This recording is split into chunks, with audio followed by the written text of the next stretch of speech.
I can unmute it. Can you hear me on your computer now? Okay. 1 second. Test, test, test. 1, 2, 1, 2, 1, 2.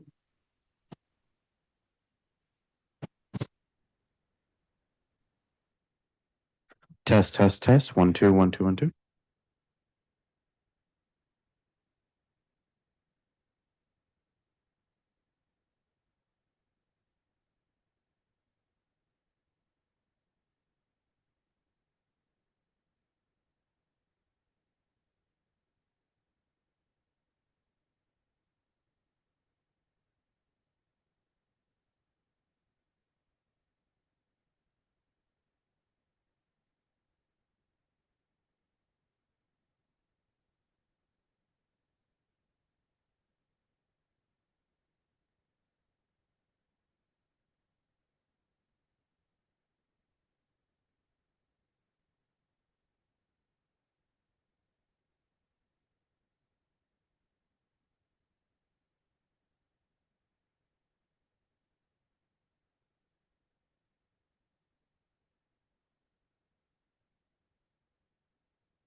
All right, I am told that our technical issues have been addressed, so let's get started. We'll start with our two virtual witnesses. We have Dean Schoolier Dean and Nicholas Randolph.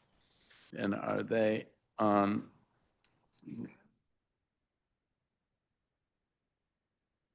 Yes. Okay. So, Mr. Randolph, if you're ready to go.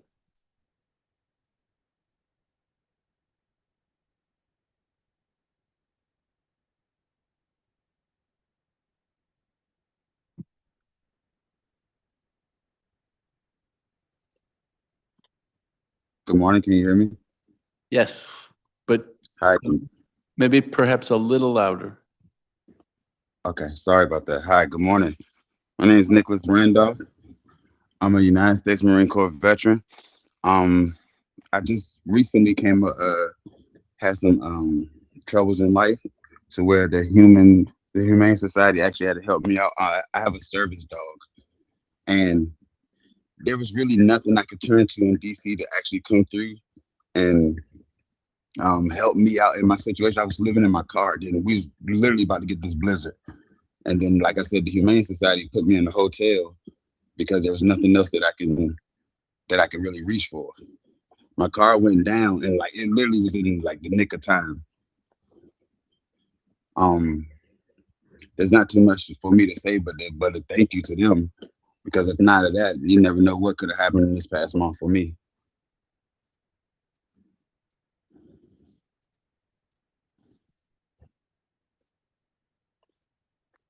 All right, well, I'm sorry to hear that, Mr. Randolph, and thank you very much for your testimony. I'm glad that someone was able to provide some help. Yes, sir. I mean, is there any questions for me from you all? Because honestly speaking, like I said, I volunteered to really ask them to speak on this situation because DC really should help us out. Like I said, I'm a whole veteran and I had nowhere to turn.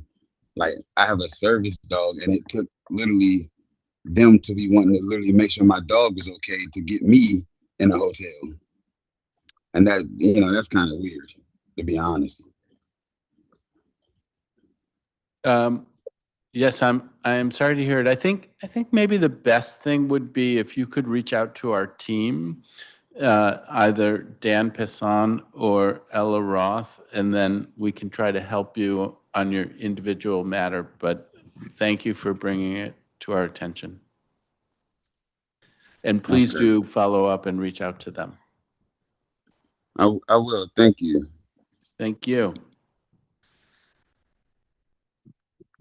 Is Skylar on? Don't see any Skylar, so I think we're good to move on to. Or, and is Skylar here in person? Okay, if not, then we will move on to our in-person public witnesses. Ivan Cancino Mamani, Hayden Rosendo, Remy Smith.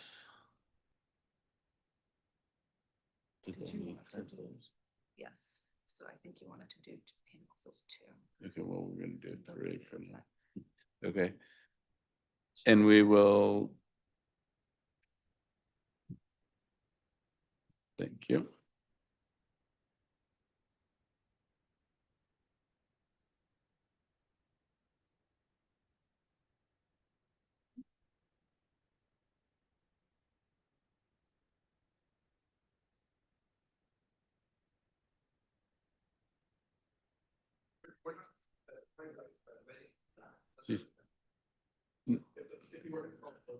No, well, we were actually going to do two and then two with the translator. So we've called three. So let's do the three with the translator, and then we will call the fourth one. Okay.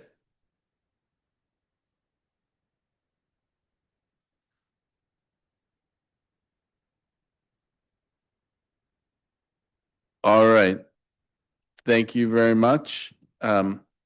Ivan, when you're ready to start. Ok, es el primero. Es el primero. Buenos días. Mi nombre es Iván André. Soy un inmigrante que llegó a este país completamente solo. Tengo 23 años y estuve viviendo en DC aproximadamente 6 meses. Al igual que muchos en este país, pienso que la situación que se vive en estos tiempos para los latinos es desalentadora y triste. Sin embargo, en el estado de DC existen algunos programas que ayudan a jóvenes como yo a cumplir sus metas y sus propósitos. Yo pertenecía al programa llamado Shine, que es un espacio transicional que ayuda con comida y un espacio donde pasar la noche. Es un lugar seguro donde podemos estar, pero sin embargo, debo aclarar que no tuve la mejor de las experiencias. No quisiera sonar exagerado ni malagradecido, pero creo que debo ser sincero y transparente en decir lo que pienso y lo que viví allí. Aunque el programa efectivamente nos ayudaba con comida, hubo más de una ocasión donde yo sufrí problemas digestivos. No tengo seguro médico, así que tenía que esperar a que el malestar se vaya por sí solo. Además, yo estudio por las mañanas y no encontraba un desayuno, así que tenía que irme a la escuela con el estómago vacío. De todas maneras, probablemente esto me causaría dolor de estómago. Una de las reglas de Shine era que no podíamos traer o guardar comida, teniendo Shine un refrigerador que podía fácilmente ser utilizado por personas que pertenecían al programa. Probablemente hubiera sido de mucha ayuda para todos los miembros de Shine. Otra cosa que me gustaría añadir es que se me perdieron muchas cosas, pertenencias personales estando allí. Aunque yo dejé saber esto a la encargada de Shine, y Shine tiene cámaras que son monitoreadas, por cierto, no tuve la respuesta que creí que tendría. Al final, mi voz terminó siendo ignorada. Con respecto al español, todas las personas que trabajan allí solo hablan inglés. Aunque habían carteles en español, esto no era suficiente y no podía expresar con facilidad lo que yo quería decir. Yo hablé de este tema con mi asistente social, Andrés Mesa, el cual trabaja para Smile, y presentó todos estos problemas al Departamento de Recursos Humanos.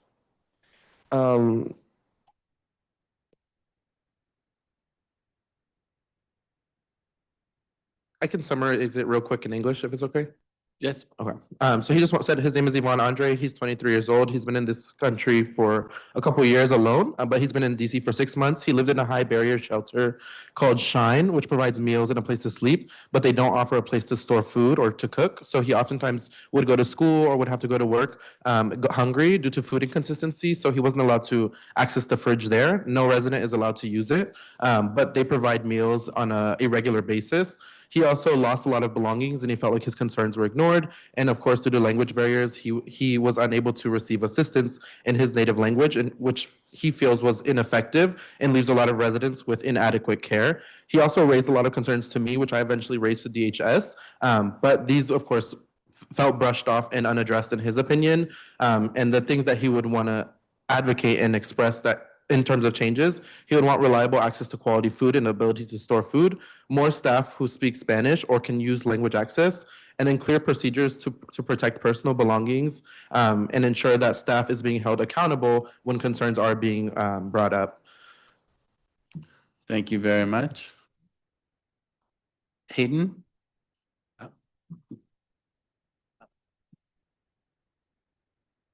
Buenos días, mi nombre es Aiden Santos. Comparto mi experiencia para alzar la voz sobre la urgente necesidad de que los servicios para personas sin hogar sean más accesibles para quienes hablamos español y para que se mejore la seguridad y la gestión dentro de los albergues.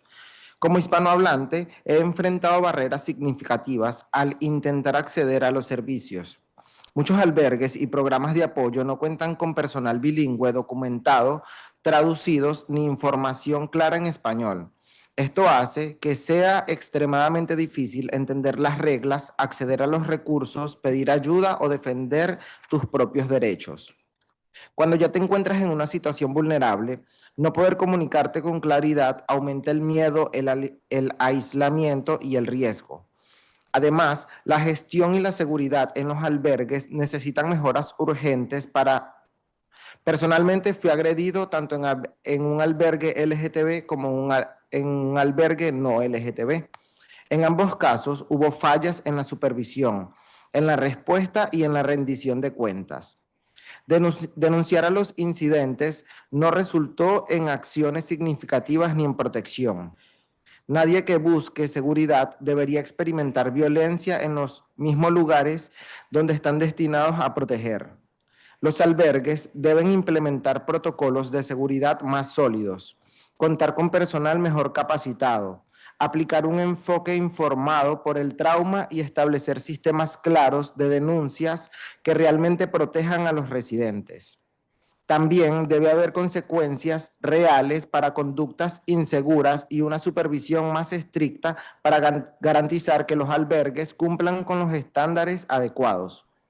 En mi experiencia, cuando el personal no hace esfuerzos por cerrar la brecha del idioma, los residentes quedan sin manejo de casos, lo que impide salida adecuada del sistema de gobierno de DC. Porque el gobierno de DC paga salarios a los empleadores que no pueden completar sus funciones laborales para todos los residentes. Para los residentes hispanohablantes en particular debe haber personal bilingüe o uso de líneas de interpretación para la gestión de casos y situaciones de crisis, reglas estrictas, procedimientos de quejas e información de seguridad disponibles en español, comunicación clara sobre los derechos y los servicios disponibles.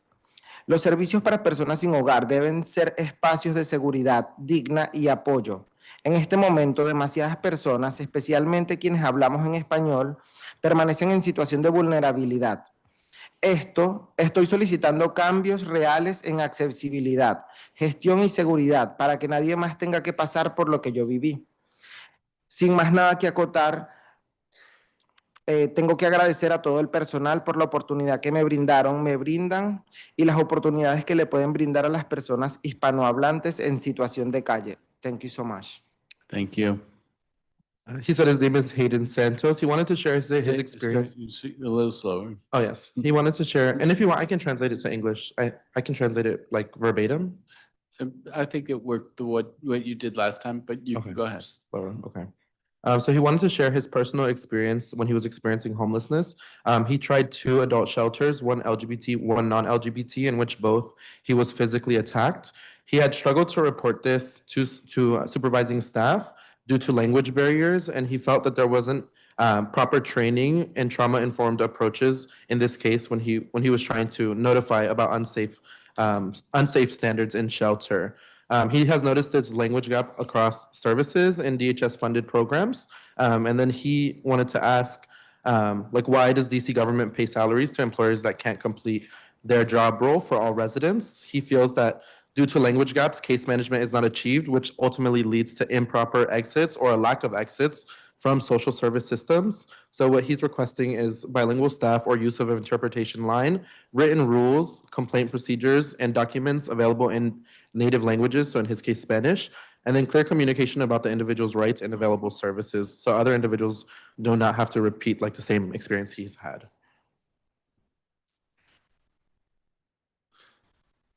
Okay, just taking notes. All right, thank you very much. Remy Smith.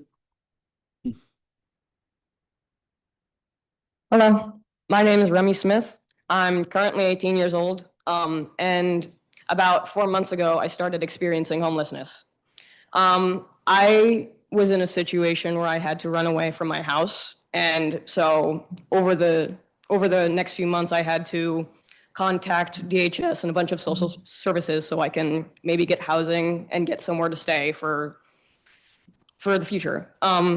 So about 4 months ago, I got placed into Shine, the shelter under DHS. When I was told about Shine, I was specifically told it would be a queer shelter for 18 to 24-year-olds where you can, work or go to school, but while still experiencing homelessness, but you can work and go to school and try to build your life up. The whole goal of Shine really is stability because it's to help you build up. It's supposed to be empowering. It's for other queer people to meet each other and, build up on that and to, grow as a person because we're all 18 to 24-year-old. We're trying to learn through life. But the experience I had at Shine was nothing short of, it was horrible at Shine. That's all I can say. The least.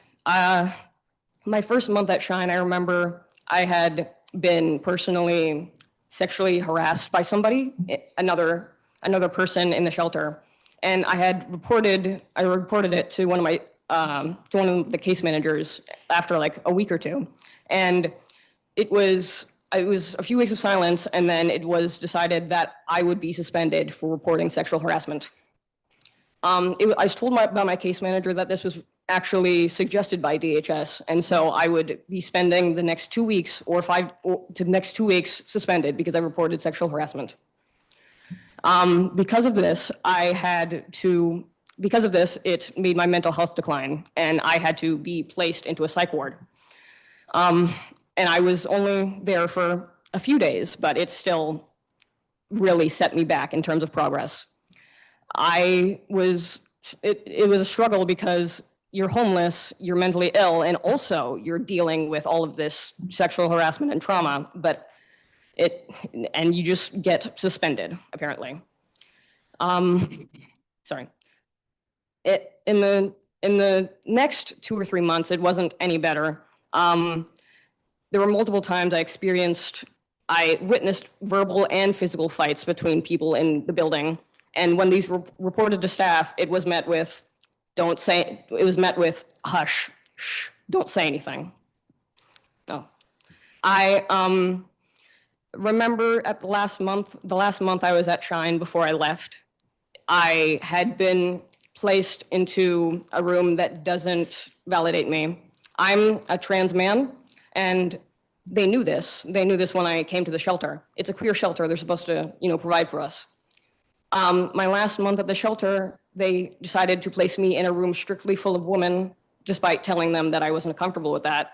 And I told them it was making my mental health deteriorate. And they just told me that comfort isn't an option sometimes, and I have to deal with it because my only options were to stay in the shelter or be homeless, basically. That's all I have to say.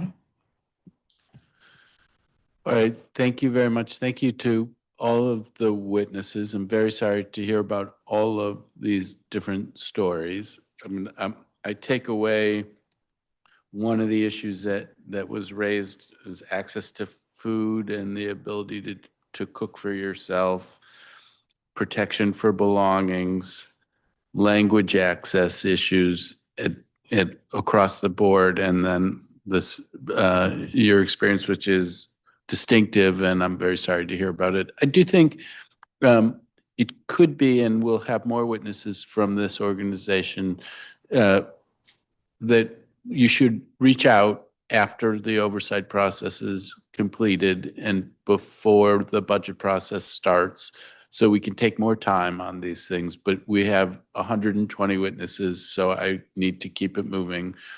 But the door is open. Please reach out to our staff so that we can dig into this more deeply. And thank you for your testimony.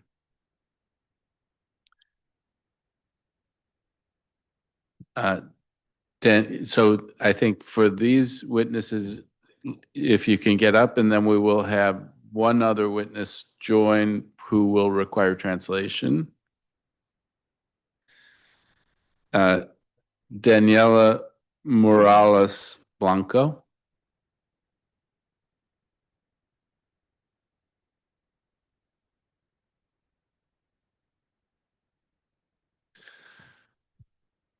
Welcome, Daniela, when you're ready. Buenos días a todos. Les agradezco por haberme invitado a este lugar.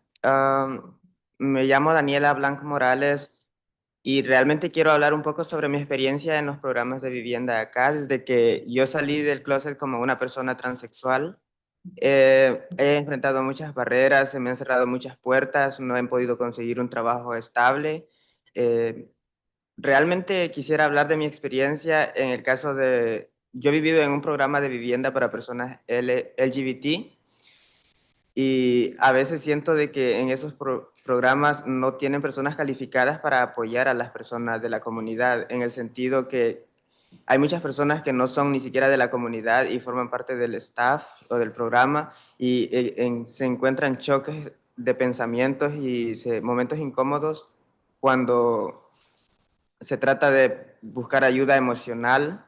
También considero que como persona hispana y latina no tenemos todas las facilidades de traducción y ese es un problema cuando uno necesita compartir problemas emocionales porque nadie quiere ayudarte porque nadie habla español y es muy difícil para las personas latinas en este sentido. Y pues la verdad estoy agradecida con todo lo que he recibido por parte del programa, pero sí considero que hay mucho en lo que mejorar. Creo que es todo lo que yo tengo por decir. She said, "Good morning. My name is Daniela Blanco. She wanted to share her experience as a trans woman who has had to navigate DC services. Was currently residing in an LGBT program where she felt like there wasn't adequate support. She referenced staff or a large portion of the staff not being a part of the community or having lived experience that could relate to the residents. And she oftentimes felt like this lack of staff who understood the community would cause issues and further discriminate individuals due to their lack of cultural competency for queer people, for LGBT people. She also spoke about an experience where she feels that her program or in general programs lack qualified mental health professionals and also professionals who can advocate and provide case management in Spanish. So in her case, she felt that she wasn't provided adequate support because of that language barrier. And then let's see. And I think that was all. She cut it a little short, but ¿querías mencionar algo más? Okay. Well, thank you very much for your testimony. I'm sorry to hear the stories. I think last year, a number of folks from your organization, and I think you, the translator, also testified last year about the issues that are faced in this space. And proves to be a difficult space. I think last year in the budget, we may have done some things to try to be helpful here, but let's, again, I think I want to leave it at between budget and oversight. Let's get together to hear about these issues in more depth and think about what it is, see what happens with the mayor's budget, and then figure out what kinds of things need to be done.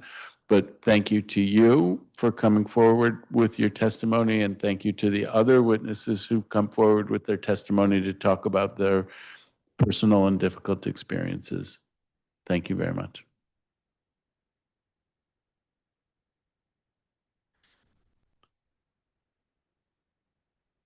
Okay, for the next panel, Deborah Shore, Natalie Flo White, Devin Williams, Devin Young.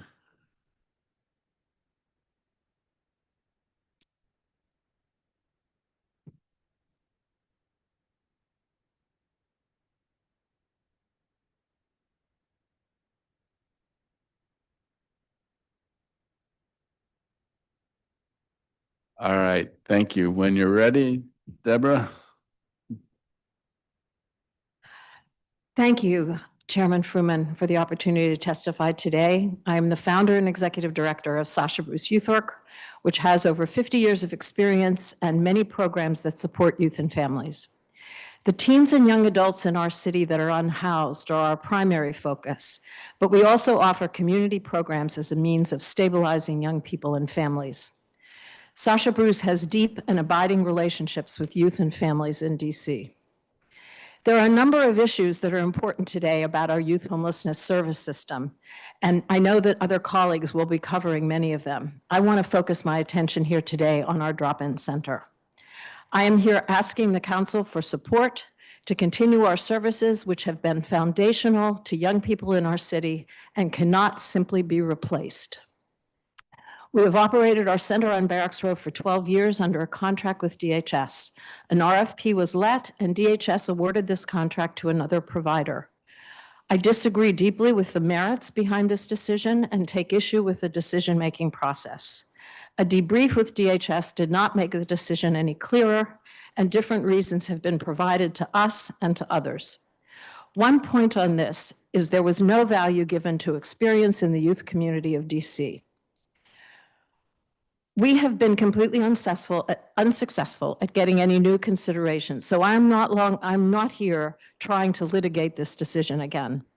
But I am here to say that even if DHS does not see the value in the considerable currency we have in the youth community, the council should. We focused our year-end fundraising effort on keeping our drop-in open so we have some lead time until we find some champions. We have young people and staff here today who are testifying why our drop-in center was their choice and why our history matters. I hope you will see them as I do, as wise and brave. I am concerned not only by the decision to defund us, but by decisions since. The van operator that takes young people from the youth shelter to the drop-ins was told not to take youth to our drop-in center as we were closed. We were not. We learned this because youth came pouring in the first few days of the new center's opening to ask why we were closed. This puts their already troubled world it injects even more mistrust of those in charge. We also know of a large gathering of youth being told by DHS leadership about the youth drop-in centers distinctly leaving us out completely, and we know that the warm line operated by CFSA was told not to refer to us anymore. The van drop-off decision was reversed after our protest. But what does this say? We assumed they felt they needed to do all that they could to steer youth to the new center because the new provider has never worked in DC before and has little connectivity to young people. But also, on a larger scale, doesn't it say that DHS defines itself as a system of care limited by who they fund versus being a leader for collaboration of any and all programs and efforts to help youth experiencing homelessness? This concern adds to others that have come over the past few years. like the change made by fiat that there is now a lifetime limit on the number of years we can provide services to young people in transitional living. This has a large impact because we have a large number of young people in our extended transitional living programs who have serious disabling conditions, but we have no access to permanent supportive housing in our youth system. An important point of reference for the lack of care for building a strong homeless youth system is in DHS's decision to flat fund all programming in the youth homelessness space for 6 years and plans to decrease funding overall in many of those. Now we are in a financial crisis, but that was not true throughout these past 6 years. Over the past number of years, it has been the intervention of the council which has restored funding to the system to keep us from losing ground. And I am asking for that commitment now. Do not let our drop-in center close. We saw 793 youth last year. There are more than enough young people who need supports. And Sasha Bruce provides a foundation for youth that has proven itself and that is worthy of your devotion. Sasha Bruce is here today in force as youth, as family workers, as young leaders, and as citizens to ask you to stand with us, to make us whole, to assure that we do not lose ground for our young people. Thank you. Thank you. Natalie Flo White. Good morning, everyone. My name is Flo White, and I'm the case manager at Sasha Bruce Youth Work. But before I was staff, I was a young person who needed that space. When you're experiencing homelessness, the hardest part is not always the lack of housing. It's the instability, the constant restarting, and the constant telling your story over and over and over again. It's never knowing if the door you walk through will still be open tomorrow. The Sasha Bruce Drop-In Center has been open to DC youth for over 10 years, and that consistency matters more than we often acknowledge. Because for the young people we serve, consistency is the intervention. We serve youth with severe trauma histories, youth on the autism spectrum, youth living with untreated mental health diagnoses, returning citizen youth coming home from incarceration, and young parents trying to stabilize their lives before aging out of a system. For many of them, change is not neutral. Change is destabilizing. When a young person with high levels of trauma finally finds a place that they trust, that is when the real work begins. That is when they disclose what is really going on in their lives. That is when they accept referrals to programs that will help them stabilize. And that is when they agree to housing plans and they believe they are worthy of stability. Trust is not automatic, it's built over time. And when that trust is disrupted, when a young person is asked to start over somewhere new, retell their story, rebuild relationships, that can set them back months. For youth preparing to age out, those months matter. The transition between youth services and adulthood is already one of the most fragile points in the system. If a young person has to restart case management during that window, it can mean losing momentum. It can mean missing documentation deadlines, and ultimately it can mean losing priority for housing opportunities. And we know that once youth fall into the adult system, they are often prioritized last. The Sasha Bruce Drop-In Center does more than provide services. We provide relational community. I know this because I lived it. As a young person, I walked into that center unsure of my future, and I left with housing, employment, confidence, and a support network that still stands beside me today. Now I come to work every single day and offer that same continuity to the youth who walk through our doors. I sit with them while they complete applications, help them navigate complex systems, cook meals with them, laugh with them, and listen when they're overwhelmed. Because for many of them, we're the only stable place in a otherwise unstable life. The question before you is not about programs. It's about whether the young people who rely on us will have to start over again. I urge you to ensure continued funding for the Sasha Bruce Youth Drop-In Center, because for our youth, continuity is survival. Thank you. Thank you. Devin? Good afternoon, everybody. My name is Devin Williams. I've been homeless for about 2 years now. And ever since I came to the Sasha Bruce Drop-In Center, it's been more reliable than other drop-in centers. Ever since I've been homeless and came to the Sasha Bruce Drop-In Center, I've gotten my ID, my social security card, my birth certificate, my food stamps, I'm in 2, about to be 3 training programs now, and I've volunteered at other homeless shelters as well, helping other people like me. And I'm on the way to getting a job at Metro. I'm in school currently now too.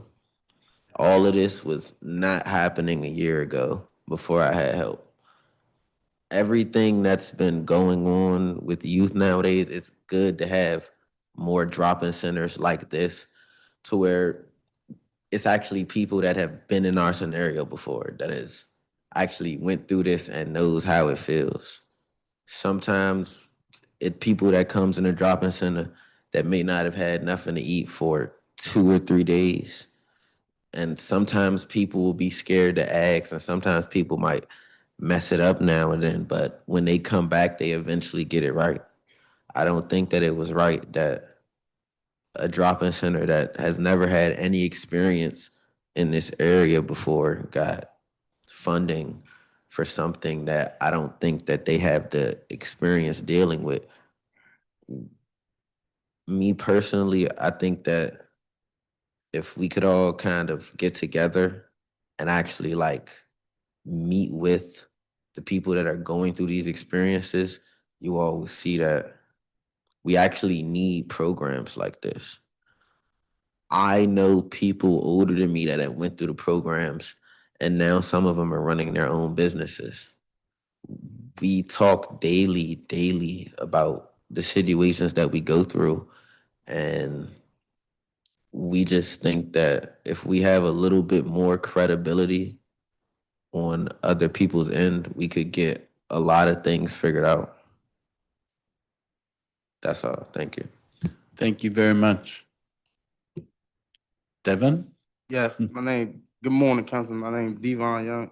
What brought me here today is to support Sergeant Bruce, given that it's at risk of closing. What brought me to Sergeant Bruce Driving Center is simple. I came home after doing 6 years in prison. I had nowhere to go. No support system, no safe net, just me trying to figure out how to start my life over. When coming home again, being gone so long, everything feels different. You don't know who to trust. You don't know where you fit in. And if we being real, it's easy to fall back into the same situation again. I need somewhere to stay, somewhere safe. So I started Googling housing programs in DC. Sergeant Bruce was the first thing that popped up. I pulled up to the Sergeant Bruce drop-in center, nervous. But after being there for a while, I started feeling comfortable. Everybody there was going through something. Everybody was just trying to figure out life again. It didn't feel like a problem. It felt like a place where people understood what it means to struggle. Coming home is hard mentally. Being locked up take a toll on you, and trust is not easy. Trust is not easy to build after everything you've been through. But Sergeant Bruce helped me remember that I'm not a mistake. They helped me get my virtual documents together. They are helping me find jobs that actually work for my situation. And the staff don't treat you like a number. They talk to you like real people, like mentors, like somebody who actually wants to see you win. They keep me motivated to stay on the right path. Because the truth is, I do get nervous about falling back into the old ways sometimes, but I want to do better. And support like this is what keep me moving forward instead of backwards. If the driving center is closed, it will feel like the only real support I had since coming home is being taken away. This place helped people like me stay on the right track, and without it, I don't know where I'll be. Thank you. All right, thank you very much. So, I mean, what I can say about this is, and I know folks from DHS are watching and folks on my team are watching, is I am deeply troubled by what has happened here. Sasha Bruce has been a great institution in the city for a long time, and Debbie, the work that you've done has really made a difference in the lives of many, many people, and it is important that that work be able to continue. I have done advocacy to try.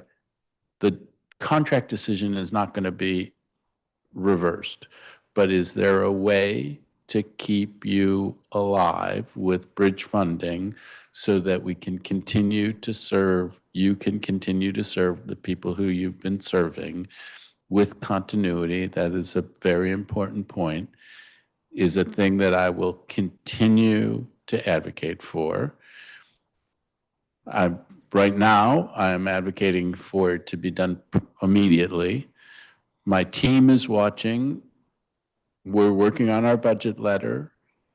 Please include a section in the budget letter calling for dollars in the supplemental budget to keep Sasha Bruce going through this year. That's a reference to my communications director, who I hope is watching. I will continue to raise this. That would be a way to solve it in the mayor's budget. Maybe there's a way to solve it before that. Maybe there's a way to solve it in the mayor's budget. I want to be careful not to overcommit what I will be able to do. We don't have the budget. This is a priority, but I want to be, I want to try to help get through this, because I do think it's a shame that this has happened in the way that it has, not just for Sasha Bruce as an institution, but for the whole population that you have served over time and can serve going forward. So I understand the landscape. I don't feel like I need to ask you questions, although I owe you a call and I will get back to you. I don't want to promise too quick on that, actually, because there's just a lot going on. But I will get back to you, and I will be an advocate to try to make this happen. So thank you very much for your testimony. Thank you for coming and talking about your personal experiences. All very, very helpful. Congratulations on the journey that you've been on. Congratulations to you on the journey that you've been on. Thank you very much.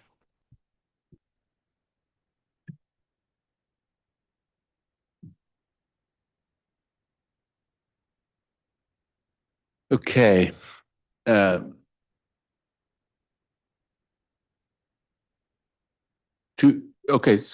Sakira White, Safiri Hood,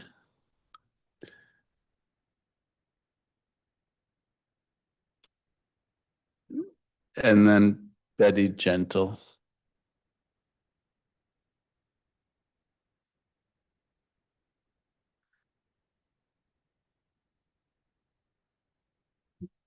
Good morning. My name is Sakira White. I am here because my life changed when I had to choose between staying in a violent home and becoming homeless. Last year, I left my family because I was experiencing Maybe domestic. just a tad louder. Can you hear me? Yeah. Okay. Last year, I left my family after experiencing domestic violence. It was a toxic and unsafe environment. I had to leave for my own survival. Walking away meant I was losing my stability, my familiarity, and the only home I knew. But staying would mean I was losing myself. When I became homeless, I wasn't looking for handouts. I wasn't looking for somebody to feel sorry for me. I was looking for safety, and I was looking for compassion. My peoples had told me about Sasha Bruce, and I came to the drop-in center unsure and afraid. I didn't know if I had made the right decision by leaving home.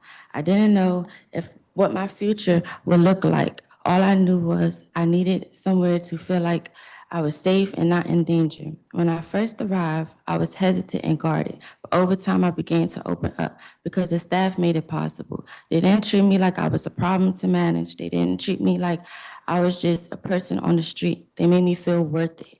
They made me feel like I was cared about. Sasha Bruce helped me access resources, explore job opportunities, and build a community. They gave me somewhere to feel like I had my identity. Most other drop-in centers feel institutional. You walk in, and automatically you feel like you're being judged, monitored, processed, or you're just an opportunity. It also feels like a punishment, like homelessness is a crime that you're serving time for. For youth that's already escaping violence, neglect, and trauma, those environments don't help.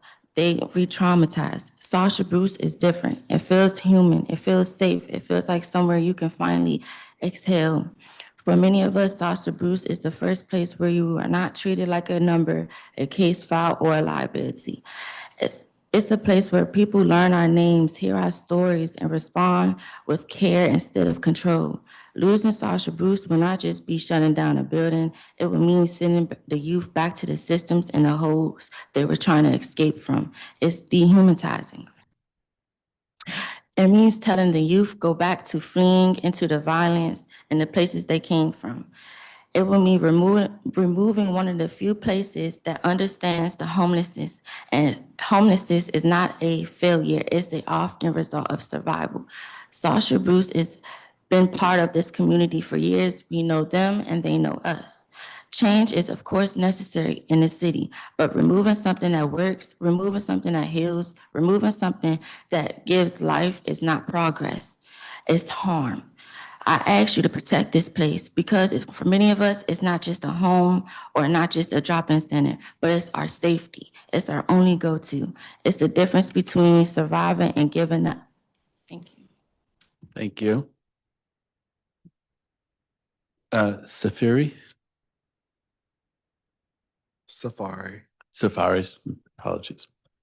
Good afternoon, council members. My name is Safari. Maybe if you could bring it a little closer. Good afternoon, council members. My name is Safari Hood, and I'm here today because places like Sasha Bruce Drop-In Center are the difference between survival and purpose. When I first came to DC in November of last year, I wasn't chasing a dream. I was running from instability. I came from the slums of Georgia, homeless for the first time in my life, searching for something I couldn't quite name yet, a search of belonging. I knew I had a purpose, but I didn't know where to find it or who would help me discover it. Someone told me about a place that helped young people in need of housing, a place that didn't just offer services, but offered humanity. So I walked into the drop-in center, and what I found wasn't just assistance, I found acceptance. At Sasha Bruce, it doesn't matter who you are, where you come from, who you love, how you identify, or what struggles you may carry. You are welcomed, you are seen, and you are definitely heard. This isn't just a building where you pick up clothes and store your belongings, though those things matter when you're trying to survive. This is a space where you can sit down and talk to someone without being judged. A space where your story isn't treated like a problem, but like potential. Because of this program, I got connected to a 90-day housing program. I was paired with an incredible caseworker, Ms. Flo, who didn't just tell me what to do, they pushed me to believe that I could do it. I started applying for jobs. I obtained my vital documents, something that almost felt impossible when I first arrived. And most importantly, I built a community where I can finally be my full, authentic self. For the first time in my life, I am not just surviving, I am becoming. Sasha Bruce creates a rare kind of clarity for youth like me. They know our realities, they understand our struggles, and unlike so many systems that make promises they never keep, this is a place that follows through. They don't just say they care, they show it. If this drop-in center closes, it wouldn't just be a loss of a service, it will be a loss of a lifeline. It would mean that young people like me losing the one place that helped us rebuild when everything else fell apart. And I can honestly say I don't know where I would begin again without it. This center doesn't just help us find housing, it helps us find ourselves, and that is worth saving. Thank you. Thank you very much. Betty?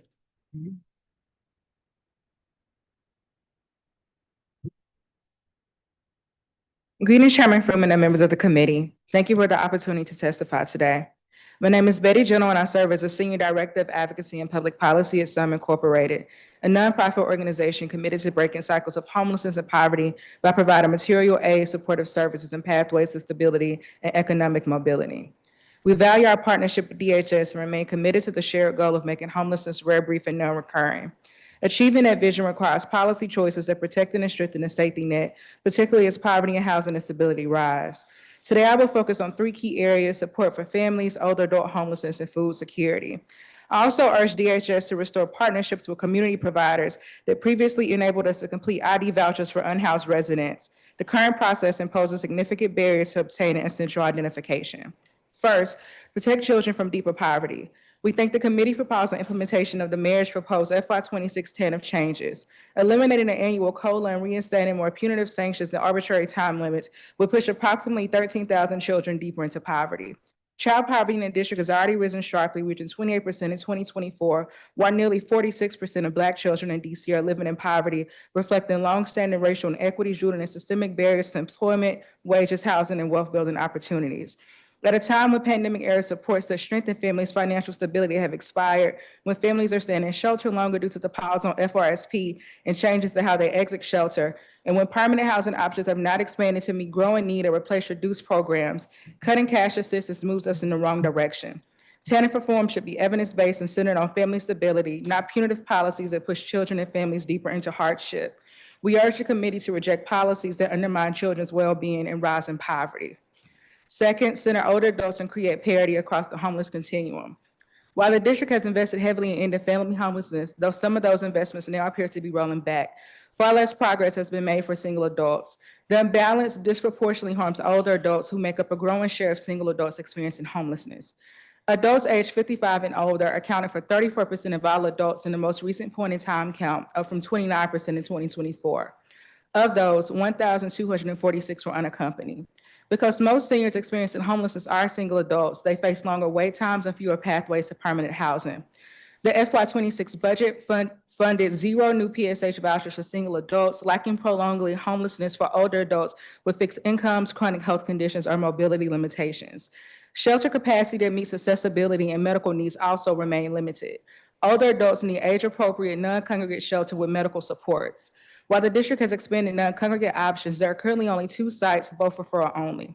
As a result, access remains limited and insufficient to meet the growing need among Asian residents experiencing homelessness. Parity does not mean deprioritizing families. It means ensuring that single adults, especially seniors, have equitable access to housing pathways, diversion resources, and prevention supports. Without that balance, older residents will continue to age into and within homelessness. Last, prevent SNAP loss under ABOT implementation. SNAP remains the nation's most effective anti-hunger program and a foundational stabilizer for low-income households. As DHS implements ABOT work requirements this spring, its approach will be critical to ensuring eligible residents do not unnecessarily lose benefits. Recent federal changes have eliminated prior ABOT exemptions for individuals experiencing homelessness, veterans, young adults who age out of foster care at age 18, and older adults ages 55 to 64, significantly expanding the number of residents subject to these requirements. We do appreciate that DHS's ESA team has provided some updates and engaged providers in preparation for implementation. We are also encouraged that DHS has reached out about strengthening our partnership between SNAP ENT and some Center for Employment Training, which provides healthcare and building trades training that leads to living wage careers. Expanding meaningful training and volunteer pathways will help residents meet requirements while increasing long-term economic mobility. FQACs and community health centers, including some, are also prepared to support residents in securing medical exemptions when appropriate. Successful implementation will require coordinated outreach, flexible compliance pathways, and close monitoring to prevent benefit loss due to administrative barriers rather than ineligibility. Hunger should not increase because of preventable systems failures. With thoughtful policy choices and continued collaboration, the district can strengthen its safety net and protect stability for its most impacted residents. Thank you for the opportunity to testify. Thank you for your testimony, Ms. Gentle, and thank you for the work of some very important work and message received. As a digression, I think that the legislation that we've worked on around the tax abatement issue does appear to be moving, which I hope will be helpful.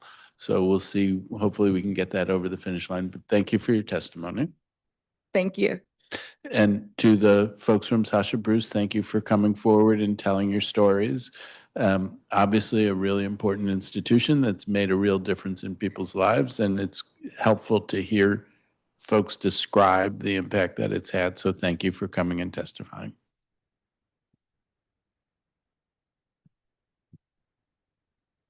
All right, the next panel, Kyle Rush, Sunny Desai, Tazra Mitchell, Maria Manansala.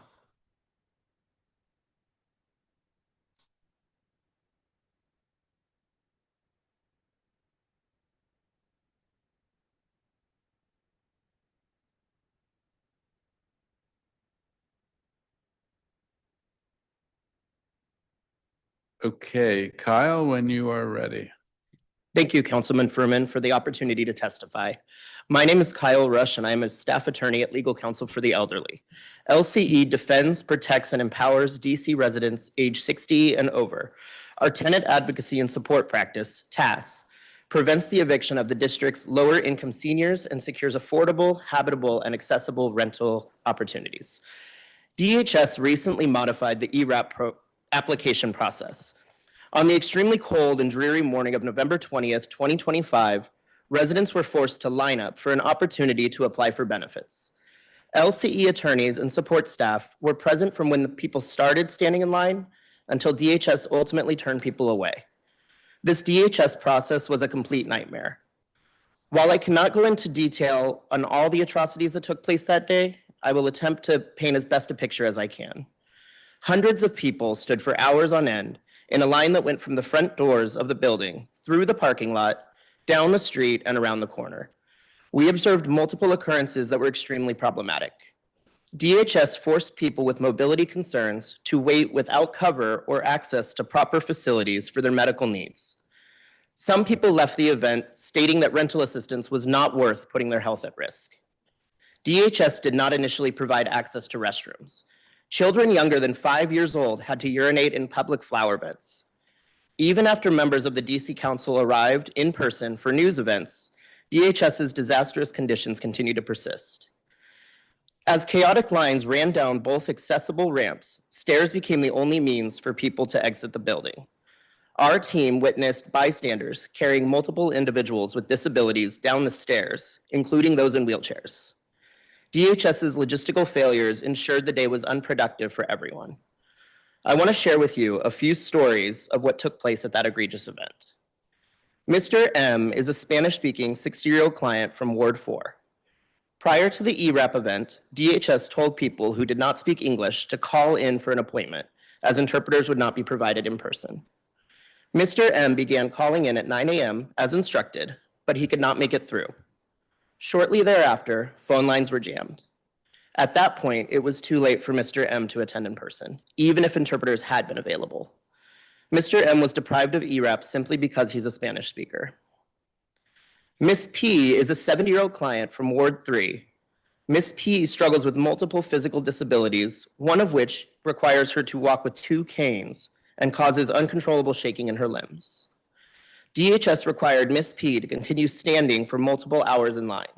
After obtaining her appointment, she struggled to leave the event because DHS failed to provide signage indicating that one exit was closed off, and about 10 minutes later, she was finally able to find the exit to go home and rest. Mr. R is a 71-year-old client from Ward 8. Mr. R attended the ERAP event after starting the early morning hours. When certain people started getting called up to create a second line around for people with expedited needs, Mr. R felt badly about joining the new line as he saw many people around him with greater physical limitations than he. It took him over an hour to commute to the ERAP event site. However, DHS told him that everyone in line would receive an appointment in due time. It turned out that DHS did not have enough appointment slots, so because Mr. R was a good Samaritan, DHS could not provide him with the assistance, and now he continues to face an eviction as a result. Lastly, last story, Miss M is a 72-year-old task client from Ward 7. Miss M is mobility impaired, cannot stand for prolonged periods of time, uses a walker, and has vascular issues. Due to her disabilities, Miss M was unable to attend the ERAP application event in person. She started calling into the ERAP number starting at 8:30 a.m. before the phones even opened, to ensure she could apply. Additionally, 2 task attorneys called on her behalf that morning, each of them about 20 times, but they could not get through. As a result of her disabilities, the ERAP event ousted Miss M from an opportunity to get rental assistance to stay housed. These are just 4 of TAS's client stories. There are hundreds of other stories of people who felt degraded, ridiculed, shamed, and exploited by DHS's ERAP event. DHS put district residents through a day of misery. The complete lack of foresight and gross mismanagement of DHS's ERAP event is inexcusable. The government owes its constituents better than this. LCE staff members share the ERAP program's goal to ensure that those going through emergencies stay safe with a roof over their heads. For future events, DHS must do everything in their power to ensure that this never happens again in the heart of the nation's capital. Thank you. Thank you. Sunny? Good morning, Chairperson Fruman. Thank you for the opportunity to testify. My name is Sunny Desai. I'm the managing attorney at Legal Counsel for the Elderly. As you just heard from Kyle, the DHS's November 2025 ERAP launch event was not only chaotic, but entirely preventable. The reason our staff attorneys were there in person, which is not something we typically do, is because we foresaw what a disaster this would be. So surely DHS could have seen that as well. With less than 2 weeks' notice, DHS replaced a long-standing online application system with an appointment-only process that forced residents to stand outside in the cold for hours or repeatedly calling phone lines that simply did not work. Almost instantly, we were hearing from our clients soon after 9 a.m. that they could not get through. They were frantically calling us. And we also attempted to call the phone line. So this is firsthand knowledge that we have that Kyle just reported on. He was there on the ground. We had staff members calling the phone lines ourselves. The people, what was particularly frustrating is our clients who are seniors and people with disabilities simply could not physically access the building. There were stairs that they had to navigate, no ramps. There were when they needed to use the restrooms, they were not made available. Things that should have been predictable. And there's been repeated implementation problems in the past. When it was an online-only system, there's multiple reports in the past of not being able to get through the online system, of the portal closing in 20 minutes sometimes. So the DHS was well aware that the demand for this program is very high, compounded by the policy changes, which has narrowed eligibility for ERAP, increased documentation burdens, and dramatically shrinking the ERAP budget. Again, none of this should have come as a surprise. So let's talk about what concrete steps we think DHS should take to prevent this from happening again. First and foremost, DHS needs to provide appointments for folks that were turned away that day. We just told you several stories of clients who did not get an appointment or faced hurdles in getting an appointment. There's probably countless more that we at LCE are not aware of. They should also restore and strengthen the prior system, reopen the online portal, adequately staff the phone lines, maintain in-person options, and eliminate the time pressure of having to apply by instituting a lottery. DHS should also publish real-time ERAP data, applications received, approvals, denials, reason for denials. They used to have a public dashboard, which was taken down without explanation. You should also mandate the release of ERAP eligibility regulations before June in a clear comment period. Accommodations should be liberally granted and anticipated. We're well beyond apologies at this point. DHS has an obligation to fix what went wrong, and only by implementing these steps can they come close to restoring fairness, dignity, and accessibility to the program. Thank you for your time, and I'm happy to answer questions. Thank you. I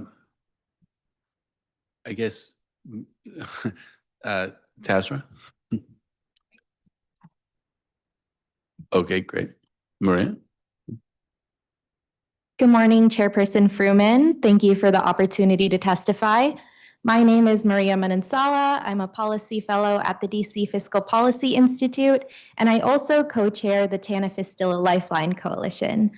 Despite TANF's proven role in reducing hardship, DC lawmakers approved major cuts to the program that will hurt 16,000 families with children.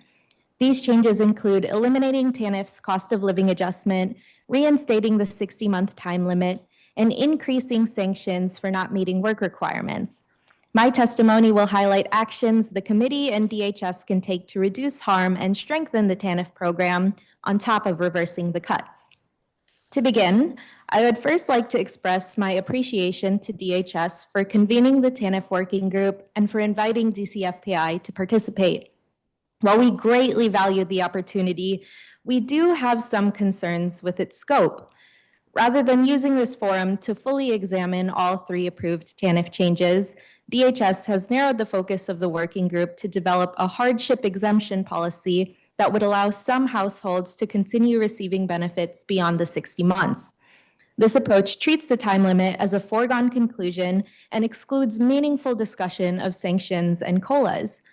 Given these concerns, we implore the committee to ensure the working group fully addresses all three changes and does not treat the time limit as a settled decision.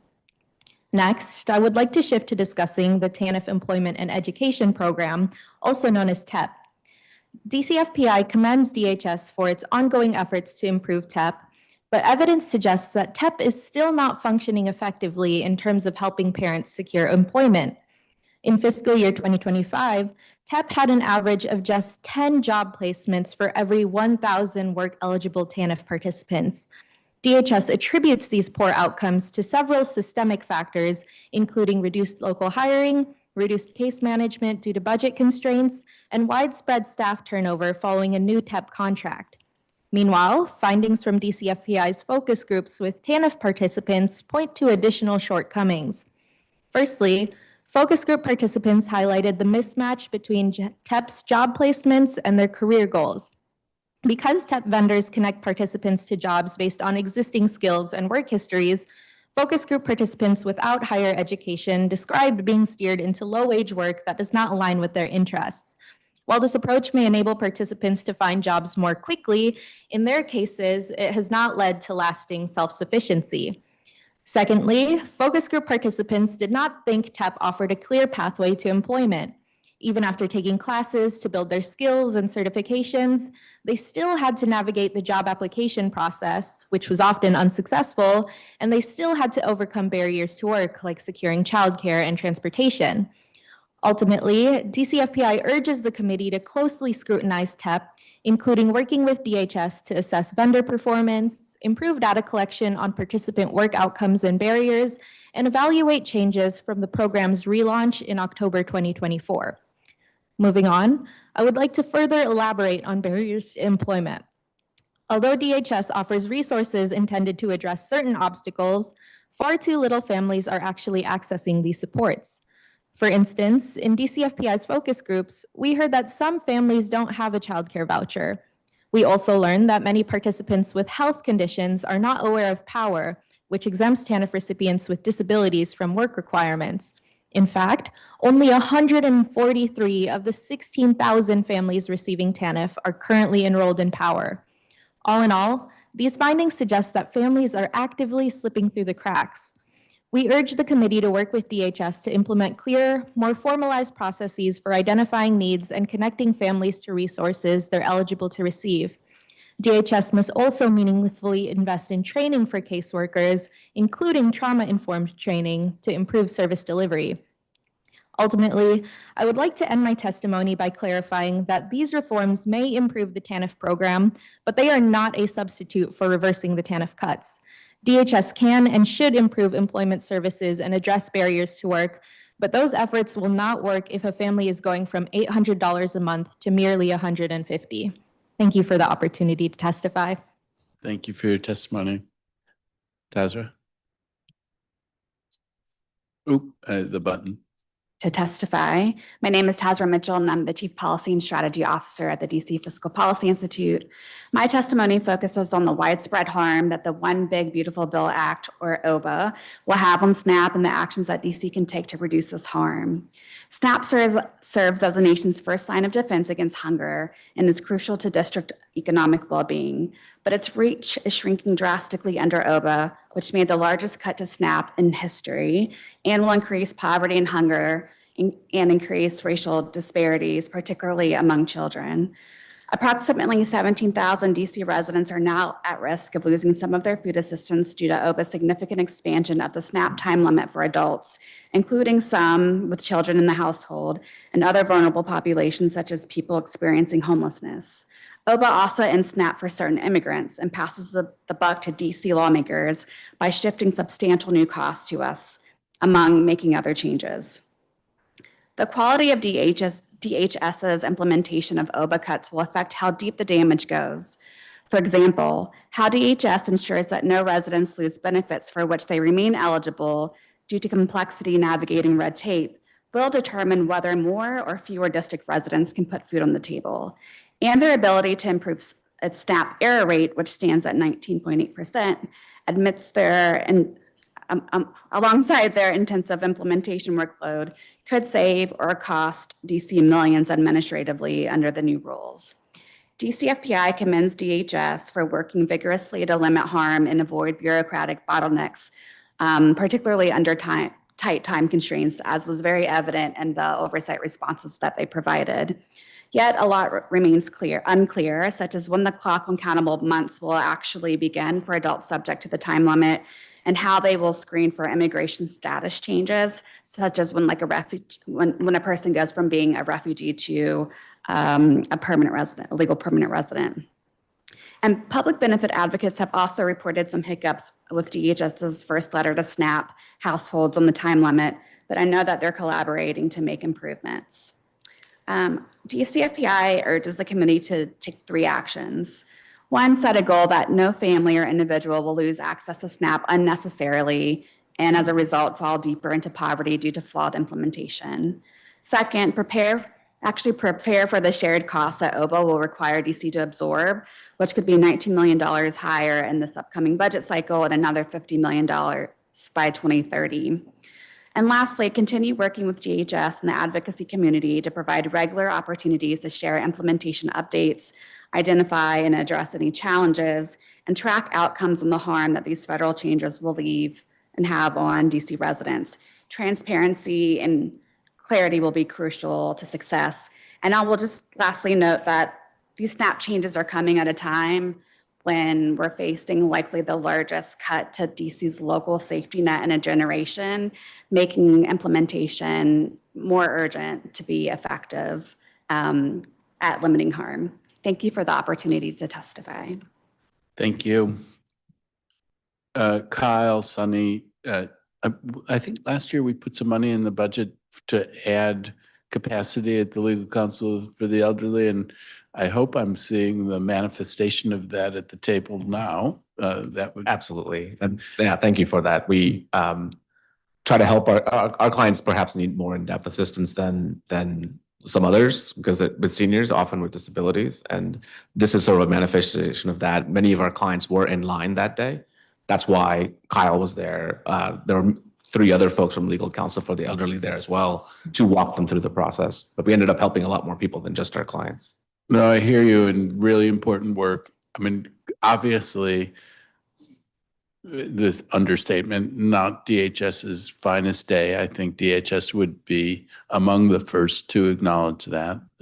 Whether they should have anticipated the crush that was going to happen, an open question, but no excuse for not being cognizant of the shortcomings of that day. If you were there that day, then you know Dan on our team was there as well. It is a challenge in that there is very high demand for ERAP and limited funds for ERAP. We added dollars for ERAP last year. There was a limit to what we could do. We tried to get back to pre-COVID levels. That's in the contingency dollars that would allow that to happen. Underlying this whole discussion is that I hope everybody agrees that ERAP can't be our one and only tool in this space. And frankly, like putting people through the paces where they have to go through that process isn't the way to do it. We need to be thinking about other ways to support affordability, in my opinion, but we can't have days like that. Absolutely. It can't be the only tool in the arsenal, but do we need to set up a Hunger Games style system for the limited resources, right? Like there's a way to implement. Putting to the side that ERAP should be well funded, I think the number our friends at DC Fiscal Policy Institute have said was $100 million. Let's put to the side that we don't have that much money.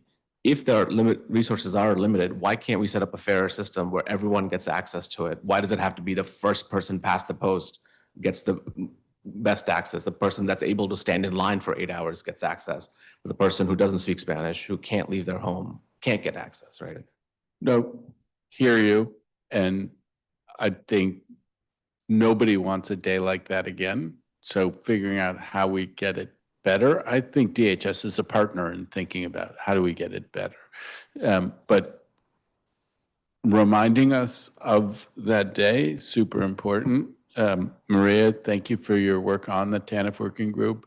I don't know where that's all going to go. Last year, we actually postponed the harms that you're talking about.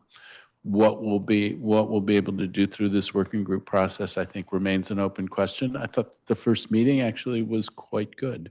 And so it increases my optimism about where this may go, but thank you for your contributions on that. Tazra, on the SNAP issues, we're engaging with DHS. Strengthening food access in this period, as opposed to weakening it, needs to be a priority. And so hear you. Stay in touch with us about how it is that this might work. We are working with them. It's a terrible situation that we're in, right? I mean, we have our own finances are adversely impacted by all the federal stuff. There's all the federal things that are happening that are bazooka blows to the safety net that we have to deal with. And so it's a giant challenge. And I think everybody needs to acknowledge what the magnitude of the challenge that we're facing. So let's stay together on that. Okay. Thank you very much.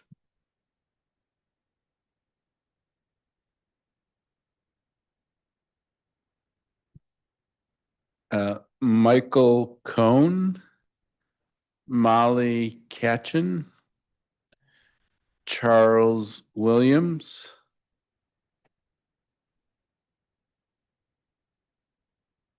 Audrey Castleman.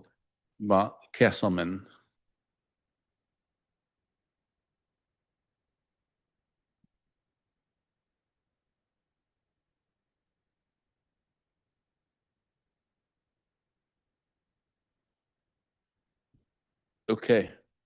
Michael, when you are ready to go. Thank you. Good morning, Chairperson Fruman. Thank you for the opportunity to testify today. My name is Michael Cohen, and I am the Senior Housing Policy Analyst at the DC Fiscal Policy Institute. So many households in DC are facing housing instability, and the programs meant to keep them stable are often failing them. The numbers of district residents paying substantial amounts of their income in rent is unacceptably high, and that burden falls disproportionately on Black and brown residents. From 2019 to 2023, more than 1 in 4 Black renters and more than 1 in 5 Hispanic renters were extremely rent burdened, meaning they paid over 50% of their income in rent. Those high rates of rent burden are happening alongside a rise in completed evictions in the district. So analysis by New America found that completed evictions were projected to surpass pre-pandemic levels in this past fiscal year. While ERAP should be providing support to residents facing housing instability, it has been underfunded, and last year eligibility to the program was limited through legislation. These changes make it more difficult for vulnerable households to qualify for assistance, and that puts more households at risk for eviction. As we just heard about, the Department of Human Services also implemented an inaccessible and exclusionary rollout of an in-person appointment process. And respectfully, I think given that in the prior year, the online application opened and closed in the same day, I do think there were ways for us to anticipate the crush at that in-person event. We've also heard a debate about how ERAP should be used. As you just mentioned, I do agree that ERAP cannot be our only tool in the toolbox for housing stability, but I do think that we should be developing the alternatives before we do things like significant cuts to the budget of ERAP and changes to the eligibility. I think the sort of alternate solutions have to come first to keep families stable. So in terms of what we should be doing differently, I think we need a comprehensive housing strategy for housing stability and eviction prevention. The ERAP budget is at its lowest level since the pandemic, which, as mentioned earlier, is significantly lower than the actual need. We know that the district is facing budgetary challenges, but these ignoring the sort of need for emergency rental assistance is only going to show up in cost and other parts of our housing system. We do think that DHS needs to implement a stronger community engagement process with their implementation of ERAP. We think if they had engaged more deeply with residents and advocates, they would have been better able to anticipate the challenges of that in-person event. And as they develop regulations, formal regulations for the implementation of that new legislation, there should be a robust engagement process with the community. And then the last thing, as was mentioned earlier, we need real-time, transparent access to data. So to understand how some of those changes might have impacted who's applying to ERAP, who's able to access it, why people are being denied, having that information in real time will help residents, will help advocates, will help everyone involved. Thank you. Thank you very much. Ms. Katchen? Thank you. Good morning, and thank you for this opportunity to testify. Just a clarifying note, I'm planning to use 3 minutes, so the extra 2 minutes can be used by my colleagues at Legal Aid later this afternoon. My name is Molly Katchen, and I'm a supervising attorney in the housing unit at Legal Aid DC. I'm here to testify about the Emergency Rental Assistance Program. ERAP is one of the most effective tools the district has to keep individuals and families in stable housing and prevent eviction. In our landlord-tenant practice, Legal Aid sees firsthand that ERAP funds are frequently the difference between housing stability and homelessness. Today, we have suggestions to improve the program to make it work better for both housing providers and tenants. First, DHS must create a more equitable and accessible application process. The current ERAP system is structurally inaccessible for many tenants. This has been true for years, but was unquestionably apparent during the most recent ERAP cycle in November 2025. Hundreds of district residents showed up at Virginia Williams the day ERAP opened. Many arrived very early in the morning and spent hours outside waiting in the cold. The tenants who used the phone lines fared worse.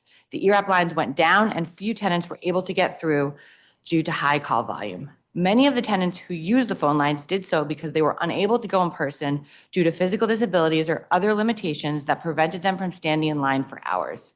This is not a way a program aimed at assisting people in crisis should function. DHS must find a more equitable way to administer ERAP and must be more transparent about its plans for opening ERAP in the future. Second, DHS must ensure consistency in the processing of ERAP applications. Changes to the documentation requirement has led to confusion. DHS must make sure there's clear guidance for what documentation is needed to demonstrate an emergency and to show a disability, and make sure that guidance is being applied equally across applications. Further, DHS must ensure that tenants are permitted to use the documentation requirement exception when appropriate. The failure to do so results in tenants who are otherwise eligible being closed out of the process and cut off from emergency assistance. Third, DHS must improve the processing of ERAP applications. This can be done by setting timelines for the processing and payment of applications and the use of improved technology to streamline the process. Fourth, DHS should change the ERAP payment standards. Under the current program, the amount of funds a tenant can receive through ERAP depends on their zip code's fair market rent. This means that a tenant if you live in Ward 1, may have access to more ERAP money than if you live in Ward 7, regardless of the actual rent. DHS should change the payment standards so that there's a standard amount throughout the district. Finally, council must fully fund ERAP and invest in affordable and deeply affordable housing across the district. Low-income district residents are in crisis. Everyday expenses are increasing. We know council cares deeply about preventing evictions and stemming displacement, and we appreciate council working with us to ensure that ERAP works for the growing number of district residents at risk of eviction. Thank you, and I welcome questions. Thank you very much. Mr. William? Good morning. I met you a year ago. I was here, sitting here talking to you a year ago. I wonder I was here last year I was here. Yeah, I remember you. Yes. Again, may I speak freely, you know, I don't have nothing written down. All the kids are gone. I have something to say to you. It's been a year, I haven't heard from anyone. DHS, Community Connection, Mary Costello, she refused to see me. I've been placed in the Esther building. The Esther building. You're in it's a ver- Gaston? Yes, sir. It's a very nice place, and I appreciate the roof over my head, but it's not mine. I was told I would be there for 60 to 90 days. It's been a year, sir. I haven't heard from anyone. Since the kids are gone, they ain't doing their damn job, bro. They's not doing their job. I haven't received no letter, no phone call, no nothing. And I'm still asking for your help. Thank you. All right, thank you very much. Maybe reach out directly to our team as well. All right, Ms. Kesselman?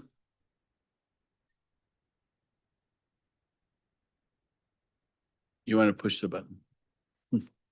Good morning, and thank you for the opportunity to testify. My name is Audrey Castleman. I'm a Ward 1 resident and a senior policy analyst with DC Action and Under 3 DC.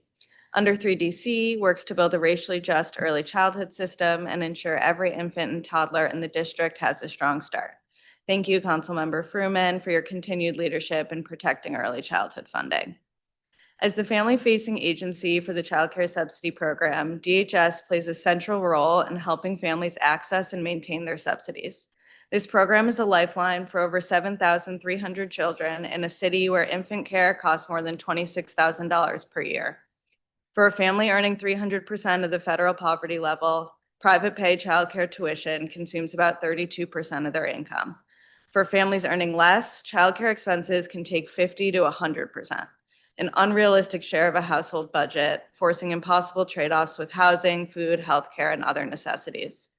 When DHS testifies before this committee, I ask that you request full data on how many families receiving subsidies are also participating in other public benefits, such as TANF, SNAP, Medicaid, and CHIP, the new Healthy DC plan, or housing assistance. Cuts in one program compound harm when families depend on multiple supports. Council members and the public need a clear picture of how these systems interact. Given the $31 million budget gap for the subsidy program, we understand the district plans to institute a wait list for new families for the first time since 2005.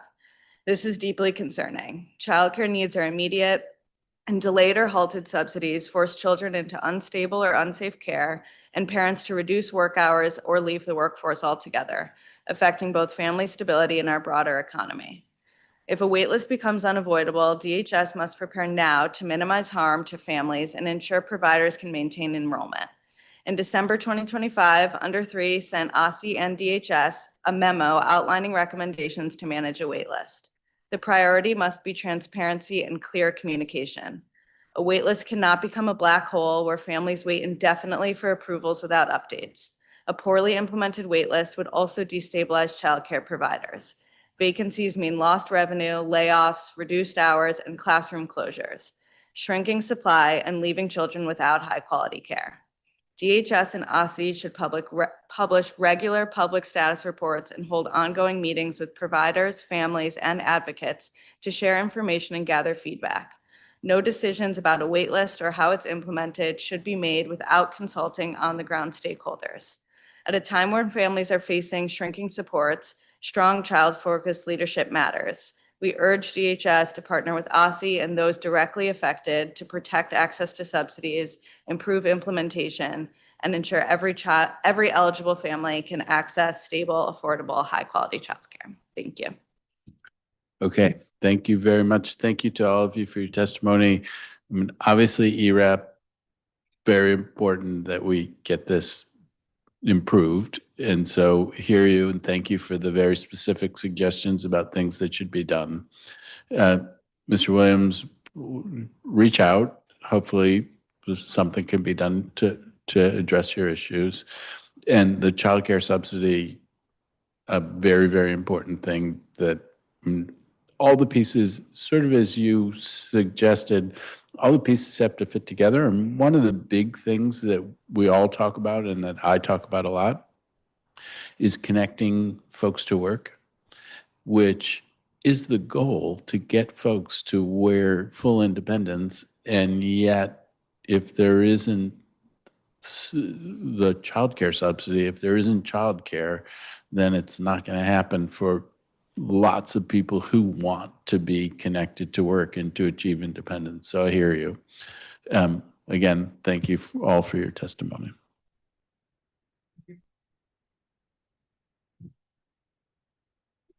Okay. Rachel White, Mary Catherine West, Jorge Membrino, and Kelly Sweeney McShane.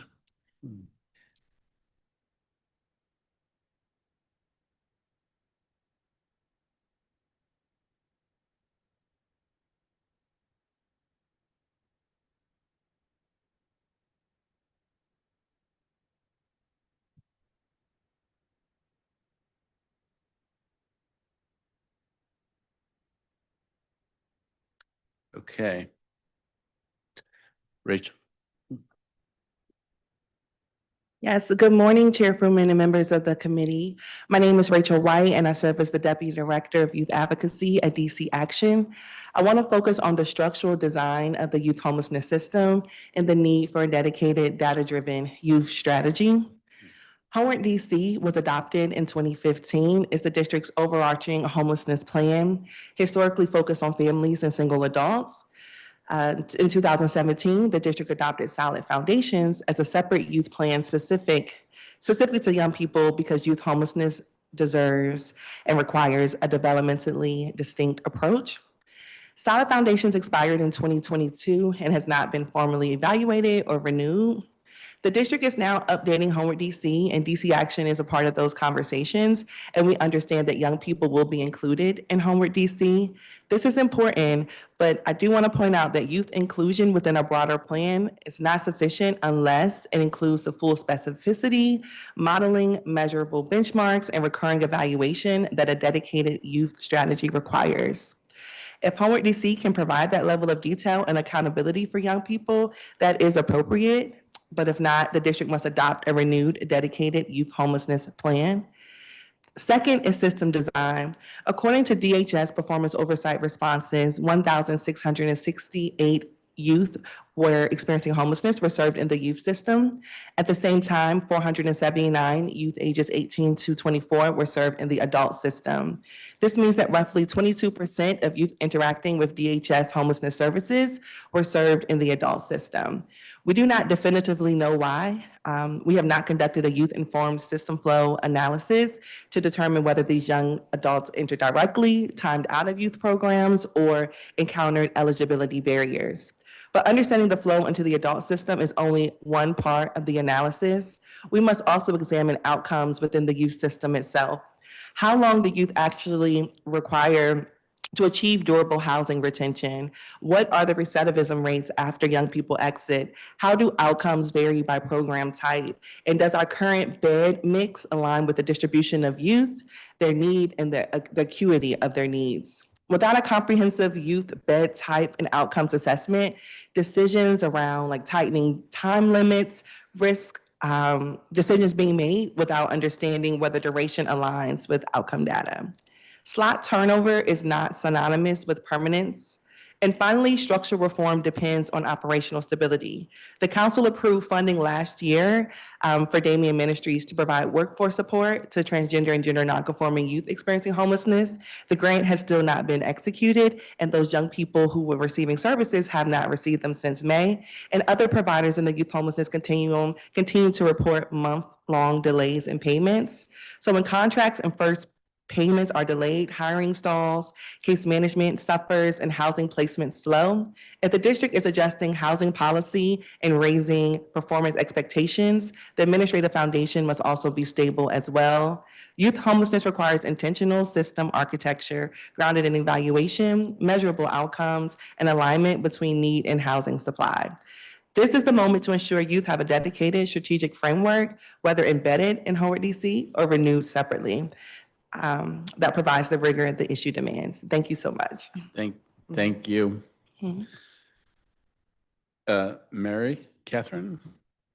Good morning, Councilmember Fruman. My name is Mary Catherine West, and I'm a policy analyst at DC Action and a Ward 1 resident. Thank you for the opportunity to testify today. My testimony will speak about young parents in the district, particularly those navigating homelessness services and the Teen Parent Assessment Program, or TPAP. In FY24, DHS reported that 1,003 youth heads of household accessed homeless services across both the youth and family systems. In FY25, that number rose to 2,585, more than double. This dramatic increase warrants explanation. The council must ask whether this reflects a methodological change, a data counting change, a definitional shift, or a true rise in need. And if the need has doubled, the council must dig into why. Clear disaggregated data on youth heads of households across the youth and family system is essential for understanding what's driving trends in youth homelessness to increase transparency and effective policymaking. We know that 1 in 5 families in DC's family homelessness system is headed by someone under 24. And this group exits the system to permanent destinations at rates 10 percentage points below the system average. Further, more than half of these parenting youth have experienced homelessness before, and 97% experienced homelessness as a child. Too many young parents are caught in cycles of homelessness and not achieving stability at the same rate as families with older parents. Parenting youth deserve targeted, hands-on, developmentally appropriate support, which the traditional family system is not currently providing. This is why it's concerning to us that DHS oversight responses this year marked all youth heads of household as served by the family system. Previously, there was a delineation of youth heads of household served through youth providers. Youth providers offer a more robust team of trusted adults, more opportunities for peer groups, and some now offer child development services for families. Collapsing these categories obscures outcome disparities and weakens program accountability. Finally, TPAP served 57 teen parents in fiscal year 25, but the program cuts off services when participants turn 19. Turning 19 does not make a young parent self-sufficient. Ending support because in a person's earliest days of adulthood, where they are still finishing school, securing work, housing, childcare, and adapting to parenthood, undermines their progress. Young parents report positive experiences from TPAP, and this service should not end because of an arbitrary age cutoff, but align with both the youth and their child's developmental milestones. We know that young adults are still maturing and developing until age 25, and that a young child's most critical years of brain and social emotional development happen age 0 through 5. I urge you to read Anisha Perry's testimony on her experience in the TPAP program. To better support young families, our immediate asks of DHS are to improve and disaggregate data on youth heads of household and extend TPAP eligibility beyond a young parent's 19th birthday. Thank you for the opportunity to testify. Thank you. Jorge? Good morning, Councilmember Fruman. Thank you so much for holding this hearing today. My name is Jorge Membreño. I'm the Director of Youth Advocacy at DC Action. As you know, DC Action convenes the Youth Economic Justice Coalition, which includes youth homelessness providers and mental health providers. My testimony today will be based on my expertise as a practicing mental health clinician, but also as somebody who has worked at youth housing programs or for youth housing programs. Recently, the Department of Human Services implemented a system-wide policy that limits a young person's access to youth transitional housing to 24 months. While transitional housing programs have historically operated with a 24-month limit per specific program, the critical difference under this new policy is that the 24 months is now cumulative across the entirety of the youth system.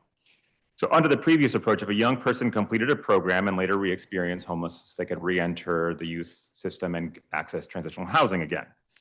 Now, once a young person has used up the full 24 months, regardless of how or when the months were used or at what age those services were accessed, they are permanently ineligible to return to youth transitional housing. So for example, a young person who exits a program successfully at 19 years old, and let's say they exit at 20 months, they only have about 4 months left of eligibility, but they go off in the world, they're successful, but they lose their job. They try to re-enter the youth transitional housing system, they've got about 4 months left of eligibility, and that's all they have. In my experience as a clinician and as a case manager, it takes about a year to stabilize after a large setback, trauma, or the re-experience of homelessness. And so for this 19-year-olds, that's only 4 months, and then they are referred to the adult homelessness system. So we're essentially creating a pipeline from the youth system to the adult homelessness system. This shift fails to recognize the developmental realities of young adulthood, especially of Black and brown youth in DC. Youth ages 18 to 24 often experience instability of employment, income, and housing as they transition to independence for a number of factors. Many work low wage or part-time jobs with little security, a lack of savings or family supports, and are navigating adult responsibilities and adult realities of systemic racism and employment and housing for the first time. A single setback, such as employment instability, illness, mental health, any kind of impediment, or any life crisis can quickly derail stability. By treating the 24-month limit as a lifetime cap, this policy reduces flexibility, limits system responsiveness, and risks pushing vulnerable young people into the adult system prematurely. From a clinical perspective, this policy also undermines trauma-informed, developmentally responsive care. Many young people in transitional housing have experienced significant adverse childhood experiences, including rejection, violence, and system inequities. As a therapist and case manager, I've always told young people that progress is not linear and they should not be treated as such. I urge DHS and this committee to reconsider this change and to restore the ability for young people to re-access youth transitional housing when they experience renewed housing instability. I also ask this committee to question DHS on the impetus for this decision and to provide specific data points that led to a unilateral system-wide policy change without community input. We deserve transparency. Ensuring flexibility within the system is not about extending dependency, it's about protecting progress and preventing young people from falling deeper into lifetime cycles of homelessness after a temporary setback. Thank you. Thank you. Ms. McShane?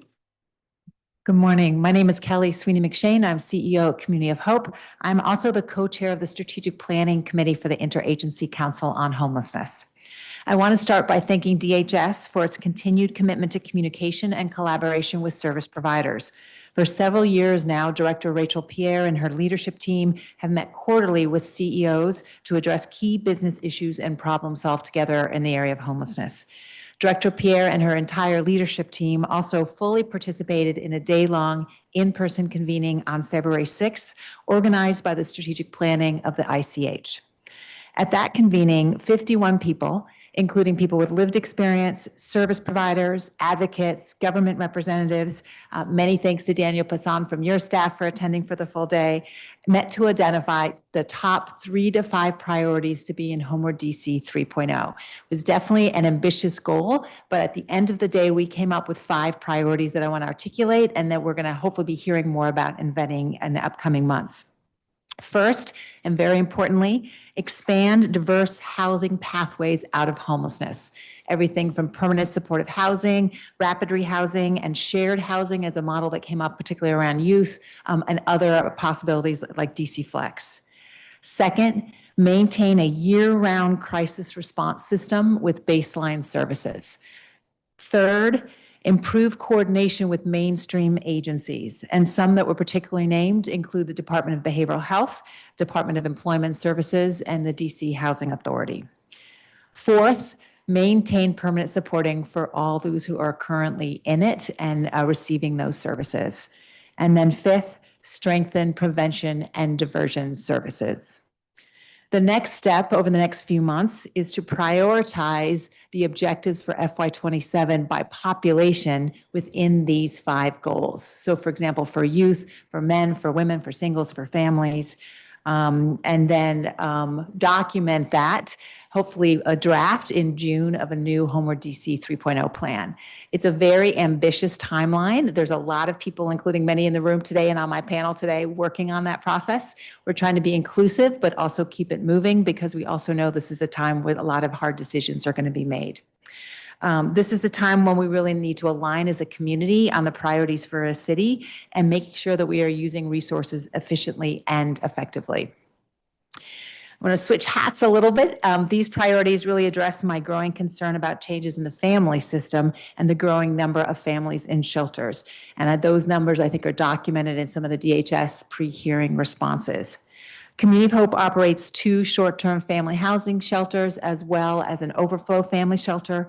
We also operate homelessness prevention, which has proven to be highly effective, rapid rehousing, and permanent supportive housing. So we have a good view of the overall system. For the first time since before the pandemic, all of the family shelters that Community of Hope operate are basically full. We have seen more families enter from homelessness prevention in the last few months, as well as multiple families who are exited from rapid rehousing. Despite the promise by DHS of multiple exit pathways from shelter earlier this fiscal year, the reality is there are just not enough resources to meet the volume. That will mean families will stay longer in shelter, the added expense of more shelter. And the average length of stay in shelter is already starting to trend up. And this is all before we have impacts from SNAP, Medicaid changes, all the other changes that are coming down the road. I'm also worried that the benefits changes will just be putting more pressures on family. We do recommend that DHS vocational specialists resume providing services on site at least quarterly at short-term family housing programs. This has been helpful in the past, both for clients, but also for staff who benefited from building relationship with DHS staff and help streamline catch access and support. So just as we prepare for the FY27 budget, I urge the mayor and the city council to really embrace the priorities identified by the community in order to protect the life and safety of families and individuals. Thank you. Thank you for your testimony, and thank you all for your testimony and for your work. The youth plan is a thing that you folks have talked about for a bit, and it's interesting to hear this other planning process and that youth are included, which you referenced. And this is a thing that I will ask the agency about on March 6th when they're here. There are a distinctive set of issues for youth. What's the best way to get at that and to develop a strategy for it? Very helpful for you to be raising it in the way that you have. Also, the 24 months we will ask about that. So thank you for your work on that. Sort of exciting about the planning process that you're talking about. I took notes. Dan is deeply engaged in that. I'm very grateful to him for his work on that.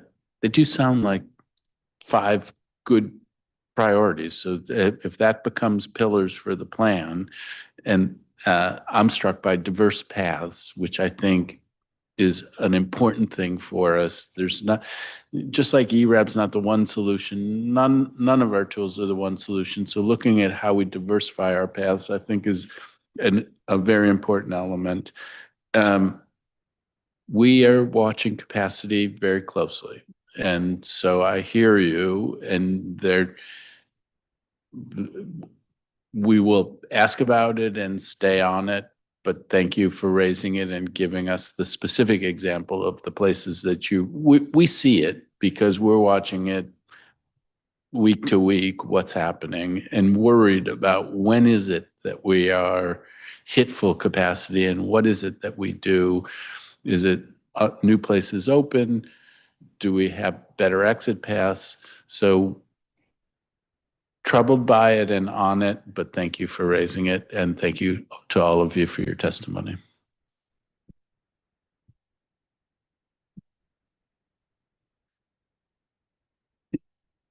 Andy Wasanich, Dana White, Sheila White, and Wesley Thomas.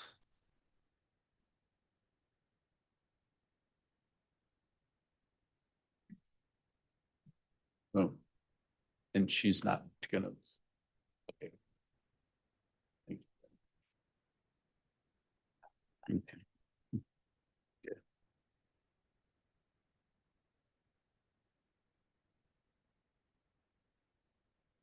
All right, Andy, when you're ready to go. Good morning, Chairperson Fruman, members of the committee. Thank you for hearing my testimony. My name is Andy Wasnick, Policy Director at Miriam's Kitchen and Ward 4 resident. Miriam's Kitchen is a homeless services provider with the mission of ending chronic homelessness in the district, and we have service contracts with DHS to provide permanent supportive housing, homeless street outreach, and staffing and case management services for the new bridge housing program at 25 East Street. As always, we are appreciative of the partnership and responsiveness of DHS and that they provide. By the end of fiscal year 25, DHS and their counterparts at DCHA had succeeded in leasing up over 1,300 households across DHS local voucher programs. This was quite an achievement and goes to show what really is possible when agencies work together to solve problems. It also goes to show that even when things are not running optimally, we can still end homelessness for large numbers of people. We must always continue to strive for improvements, but we cannot use systems that need improvements as a reason to not invest in what we know ends homelessness, and that is housing.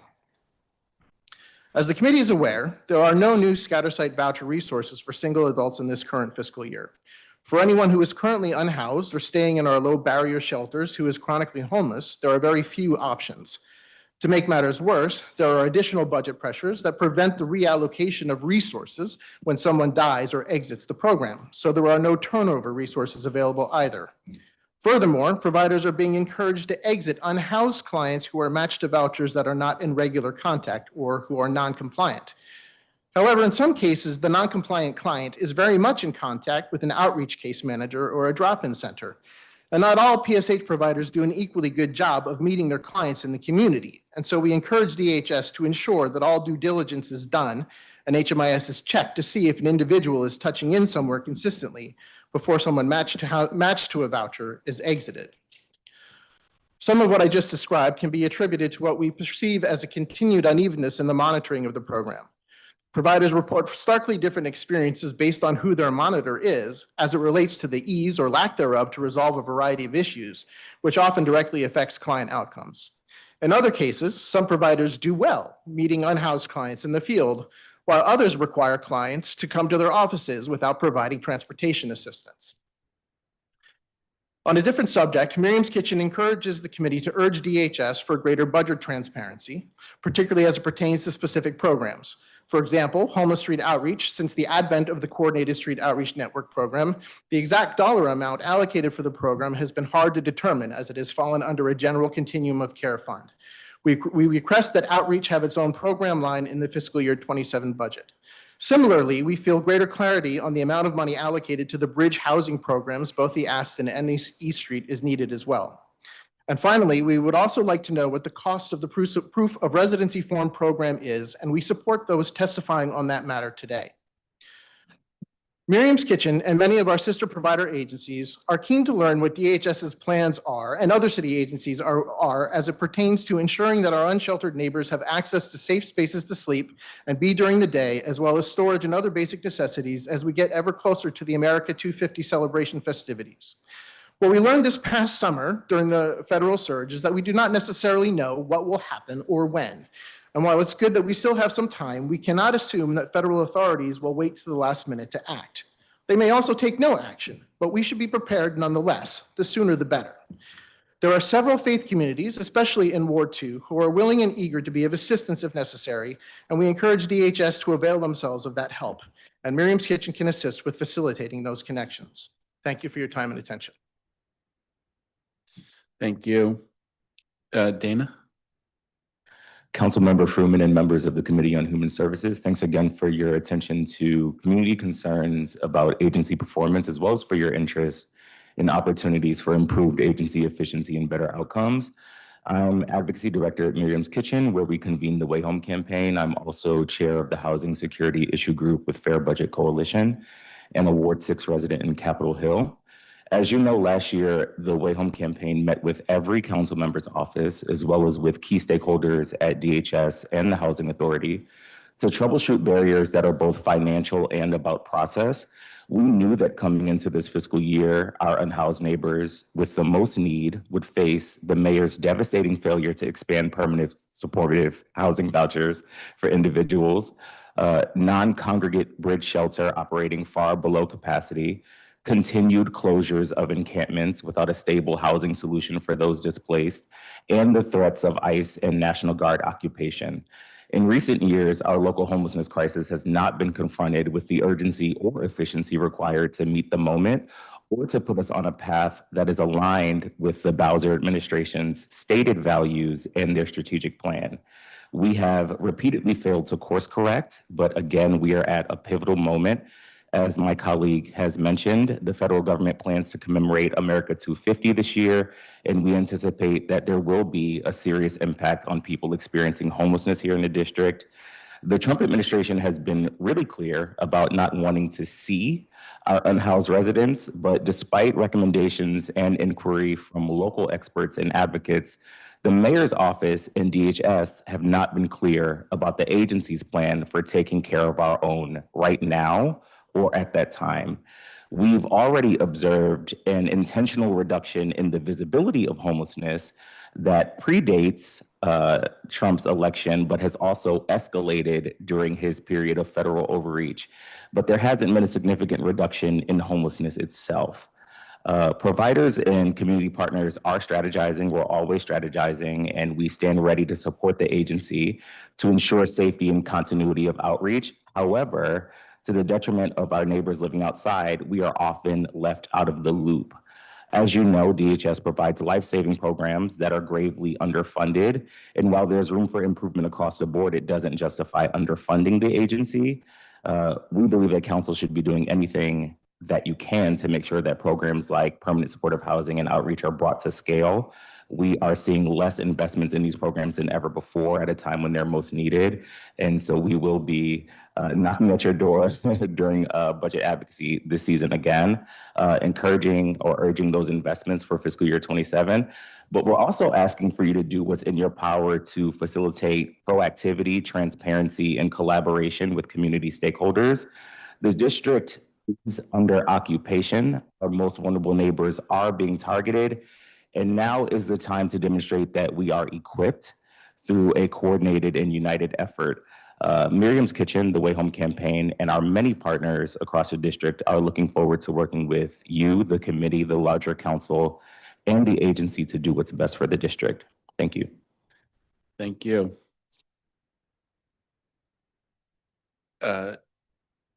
Sheila White. Hi, good morning, Mr. Furman. My name is Sheila White. I grew up here in Washington, D.C. as a former teacher aide at Fletcher Johnson, and I graduated from the University of District of Columbia. I am testifying to support DHS Bridge Housing Program and ask the council to continue funding and expanding these life-saving programs. In 2012, my apartment was flooded, and I was homeless for the next 10 years. I moved around a lot from street to street, to people's couch, and eventually into shelters. In the shelter, I slept in a room with 10 people. No privacy to do my homework or to do anything. We all had our schedule at the same time. We ate at the same time. We slept at the same time. During COVID, I was so scared I would catch COVID that I had many, many panic attacks. My blood pressure was so high, I had to be hospitalized many times. We had to leave the shelter at 7 a.m. and couldn't come back until 4, regardless of the weather. The bed wasn't guaranteed from night to night. If you were back by 4, if you weren't back by 4, you lose your bed. You would have to get back in a long line of folks to start the intake process all over again. Many people lost their beds 10 to 20 times and had to start over each time. If you lost your bed, it could take much as a week to get a bed again. Living in the shelter, I did not get support from case managers in trying to get housing because there was too many people that they tried to help. I figured out my housing on my own. The Bridge Housing Shelter would have been a better fit for me to get the rest, to study, to be more comfortable, and have more privacy. I believe if I was at Bridge Housing, I would have gotten my homework done, better grades, and more time to work on getting housing. If I was in Bridge Housing, I wouldn't have been homeless for 10 years. With the right amount of caseworkers for the number of people in the shelter, I would have been housed much sooner. I ask the council to continue to supporting the current Bridge Housing Program and work to expand them to support more people as they work to getting housed. Thank you. Thank you very much. Wesley? Good morning, Councilmember Fruman. I'm Wesley Thomas, a member of Miriam's Kitchen Speakers Bureau, ardent homeless advocate and outreach worker with 29 years of lived experience. I'm here today to address the major concerns surrounding the homeless community who are dying every year matched to permanent supportive housing vouchers. They are dying stuck in the city's long voucher process loop. Unhoused individuals face 3.5 times the mortality risk of people who are housed. Between 2022 and 2025, approximately 250 met their demise, over half of whom were matched to permanent supportive housing vouchers. They live without dignity, only to pass away without a place to call home, being stuck in this loop. Many of my colleagues who are also passionate homeless advocates and street outreach workers share the same major concerns. Being that there are no permanent supportive housing vouchers for single homeless individuals in this year's FY26 budget, many more will meet the same demise if things do not change. Every year I hear about the deaths of several of my friends passing away, many of whom I was friends with the 29 years I lived unhoused and homeless. Therefore, I continue to immerse myself and advocate with vigorous passion in this traumatic crusade. So in 2026, let us transform and change this deeply distressing inconsistency so that we may turn those matched permanent supportive housing vouchers in 2026 into homes and apartment keys. This is the nation's capital. Let us set the precedence for the rest of the United States. We can do better. We must be better. Thank you. Thank you very much. Thank you very much for the work that you do and based on your lived experience. I hear you on the urgency of getting people who are matched into housing. I do think that we're doing a little bit better now. And so that doesn't mean we sit on our hands and think everything's swell, but I think that the message that you're sending has been sent for a period of time, and I think it's getting traction, and I think the agencies have worked together better to get to do a better job. So it wouldn't have happened without people like yourself pushing, and it can get better still, but thank you very much for that. Thank you for your testimony. Bridge housing actually is a priority for me as well. I think we need to fill out the continuum of care because there are different things that can work for different people better. And bridge housing is one of those important pieces that should be built out. So thank you very much for testifying from your personal experience on that subject. There's a lot in both of your testimonies, and so we're in ongoing conversation about it. One piece in both of your testimonies was about America 250. I do think we were caught off guard last summer, but also I think it was a moment for real pride in the job that our advocacy community and our government did. I was out there, you were out there. At the time, the acting director of DHS was out there, and the deputy mayor for health and human services was out there trying to get folks connected to services and trying to avert bad outcomes, and they did well under those circumstances. Now we're in a new situation where we can see the train coming.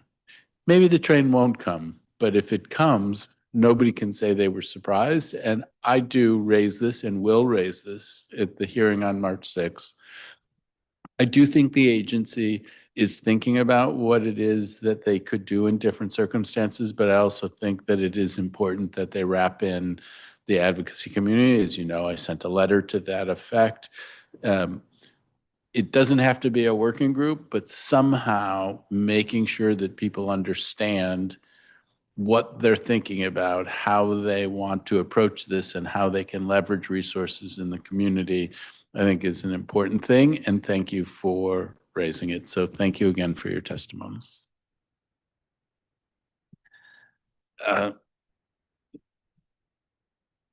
Max Broad, Dawn Dalton, Michaela Deming, and McKenna Osborne.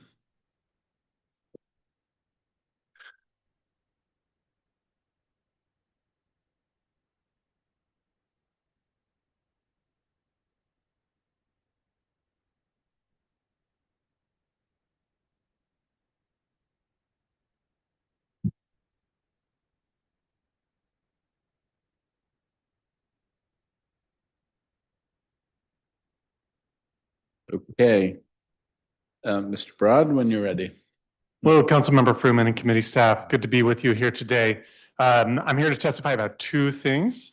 The first is regarding the Green Food Purchasing Amendment Act, which we're at the halfway point of. This law was passed in 2021.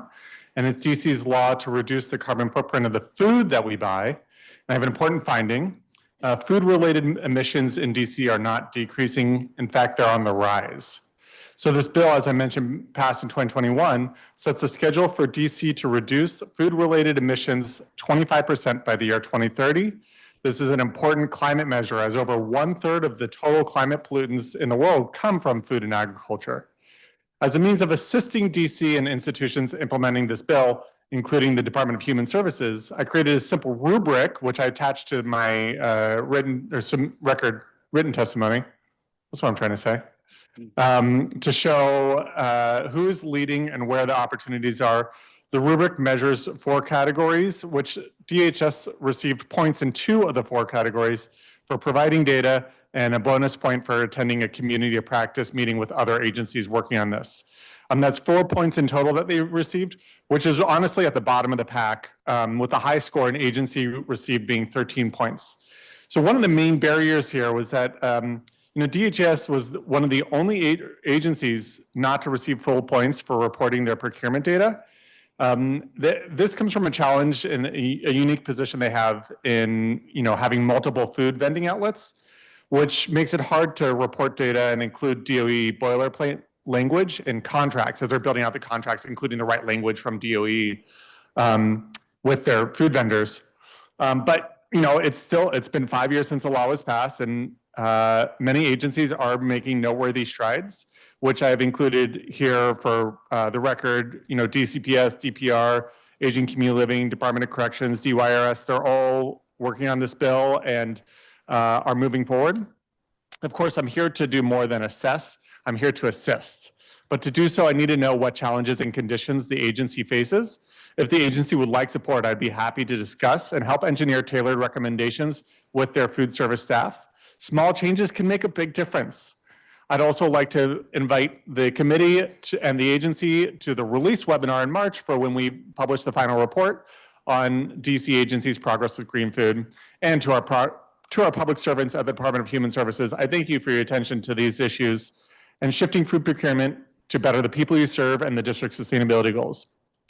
The other point I'd like to testify on is initiating DC's pet-friendly shelter in DC.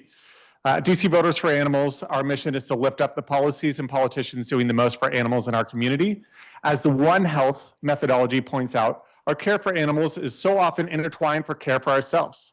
When DC Council passed Roscoe's Law, or also known as the Pets and Housing Act of 2024, this was a beacon of how we can improve the lives of animals and community members together. A key provision of the law is to operate at least one emergency shelter that is pet-friendly.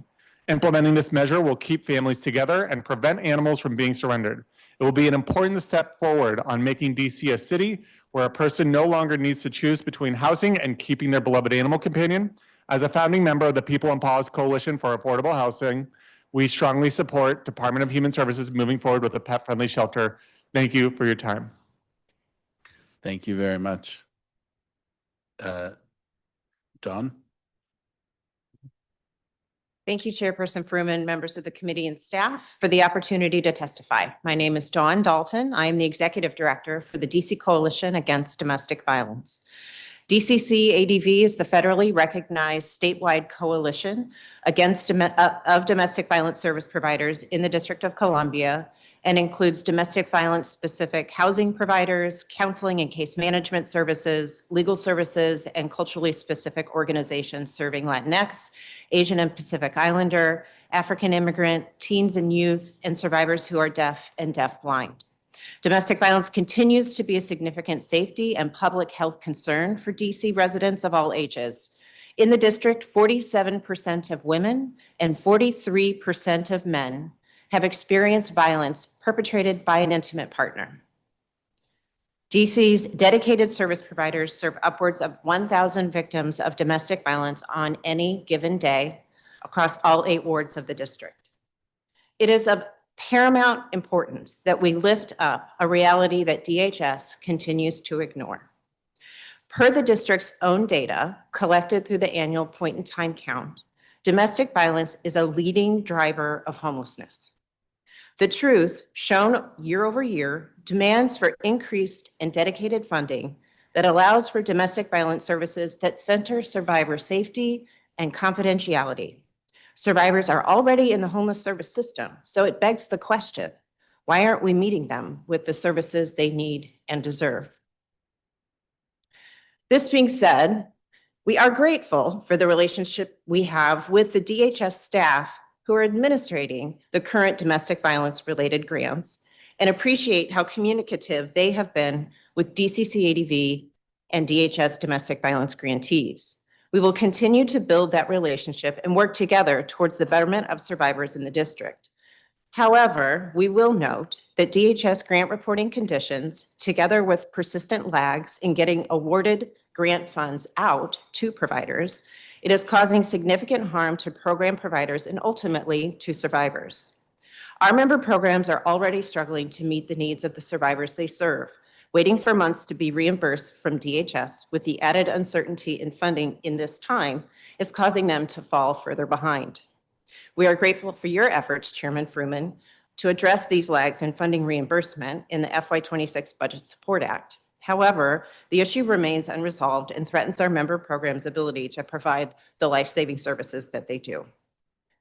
Member programs are also running into coordination and transparency issues with the agency. DHS has been making notable changes in policy and program requirements over the past year. These changes are being made without meaningful coordination with service providers and lack clarity of the reasons for the changes and any exploration of alternative solutions. This not only increases concern and difficulty in providing and linking services, but directly impacts resident services for the most vulnerable, including youth survivors. As we turn our focus to the increasingly challenging times that we are now facing, policies from the new federal administration are creating confusion and concern for many and threatening the safety and stability of our most vulnerable communities. These policies disproportionately impact marginalized communities, including people of color, LGBTQ+ individuals, immigrants and their families, and deepen barriers to safety and justice. We cannot forget that domestic violence and domestic violence survivors are a part of every community. And the consequences of these federal actions for our communities are frighteningly alarming. The coalition remains steadfast in our commitment to identifying protection and empowering environments for survivors, even in the face of these challenges. Our work is guided by a vision of safety, dignity, and equity for all, and we remain resolute in advocating for the needs of those who have been silenced or marginalized. As you know, confidentiality of client identity has been the bedrock of domestic violence services since the inception of support for survivors due to the lethal nature of the relationships they are fleeing. We want and need service providers to understand their rights and feel supported in exerting them on behalf of survivor safety. DHS, the DC Council, and systems leaders must also understand the necessity of confidentiality and be ready to support programs and survivors in exercising their obligations and rights to maintain this critical component of safety. To sustain domestic violence service providers' ability to provide life-saving services to victims, we ask the Council to continue its work to address DHS's lags in awarding grants. If providers can't fund payroll or operations, they can't support people in crisis. We also ask for more transparency and collaboration from DHS. Making policy and programmatic changes without meaningful coordination with member providers also restricts organizations' ability to support survivors in need. Thank you very much. Thank you for your testimony. Michaela?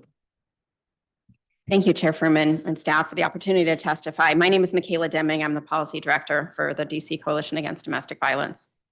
As John mentioned, housing and domestic violence and homelessness are intertwined.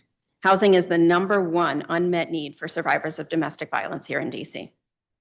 Domestic violence persists as one of the most common life experiences among people experiencing homelessness, and that is noted in every PIT count.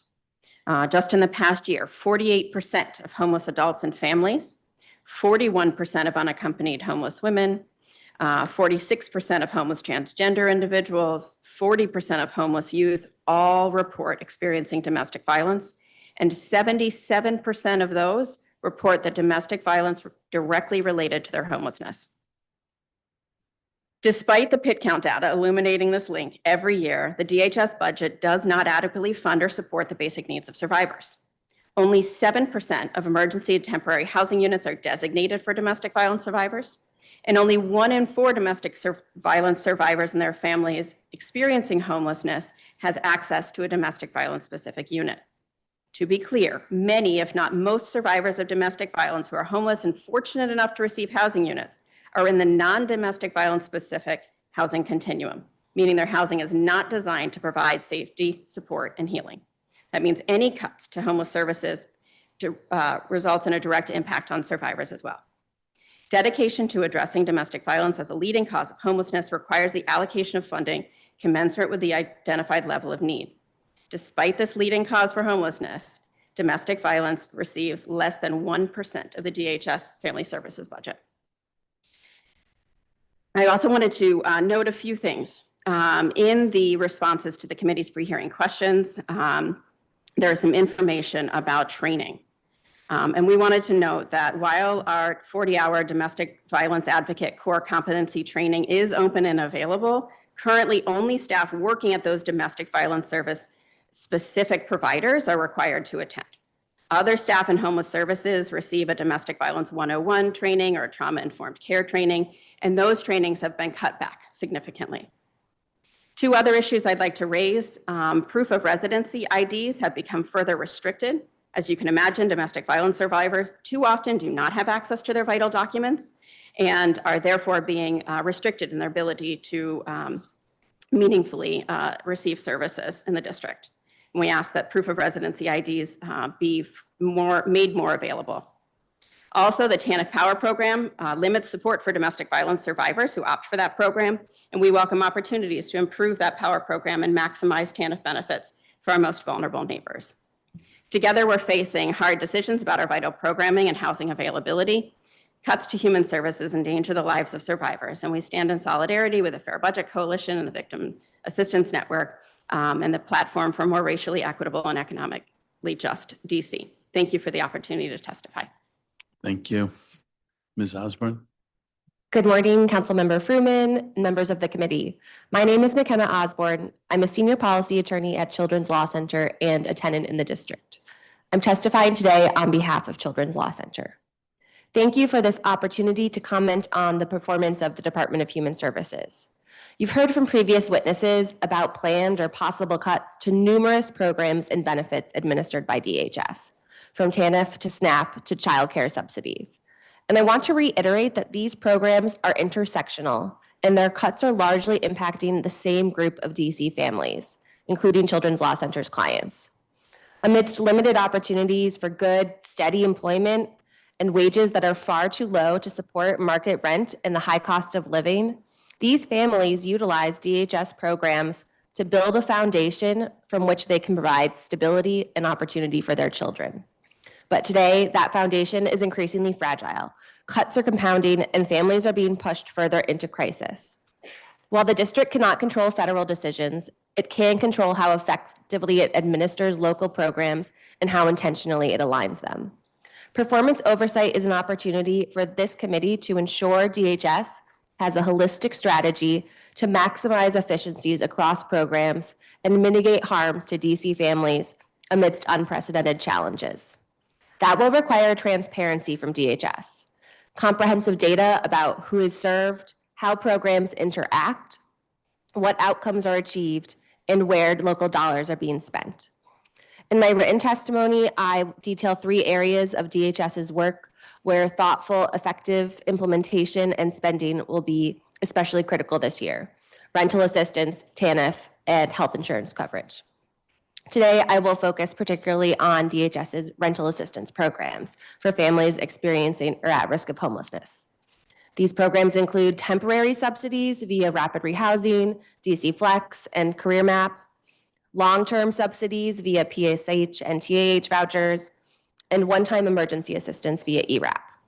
Together, the programs are intended to make family homelessness brief, rare, and non-recurring in the district. In recent years, the executive and DHS have touted progress in decreasing the numbers of families experiencing homelessness.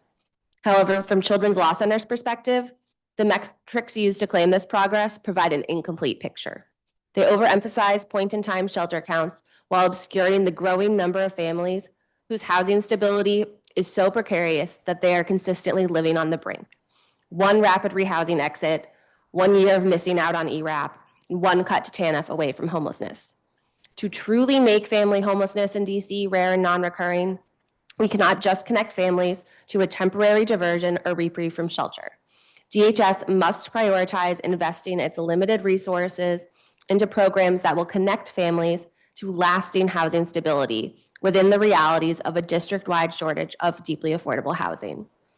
Children's Law Center appreciates that over the past year, DHS has sought to diversify the types of housing assistance families are connected to and when, largely by decreasing its reliance on rapid rehousing as a one-size-fits-all exit path for every family in shelter. But we're deeply concerned that in order to facilitate that significant downsizing of rapid rehousing, DHS is placing families into programs like DC Flex that currently are no better designed to meet their needs or help them realistically achieve long-term housing stability, is focusing on how to incentivize families to live in temporary, unstable situations or leave the district altogether, and ultimately is setting the district up for a significant increase in the number of families in our homeless shelter system. At the same time, we believe DHS is failing to maximize cost savings across programs that could be reinvested into services that would keep generational Washingtonians in DC and in stable housing. For example, this committee included provisions in the FY26 Budget Support Act to stop providing rapid rehousing case management services to families that already receive case management through TANF. Why then is the average monthly case management cost per family in rapid rehousing the same in FY26 as it was last year before the change? And why are the average monthly case management costs in Career Map, which is supposed to include robust two-generation case management, around $500 lower than those for rapid rehousing? We urge the committee to explore these questions with DHS next week and work with them moving forward to identify and maximize cost efficiencies across programs and reinvest them to support effective housing supports for DC families. Thank you. Thank you very much for your testimony. Mr. Broad, thank you for your testimony.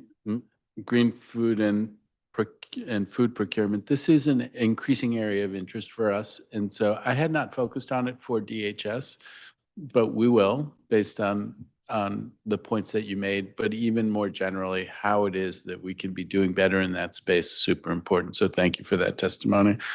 Ms. Dalton, Ms. Deming, I have to say some of the numbers that 1,000 people a day.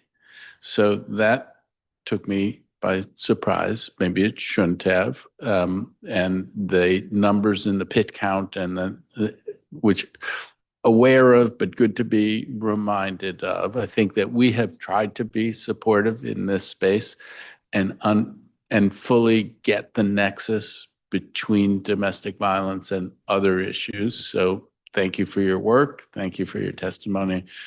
Ms. Osborne, I don't want to get into it here because it's going to be a long day, but I do want to get together at some point and talk about some of these infrastructure issues. And we've done that in the past and it's been helpful for us. And so let's do it again sometime soon as we move into the budget season. Yes, I would love that. Thank you. All right. Thank you to this panel.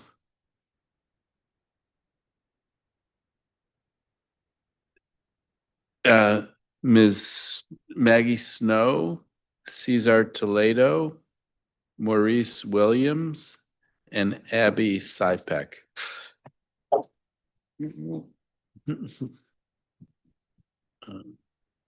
Thank you very much. Okay. Do we got everybody?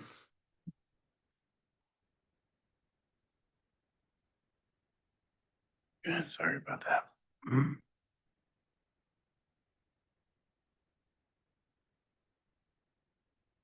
Okay, Ms. Snow. Yeah, great. Good morning, Chairperson Fruman and committee members. Thank you for allowing me to testify. My name is Maggie Snow. I'm the Anti-Hunger Program Associate overseeing our SNAP work at DC Hunger Solutions.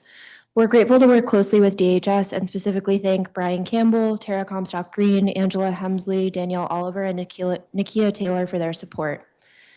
As the SNAP program faces the greatest cuts in its history following the passage of H.R. 1, DC must ensure that we're doing everything we can to protect program access and integrity. I want to first acknowledge improvements the agency has made in the past year.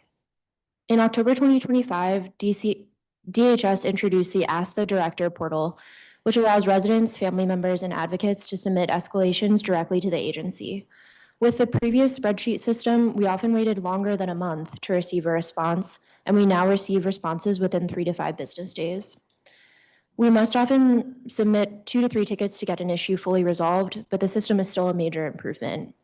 Second, we're thrilled that ESA service centers will begin using a new ticket system to ensure clients have a concrete way to document when they speak to the front desk or conduct an in-person interview.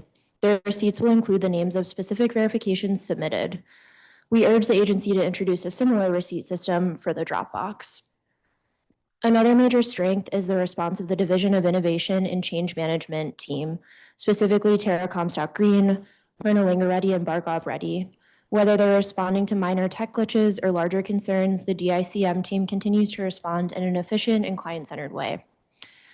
There continues to be room for growth in 3 major areas: language access, client-friendly notices, and accurate and timely case processing. In terms of language access, I hear from clients multiple times per week that they often wait 40 minutes or longer for the call to be answered, only for it to drop once an interpreter is connected. Additionally, in one particularly negative call in December 2025, between me, a call center representative, and a Spanish-speaking client, the representative refused to get client consent for me to participate in the call. We urge the agency to strengthen language access by streamlining the process for securing interpreters and coordinating effectively with organizational advocates. Now turning to written notices, in July, Congress passed H.R. 1, which again made the greatest cuts to SNAP in the program's history. Clear, client-friendly communication is critical so that clients know what to expect. While DC DHS has not yet released guidance on this, we know that in the future, asylees and refugees will no longer be eligible for SNAP. For the first time in over 20 years, SNAP clients in DC will also be subject to time limits based on work or volunteering status. In December 2025, DHS began sending mailed notices and robocalling clients to let them know of this requirement. Notices were sent to all households, regardless of client age, disability, or eligibility status. This caused unnecessary confusion and panic, which could have been avoided had the agency sent the notice only to affected clients or had they included more clear language around exemptions. We're grateful to have met with DHS since, but we still have many questions about the rollout of work requirements, including when is the official implementation date? Will existing SNAP clients be screened for eligibility at their next restart date? Will DHS release a standardized form for medical providers to document client exemptions? And how will DHS clearly communicate the requirements to clients who also receive Medicaid and TANF? We know the agency has a lot on its plate, but swift answers to these questions will help us to help clients. Another area for improvement is timely case processing and accuracy. We're particularly concerned about the consistently high payment error rate. I recently helped a client who reported that they abruptly stopped receiving SNAP benefits at the end of September 2025. The client is a parent in a 6-person household that receives about $700 per month in benefits, which is not enough. Due to agency error, the client missed out on 3.5 months of payments. With advocacy from DC Hunger Solutions and legal aid, the client received a back payment of over $2,000 in late January 2026, but still the agency didn't explain what caused the error. In addition to harming clients, the high payment error rate will also have implications for DC's budget. Under H.R. 1, states will, for the first time, have to pay a portion of the SNAP benefit cost. We know that the changes to humanitarian eligibility and work requirements will also drive up the error rate. More frequent checkpoints mean that the chance of error also goes up. Now more than ever, the agency has to do everything it can to streamline processes. We're eager to work with the agency to develop client-friendly flyers, webinars, and social media graphics. We want to work together to make the process better for staff, clients, and advocates. Thank you again for the opportunity to offer testimony. I've included additional detail in my much longer written testimony, and we'll be glad to answer any questions. Thank you. Thank you very much. Cesar? Yes. Good afternoon, Councilmember Freeman, My name is Cesar Toledo. I'm the Executive Director for the Wanda Austin Foundation. We provide housing for queer and trans youth here in the district.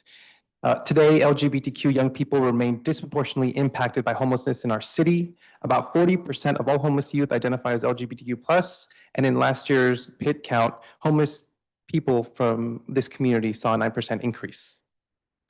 That's why the foundation mission is now more urgent than ever. As one of the smallest housing providers in all of the district, the foundation punches above its weight. Over the course of my short tenure as the executive director for the Wanda Austin Foundation, we've raised nearly $300,000 from non-governmental funds through support of grassroots donations, corporate support. We've implemented new accounting procedures for submitting invoices to DHS and TCP, which have resulted in quick turnaround. Just want to really quickly commend DHS as their invoice review process has accelerated significantly to the point where we now receive our reimbursements within a month. That would have shut down the organization just a year ago. We've strengthened our programming, right, with support and guidance from DHS. We're launching new youth-led initiatives, really grounded in the chosen family support model. And we're taking active steps to adopt Daily Living Activities 20, ADL 20, a clinical assessment tool with support from DHS to really further enhance our delivery model. We've restructured staffing consultants and really had some cost savings, about $90,000 without firing or laying off any staff. And we've invested directly in our staff. For the first time, we have 100% healthcare insurance coverage. We have flexible, unlimited PTO pilot policy. And we've instituted 20 plus professional development trainings via Easy Llama, right? A standard within the corporate world. You know, and attached to this testimony, I've provided a housing program dashboard that really outlines the demographics of the youth that we serve, really looking at the calendar year for 2025 with key performance metrics. And, you know, honestly, I'll be very honest. When DHS first implemented the mandate for hiring and having an employment and education specialist position, I had concerns about the long-term ability for sustainability and scope. But instead of resisting, the Wanda Austin Foundation leaned in. So we actually built something bigger and better and more holistic, a workforce navigation center at our housing facility designed to close the education and employment gaps our young people face that we house.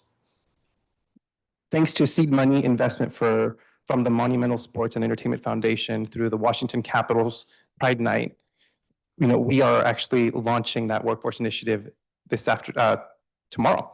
So, you know, these efforts really reflect our commitment to being a strong, transparent, accountable partner with DHS and TCP in delivering high quality, culturally competent services to DC's queer and trans young people. And still, I know there's more that we can do. As a city that prides itself of being a national leader for LGBTQ residents, I ask the council to really grapple with these questions. What will our district leaders do this year to reverse the rising trend of LGBTQ plus youth homelessness? 2, when the continuum of care pipeline for LGBTQ plus youth is nearly always at capacity, will district leaders step up to increase the number of beds and services? And 3, what continuum of care data can be shared to transparently assess outcomes and equity for LGBTQ residents experiencing homelessness? Our queer and trans youth cannot wait for another budget season. They need us to step up and do our part, especially now more than ever.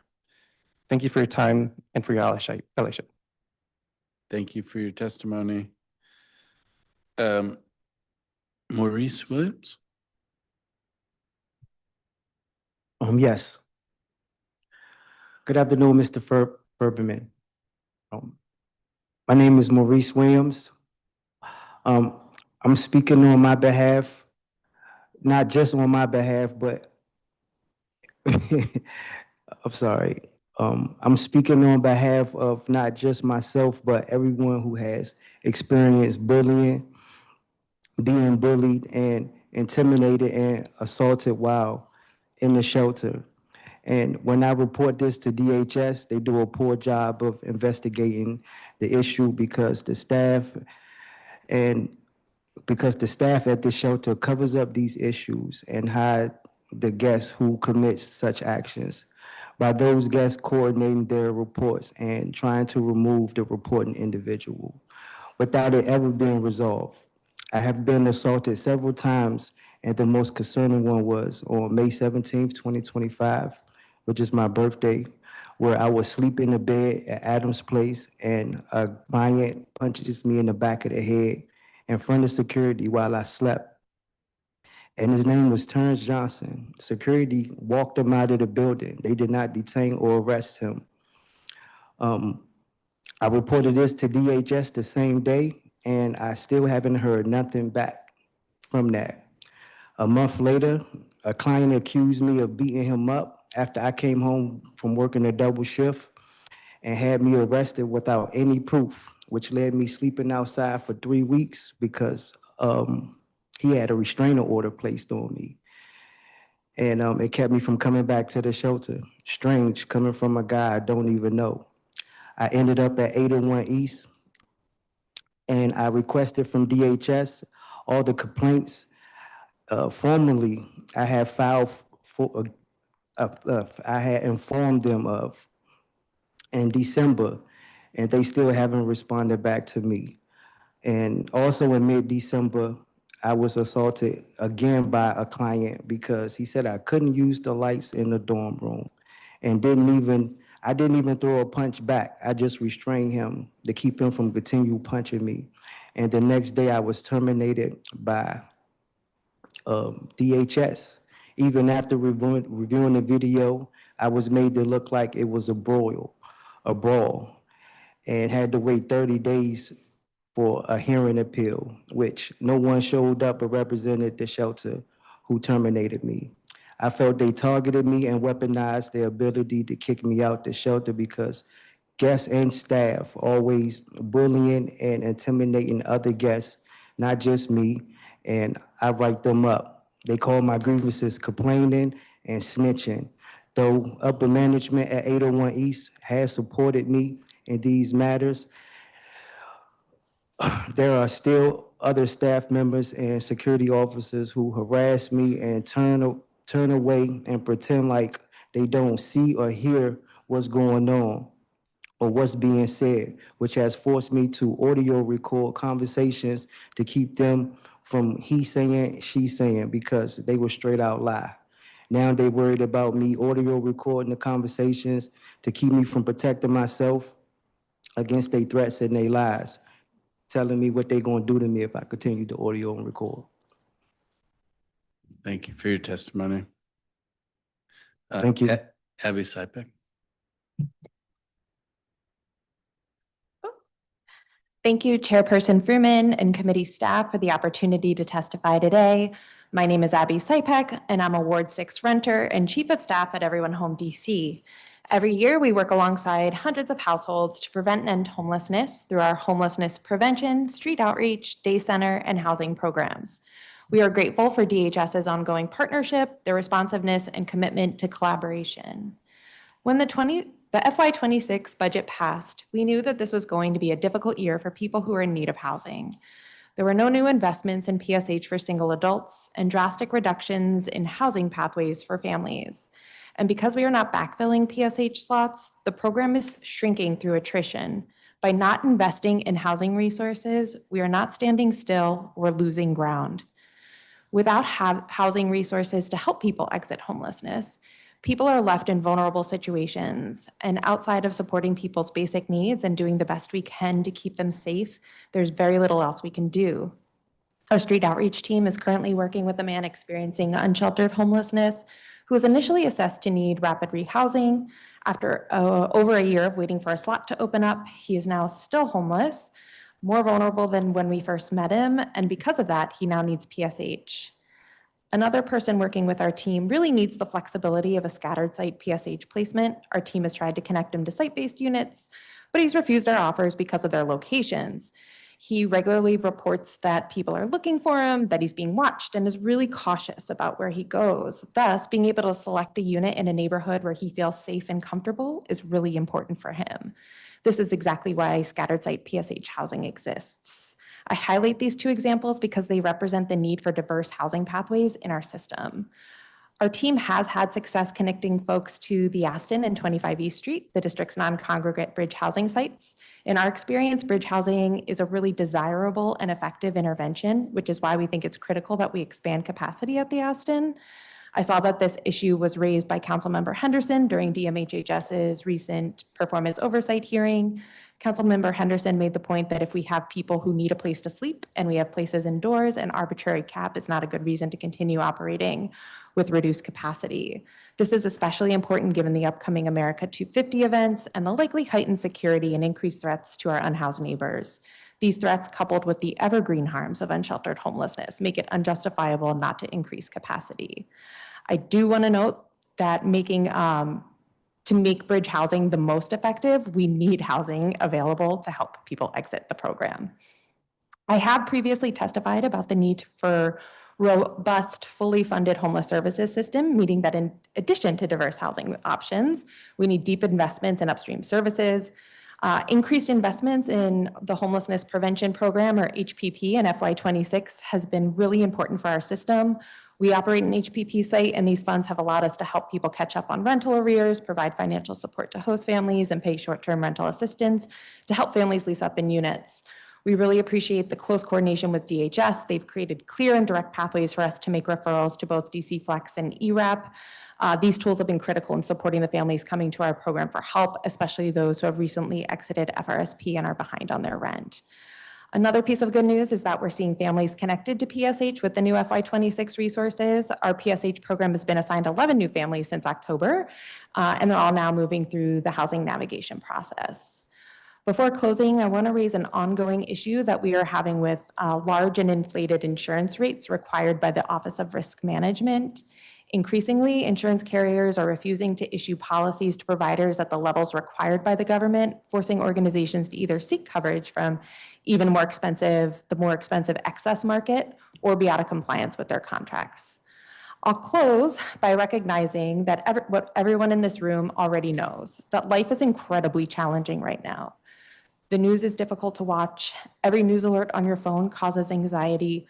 Groceries are really expensive, electric bills are out of control, and our regular lives don't stop because things are difficult in the world. And we know that some people have it much harder than others. In a city with as many resources as Washington, D.C., the last thing any of our neighbors should have to worry about is whether or not they have a place to call home. Thank you, and I'm available to answer any questions. Thank you very much for your testimony. Ms. Snow, on the SNAP issues, these are an area that we're focusing on. I mean, it is a real source of concern. And the communication issues that you're talking about, there's the heart of the problem, and then there's communication about it. We're concerned about the heart of the problem, and we're concerned about the communication about it. We should be in touch with you all about what kinds of things you're suggesting. We are talking with the agency. We will be asking about that next week. Or it's not next week, is it? Yes. It is next week. It's a little bit of we're doing great, but it's a little bit of a blur, a lot going on. Mr. Toledo, the data on the dashboard, super impressive. Thank you for the work that you're doing. On the workforce dimension, so glad to hear that you're doing that. I mean, this is an area with all of the other challenges, it lifts up the importance of the workforce support. And so glad to hear that that's a thing that your organization is focused on. Mr. Williams, I'm sorry to hear about it. I love your outfit. My granddaughter would love your bow tie. Keep us informed if this kind of thing keeps happening, but very sorry to hear that these are things that you've had to go through. Ms. Sypak, the diversity of housing options, again, it's a theme, and you hear other witnesses talk about it, and you'll hear me talk about it. This is another one of those critical spaces. How do we fill out the continuum of care so that we're meeting people where we need to meet them? The insurance rate issue is a new one on me, honestly. And so what I'd ask is that you send an email to our team, Dan and Ella, to make sure we fully understand that issue, because that's a new one for me. Already on it. Thank you very much. All right, well, and thank you all for your testimony. May well not be a new one for my team, but it just happens to be a new one for me.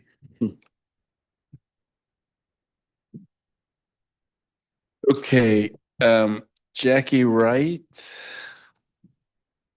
Elizabeth Davis, Janet Bogue. I have been told Sandra Benavente isn't here, but if that's wrong, she should come up. Roger Scott.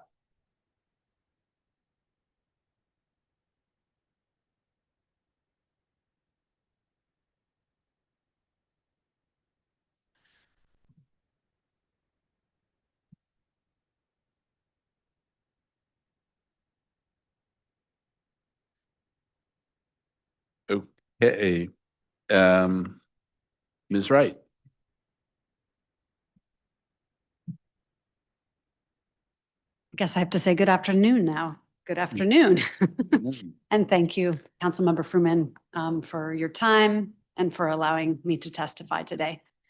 My name is Jackie Wright. I'm the Social Justice Programs Manager at Foundry United Methodist Church. I'm here on behalf of Foundry, on behalf of the Washington Interfaith Network, and on behalf of the almost 2,400 DC residents that came through Foundry's doors last year to engage with our ID ministry, which helps folks to obtain their vital documents. I'm testifying today because I care deeply about the welfare of those who are on the margins in our city, those who are most likely to lack proper ID, and who are the very people who need that ID the most. As everyone in this room is aware, you cannot get housing, employment, enroll in school or enroll your kids in school, open a bank account, or access other vital services without an ID. And unfortunately, the current system makes it hardest for those who need the ID the most. One of the biggest obstacles this past year we've seen at Foundry is around proof of residency. And this is not the first time you've heard that this morning. As you may know, in the last year, DHS has dramatically reduced the number of agencies that can distribute the social service proof of residency form. This has made an already difficult process even harder. Although there are 10 agencies listed on the DHS website that can give this form out, only 3 of these sites are places where people can walk in to get a proof of residency form. And 2 of those 3 are designated men's shelters. And although DHS has told us women can go to those shelters to access a form, most do not feel comfortable doing so. So on face value, this feels discriminatory.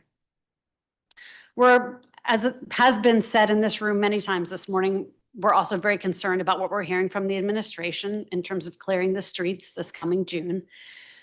Again, a crucial step to getting people housed is to get them an ID. And as we heard already this morning, people are dying waiting for housing. You need an ID to get a housing voucher or to use a housing voucher.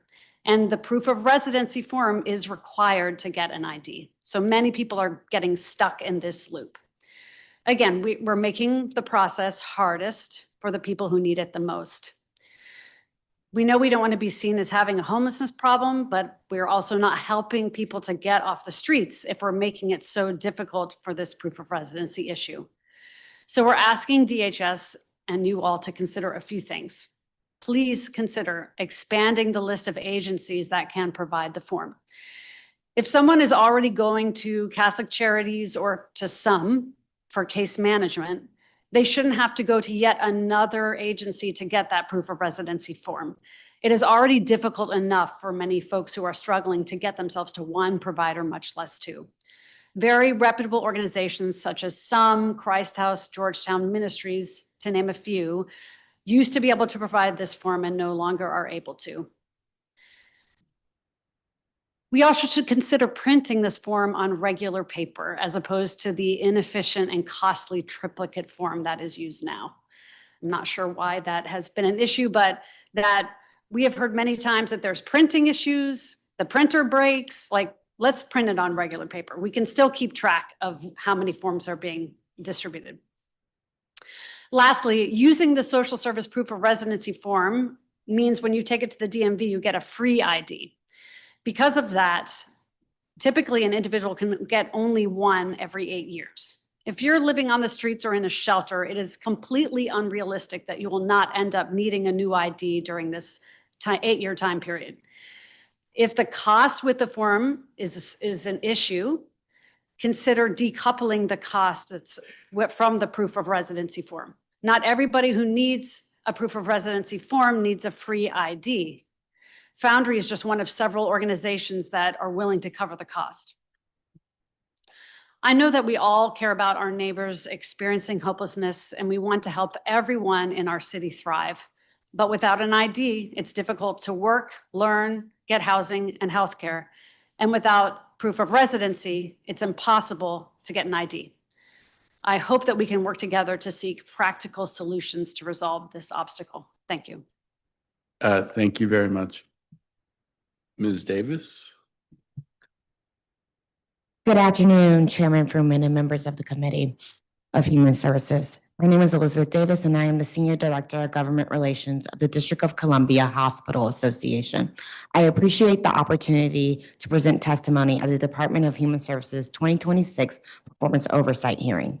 DCHA is a unifying force advancing hospitals and health systems in the District of Columbia. We are committed to promoting policies and initiatives that strengthen our system of care, preserve access, eliminate disparities, and promote better health outcomes for patients in our community. Our driving vision is to achieve an efficient and effective healthcare system that supports a healthy, equitable, and vibrant community. On behalf of DCHA and our members, I want to begin by expressing our sincere appreciation to Director Pierre and her team at the Department of Human Services for their support and ongoing partnership with hospitals.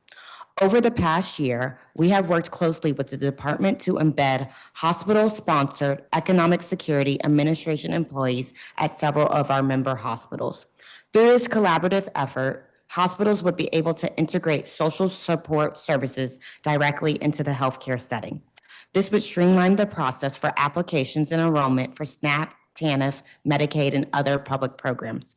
We anticipate that this pilot would begin in FY 2027.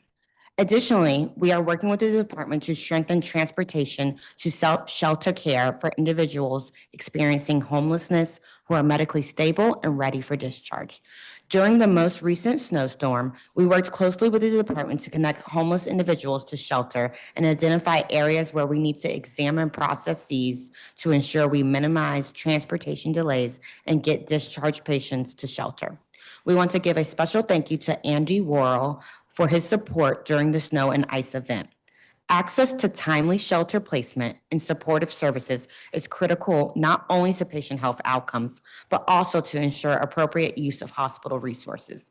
We appreciate the department's continued engagement and remain committed to working with them on streamlining pathways into shelter. We also want to recognize the Economic Security Administration for its continued partnership with the birthing hospitals to address eligibility for the deemed newborn population. This has been an ongoing effort between the Department of Healthcare Finance, ESA, hospitals, and Medicaid MCOs.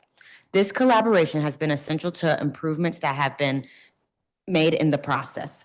These improvements establish coverage for the newborns as well as allow hospitals to bill for services rendered. Over the last 2 years, the monthly calls have been incredibly collaborative, which is a testament to the team effort being undertaken to improve processes across the system. Thank you for allowing me to testify today, and I'm happy to answer any questions. Thank you very much. Janet Bogue. Thank you very much. I'm grateful for the chance to testify before the committee and my council member, Mr. Fruman. I live in Ward 3. I've also lived in Ward 6 and Ward 1 in my many decades in Washington. And for the last of those decades, I've been a volunteer at Foundry Church's ID ministry, which Jackie just testified to, where we help homeless and low-income Washingtonians get the vital documents that they need to access employment, education, housing, and social services.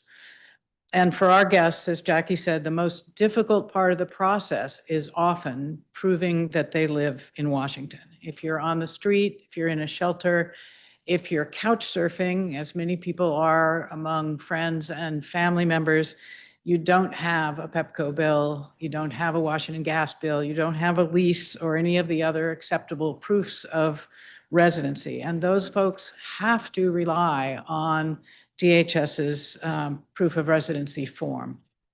It's a form that is increasingly difficult to get. One thing we've heard is that DHS is concerned about fraud, about people who are claiming to live in the district when they actually live in Maryland or Virginia to try to access DC residencies and residency benefits. And we understand DHS has to guard against that. Our own experience with our guests, these 2,400 or so people who come through Foundry every year, is that false claims to residency are quite rare. 65 to 70% of our guests were born in Washington. We get Washington, D.C. birth certificates for them. And most were raised here and schooled here and have lived here all their lives.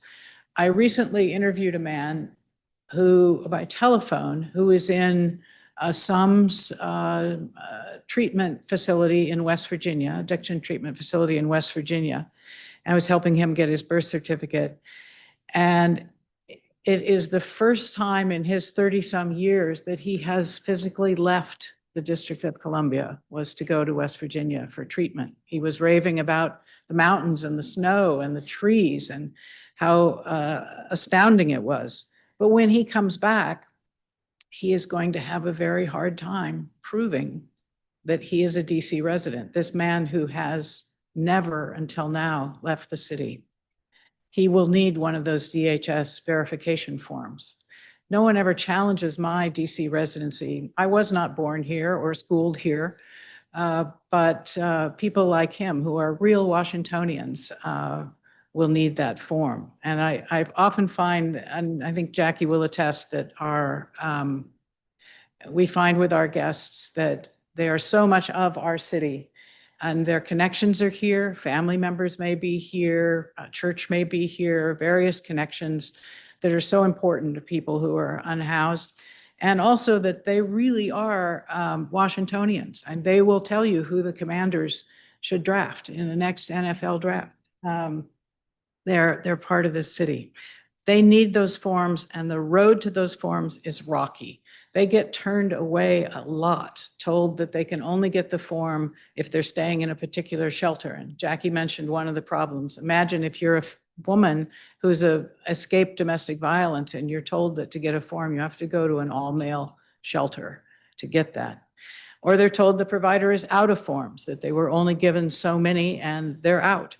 Or told that because they had a form a few years ago, that's it, they can't have another one. And again, as Jackie said, every step our guests take to leave homelessness depends on an ID. Getting a job depends on it. Rebuilding your life, trying to get housing, coming out of incarceration, and you're given 60 days to get a job and a house, and you can't do any of that without an ID. And as several people have testified so earlier, escaping domestic violence and needing a safe place to live and get your kids, if you have them with you, enrolled in school depends on an ID. So ensuring that those proofs of residency forms are readily available really needs to be a high priority for DHS. That means increasing the number of agencies that can provide for them. We volunteers think there need to be providers in every ward. There are not in every ward and every quadrant of the city. It means increasing the sheer number of forms. We think the simple solution to the lack of forms is the photocopy machine to make sure there are plenty of forms available. And it means making sure that men and women have equal access to opportunities to get those forms. It really does make a difference. Getting that plastic card that says you are a resident of DC makes the whole difference in people's lives here. And we thank you very much for helping us solve this problem. Thank you. Mr. Scott? Good afternoon, Chairman. My name is Roger Scott, and I'm the president of ASME Local 2401, representing over 2,000 frontline workers at 16 district human service agencies, including DHS, people who administer SNAP, TANF, Medicaid, and other lifeline programs that keep district families housed, fed, and connected to care. Last year, I reported to the council that the union and the agency had agreed to restart the Labor Management Partnership Committee, the LMPC, and I'm glad to report that those meetings have begun and we're meeting regularly. The union leadership also now meets every other week with the agency's labor liaison, and just recently, the union shop stewards at DHS have started meeting monthly with management as well. These are all welcome reforms, and I believe putting this communication structure in place shows commitment by both management and labor to work together and lays the groundwork for successful collaboration moving forward. Regarding the LMPC, union leadership and management are working together to make the process as beneficial and productive as possible. Although I'm informed that the LMPC subcommittees on crucial issues such as performance management and employee well-being are so far not producing any substantive changes to address the many issues that employees bring to the union daily. Daily, sir. Let me follow that by saying that our members believe in the mission of DHS. They want this agency to succeed. They want residents to get timely, accurate, and humane service. But right now, employee morale at DHS is at rock bottom. And not because the work is hard, and it is, it's because the relationship between management and workers outside of formal meetings on the front lines of service is still broken. We're hearing over and over the same themes. Workers feel bullied rather than supported, ignored rather than heard, and blamed rather than equipped to succeed. When staff raise operational problems, broken processes, unrealistic workloads, and confusing directives, the response is too often silence, deflection, or discipline. That is not performance management. That is management by fear or worse, indifference. I think communication is a core issue. Procedures sometimes change with little notice or explanation. Instructions conflict. Frontline staff are left to absorb the frustration of the public when computer systems fail, while having no real voice in how those systems are run. Complaints and concerns moves up the chain and too often disappear into a void. The message workers receive is endure it or else. This has real consequences. Low morale means high turnover. Higher turnover means longer wait times, more errors, and less continuity for our residents who rely on these programs to survive. You cannot run a high-stakes human services agency on burnout and silence. You cannot deliver dignity to the public while denying it to your workforce. I want to make clear that we're not just here to criticize. We're here to ask for accountability and change. We're asking for clear, consistent two-way communication between management and staff, and we're asking for a culture where problems raised by workers are treated as early warnings, not as defiance. We're asking for working systems, training, realistic workloads, and leadership that manages by competence and respect, not intimidation.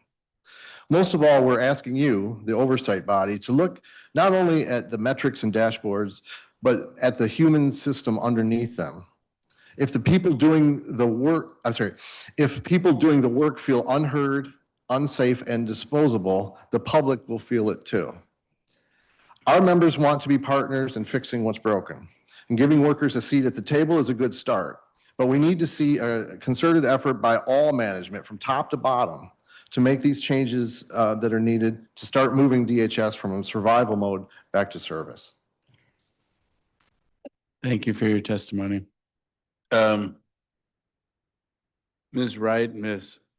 Bogue, on this ID issue, we actually just had a conversation with DHS about this the other day. One of the issues, there had been a perception that you couldn't get a form from a long list of the providers who provide forms unless you were a client of that provider. We were told that isn't the case, but we need to make that clear if it's an issue, or clear it up on the ground. You raised other issues, and so we will be following up on this at next week at the hearing. we don't want, I don't know what the issues are about quality control and such, but I think there can be issues about that. We don't want undue barriers. The agency has to do quality control, but we don't want to create undue barriers. So we'll review that again with them. And thank you for coming forward with your testimony on the subject. Ms. Davis, excited to hear about the pilot program, excited to hear about the transportation initiatives on the newborns.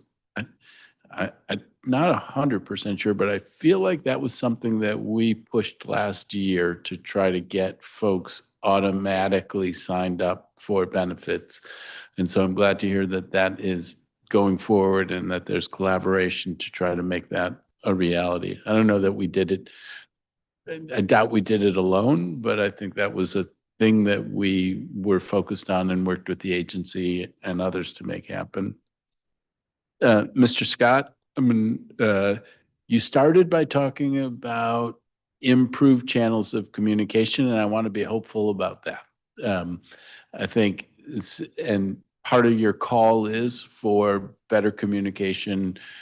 This has been, morale at the agency has been an issue for quite a while. And so we want to see morale, and I have to believe management wants to see morale improve for exactly the kinds of reasons: high turnover, frustrated employees, doesn't make the whole institution work better. This is the thing we should stay in touch on, but I do want to be hopeful that the new channels of communication that you're talking about can be a positive vehicle to get to something better. So thank you very much for your testimony. If you want to turn your mic on to say that. Yeah, just we're cautiously optimistic, but we'll keep you informed throughout the year.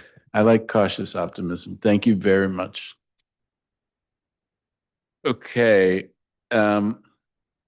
Lakeisha Beverly, Tia Titus, Maya Brennan, and Abel Nunez. We are planning to take, this is to those folks who are watching and who are planning to testify virtually. I think we gave a notice that our intention is at the end of the in-person witnesses to take a half-an-hour break and then come back. So that will have an impact on the timing of when those people who are out there waiting to testify virtually will come forward. I think after this panel, we probably have on the order of 10 folks. I think we'd estimated that we'd finish the in-person witnesses around 1:30. I think it'll be a little later than that, in which case we would reconvene a little after 2 o'clock, just to give a heads up to folks who might be waiting to go, and so they can plan their days. And with that, Ms. Beverly. Hello, good afternoon, Chairman Furman and committee. I want to thank you all for the opportunity to testify today. My name is Lakeisha Beverly, and I'm here to speak about the harmful, inequitable, and frankly retaliatory impact of the 30-minute lunch policy imposed on ESA's Department of Program Operations. For more than 40 years, DHS followed a consistent and successful practice. Employees were allowed a 1-hour lunch period by grouping the 2 15-minute breaks with the 30-minute lunch. This wasn't a perk. It was a proven structure that supported accuracy, wellness, and operational stability across the agency. But today, ESA's DPO is the only administration in all of DHS forced to follow a 30-minute lunch period. Every other unit, every single one, remains exempt. That means the people doing the most emotional, intense, high volume, high stakes, frontline work are given the least amount of time to recover. This is not equitable, it is not aligned with DHS values, and it is not supported by wellness research. Studies from the Journal of Occupational Health Psychology and the American Psychological Association, as well as NIOSH, all show one thing. that shortened or rushed breaks increase stress, reduce cognitive performance, and accelerate burnout, especially for frontline workers who carry sustained emotional and mental loads. A 30-minute lunch is not enough time to decompress, eat, handle personal needs, and mentally reset before returning to crisis calls, complex eligibility decisions, and documentation that must be accurate and compliant. But the impact goes even deeper. This policy has created a covert pressure system that artificially inflates performance metrics. When employees are overwhelmed, they skip or forget their breaks just to keep up. That means call numbers go up, processing volume goes up, and the key performance indicators look stronger, not because the system's improved, but because workers are sacrificing their well-being. At the same time, rushed work hides errors, mistakes get missed in a moment, and making the error rate look lower than it actually is. And employees who take their breaks as required end up scoring lower on evaluations than those who push themselves through exhaustion. That is a perverse incentive structure, and that is not ethical. But the most troubling part is this. Management told employees that the 30-minute lunch policy was implemented because of the testimonies worker gave last year. I and Tia Titus were those workers. If employees are being told that speaking up resulted in harsher working conditions, then this policy is not just inequitable, it is punitive. It sends a message that advocacy will be punished. It creates fear, it chills transparency, and it undermines trust in leadership. No agency can claim to value employees' voice while simultaneously enforcing a policy framed as retaliation for using it. DPO staff deserve the same recovery time, the same respect, and the same humane working conditions that every other DHS unit continues to receive. Restoring the 1-hour lunch period is not optional. It is necessary for fairness, wellness, and for the integrity of DHS operations. Thank you. Thank you. Ms. Titus? Good afternoon, Chairperson Fruman and members of the council. I am Tia Titus, speaking on behalf of our frontline staff in the Department of Human Services. I'd like to address how we determine eligibility for SNAP, TANF, and Medicaid, and how we can make our processes clearer, more consistent, and more accessible. I'm back again.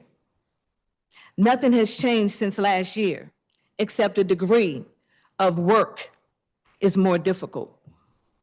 3 points I would like to address. Number one, staff should work according to the established work rules from the official DHS/ESA manual for policy to determine eligibility for SNAP, TANF, and Medicaid. Note, directives made by management do not support the established guidelines of the official DHS/ESA manual for establishing eligibility. By creating their own set of guidelines, it conflicts with official training received by the social service representatives, plural, and causes errors due to shortcuts that management uses to complete work. This results in eligibility workers producing quantity over quality. Additionally, this work is expected to be processed within 60 minutes. Number two, there's a strong need for consistency in how eligibility should be determined. It should be used according to the established work rules in the official DHS/ESA policy manual. Note, social service representatives should be trained using the same information. Doing so would make it easier for them to work collaboratively on case management. Number three, all work rules would be more effective if they were in writing. They should be easily accessible for management and SSRs to use as a clear reference.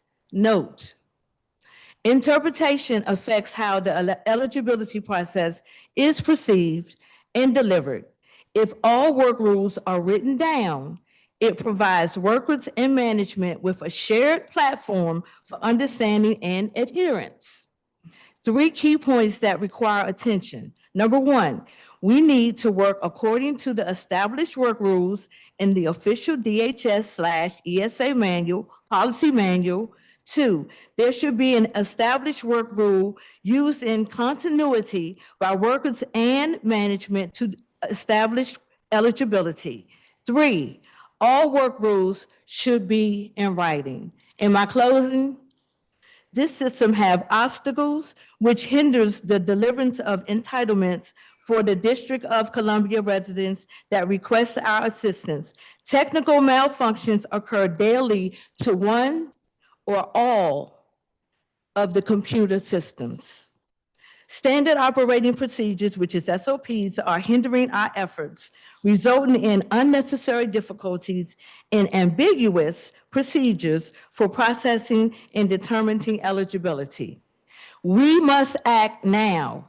Management must fix the systems and provide the right tools and ensure consistent, reliable eligibility processing. Upon entering this agency, I raised my hand and took an oath to help the District of Columbia residents.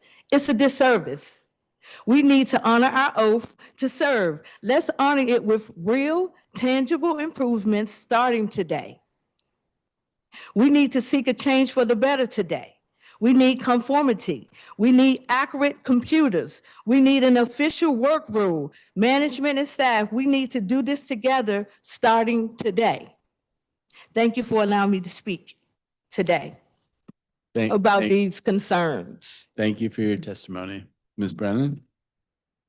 Thank you. Good afternoon, Chairman Fruman and members of the committee. My name is Maya Brennan. I'm the Chief Housing Officer at the Coalition. The Coalition's members represent a broad spectrum of nonprofits, for-profits, and government agencies involved in affordable housing and economic development activities.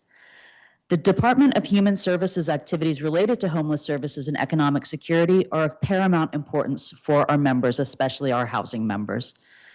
Whether they are housing providers, housing counselors, or supportive service providers, our members recognize that DC's most economically and/or medically vulnerable residents need more than what our housing agencies can provide. When well administered, DHS's economic security and family services programs, such as ERAP and PSH, enable DC residents to weather life's challenges and restabilize. Their presence and collaboration with us, our members in DCHA, on addressing questions and concerns related to PSH, and we find that has really proven to be helpful, that DHS is present in those ways. We're grateful for their participation and commitment to reviewing and improving PSH program administration. We additionally want to acknowledge that DHS has faced challenging circumstances related to rebooting ERAP after the pandemic. ERAP has been a long-standing and effective tool for residents who face a discrete crisis and have insufficient resources to get through it on their own. While pandemic-era rules have been reversed, the ripple effects include a broad concern about ERAP generally. We know that concern to be unwarranted and recognize the pressure that the ERAP team at DHS has certainly faced to bring ERAP under control. ERAP as a program has consistently been valued by housing providers and renters. Our housing providers members eagerly asked this year when ERAP applications would open because they knew that assisting their residents also assists them. Under its pre-pandemic and its current rules, ERAP resolves a crisis, not just postpones it.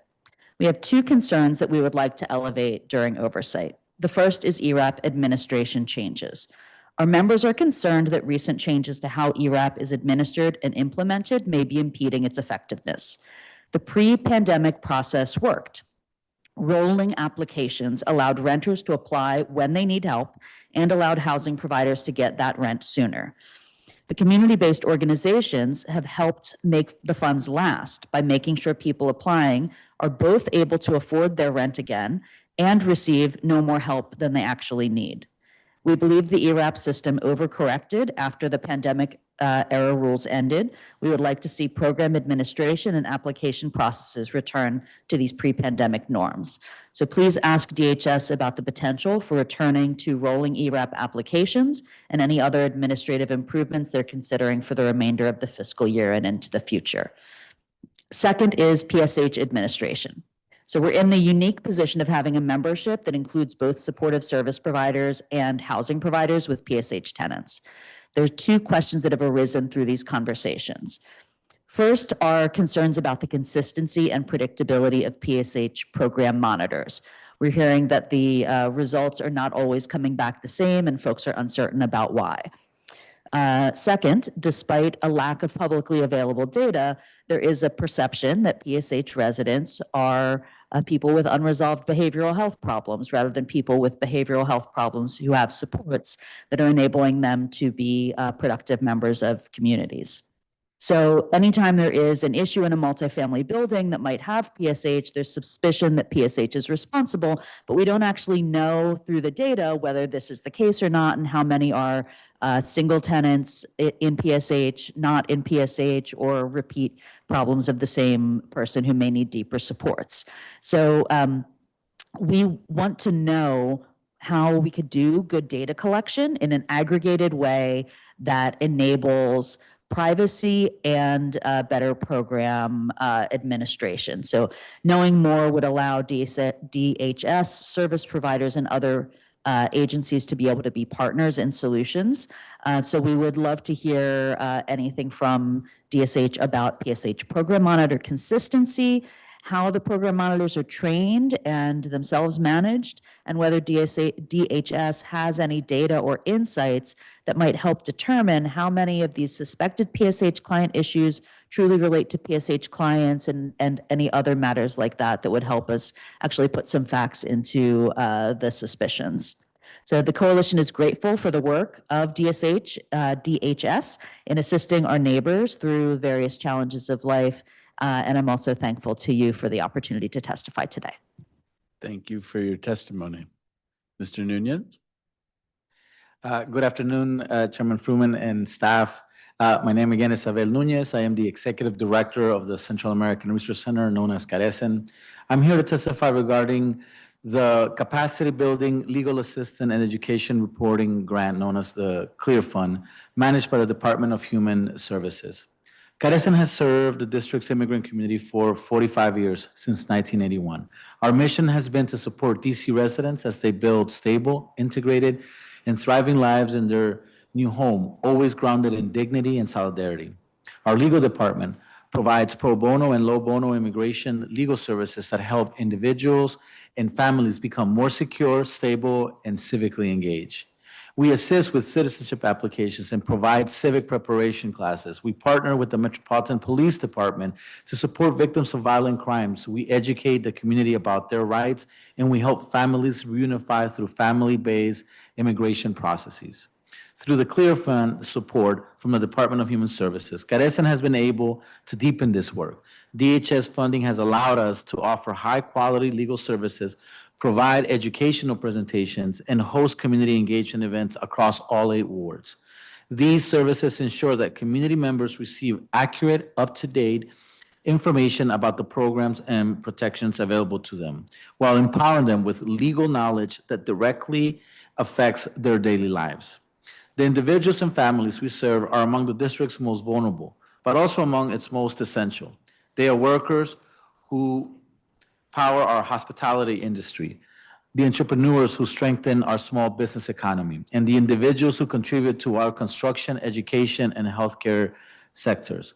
Many who came to us years ago seeking stability are now educators, health professionals, business owners, and even legal practitioners. Many are also active volunteers and leaders within local churches and community organizations.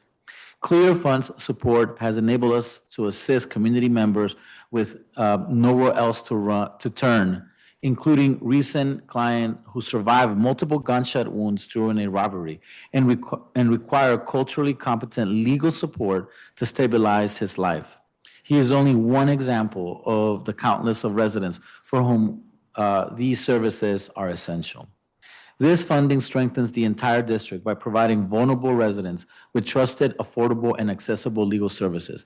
It improves well-being of our neighbors, colleagues, classmates, and families in every ward. For that reason, we are deeply grateful for the continued commitment of the mayor, the council, and DHS. We especially commend DHS for its effective management of the fund and for ensuring that trusted community-based organizations like CARECEN can reach residents regardless of language, income, or educational background. As DHS continues to refine and improve the Clear Fund, we stand ready to collaborate and offer any feedback or partnership needed to ensure that the program remains as effective and responsible as possible. Thank you for giving me the time to testify. Thank you very much for your testimony. Ms. Beverly, Ms. Titus, message received. We will ask about these things, the lunch hour and working conditions and state of the computer and level of morale and all of the issues that were raised. So thank you for coming forward with your testimony. Ms. Brennan, on the ERAP administration, you heard other testimony earlier today where people were obviously justifiably dissatisfied with the way in which it's worked this last year, how it's going to work going forward. Very helpful to hear your suggestion of how that might work. We'll have to have a conversation with the agency. I worry a little. I mean, if it's a rolling basis, will it also disappear very, very quickly? How does one manage that? But folks are grappling with what's the right way to do this, and maybe there was a time where it worked, and maybe going back and thinking about that. On the PSH side, I don't know exactly how we do data collection on this and deal with it on the privacy issues. But you're right, there is a lot of conversation and a lot of assumptions that happen, and we don't have data that really tell us the answer on this. So you all can be a very important partner in trying to navigate our way through this. We are trying in a bunch of different ways with DHS, with DBH, with various different stakeholders, and maybe we need to include you in that conversation. So, but we'll take it to heart. Mr. Nunez, thank you so much for all of the work that you do. Access to justice is part of that in a certain way, is such an important thing, and deeply committed to being supportive going forward. So thank you for your testimony and thank you for your work. All right. Elaine Musipi, Kelly Whittier, Andres Toscano,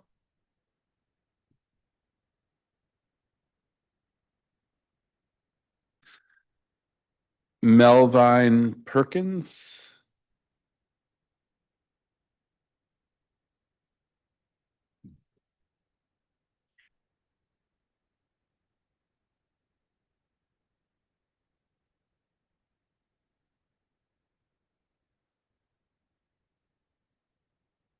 okay, Mr. Musipi. Am I saying it Musipi? It doesn't matter. It's Alan. I want to say thank you for everything you guys done. So I finally got my voucher with my key after 7 years. It's a long process. So last time I checked, I did the process on my own, which I did my state ID, got my social security, everything provided for me. Went to the SSI, make sure it was the correct social security, make sure nobody used my own information, just myself. Went from, I believe, 7 different shelters, from Adam Place, New York Avenue, 801, 2nd and D, Bethany, all that. So they told me the reason why I didn't really have a stable place to stay, because I was keep moving around. So, and they required me to stay by Adam Place to make sure I get a voucher. And again, I said, no problem, I don't mind. So by saying to Adam Place, I had to hear a bunch of nonsense. So everybody really appreciated the fact of having a roof over their head. So they complain about food, they complain about fights, everything else they did 25 years ago or 60 years ago. So as I said, I'm mostly like a person, most like don't say much. I'm mostly like a person who don't say much to nobody, you know what I'm saying, due to my accent. So I just come in, lay my head to my bed or whatever. So when my case manager called me and go do this, I go do that, I do it, I don't complain. So that's how I got my voucher. My voucher was approved, I believe 2025. And by May 25th, I got a key and I'm good. My only concern right now is I'm looking for a job. I mean, I used to be 85% disabled, now I'm kind of 40 due to my doctor told me, because I had an injury about 7 years ago. That's how I became homeless. So I was loading up the truck, and long story short, I was bent like a pretzel. So they had to get me to an MRI for my spine, all that stuff. I couldn't move. And they told me I'm like literally 40% and I would be in a wheelchair. So I fought for it. They gave me Percocet, antibiotic, whatever, all type of pills. I took it, but I wasn't addicted to it. So they told me to take at least 4 a day. I only took 1. So I didn't want to be cuckoo from the outside out, you know what I'm saying? So thank you. That's all I had to say. All right, well, thank you very much. I wish you luck in getting linked up with work. You should feel free to reach out to our team. But getting folks who want to work into jobs is a really high priority. So thank you for coming with your testimony. Thank you. All right, Kelly Whittier, nice to see you. Thank you. It's great to see you as well. Good afternoon, Councilmember Fruman, members of the committee and staff. My name is Kelly Whittier. I am the Director of Public Affairs at the Humane Rescue Alliance. I'm also a Ward 4 resident. Thank you for the opportunity to testify today on a critical gap in the district shelter system, one that harms both people experiencing homelessness as well as their beloved pets. In 2024, Councilmember Robert White introduced the Pets and Housing Act, which is now known as Roscoe's Law, named in honor of his beloved late Pitty Roscoe.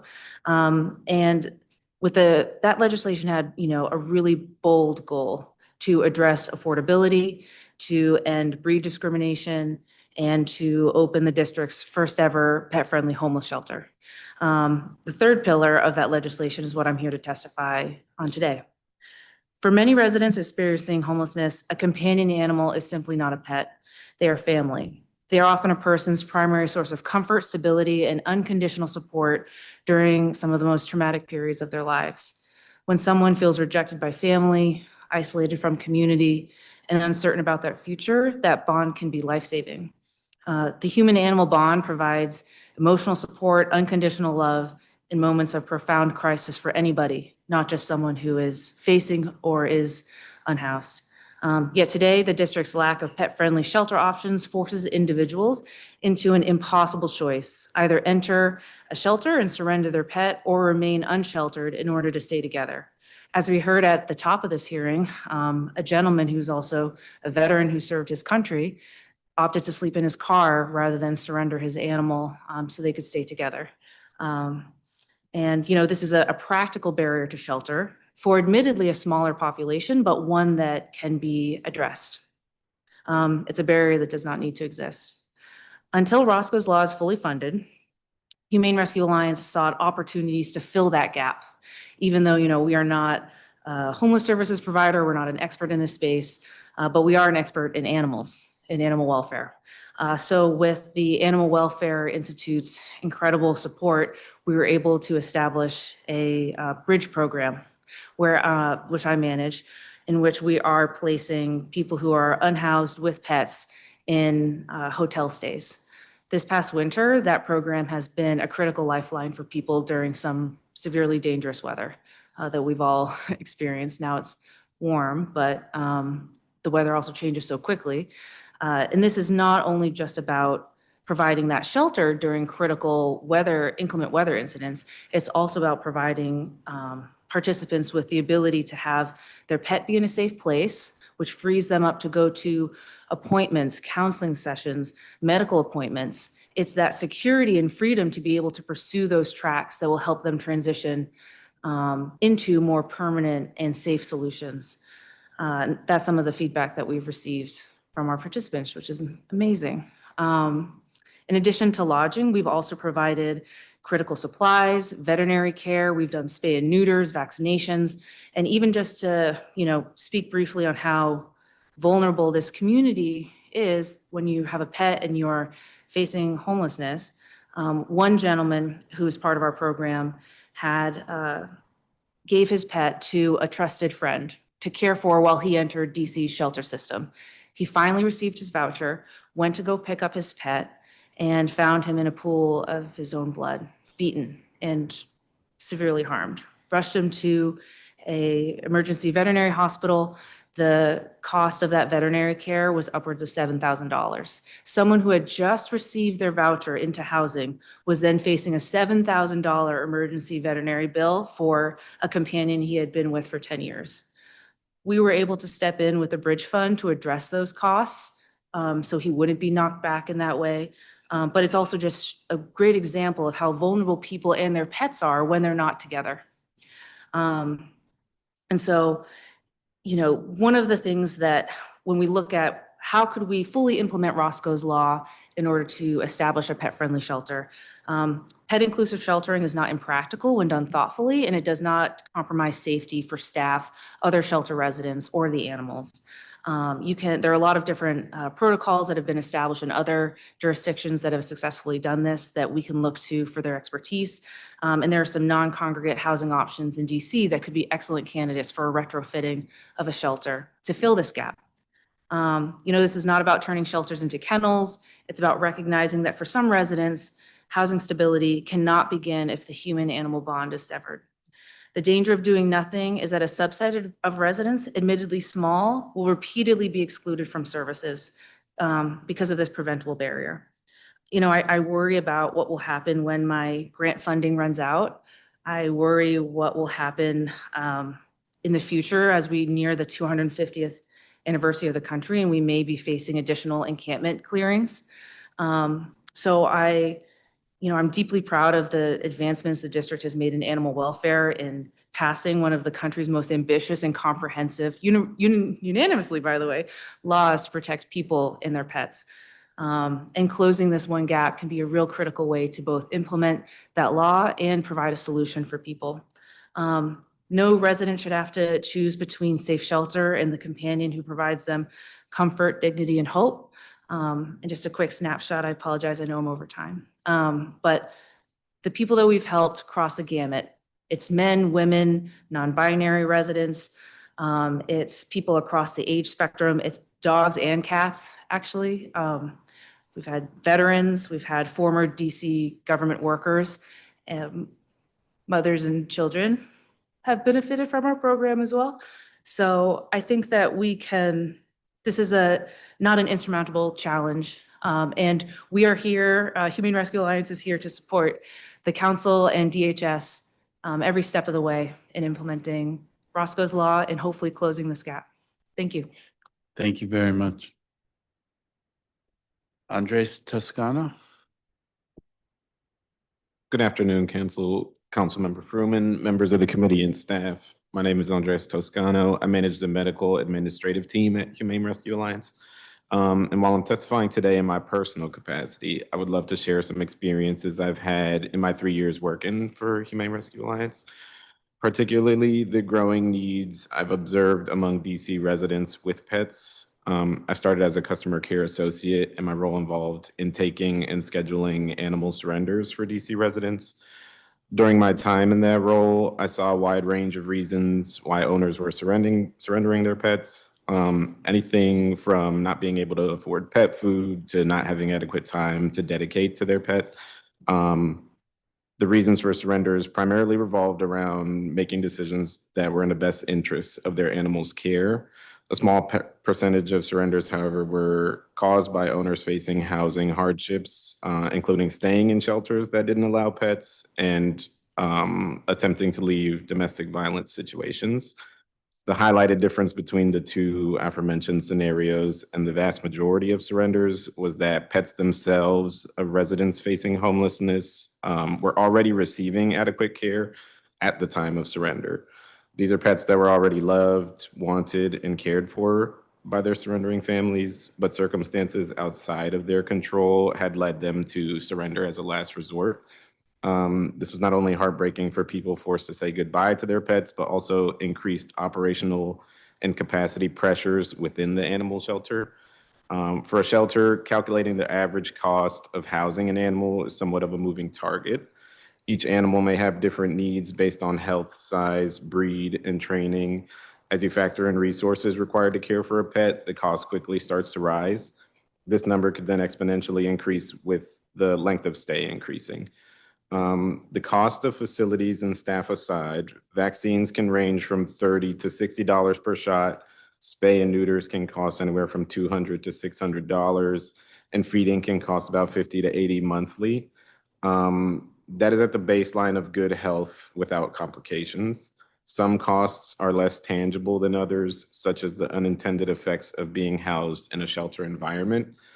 Being housed in a shelter dramatically increases an animal's stress level, potentially leading to unwanted behaviors such as reactivity to other animals and people, handling sensitivity, and bites.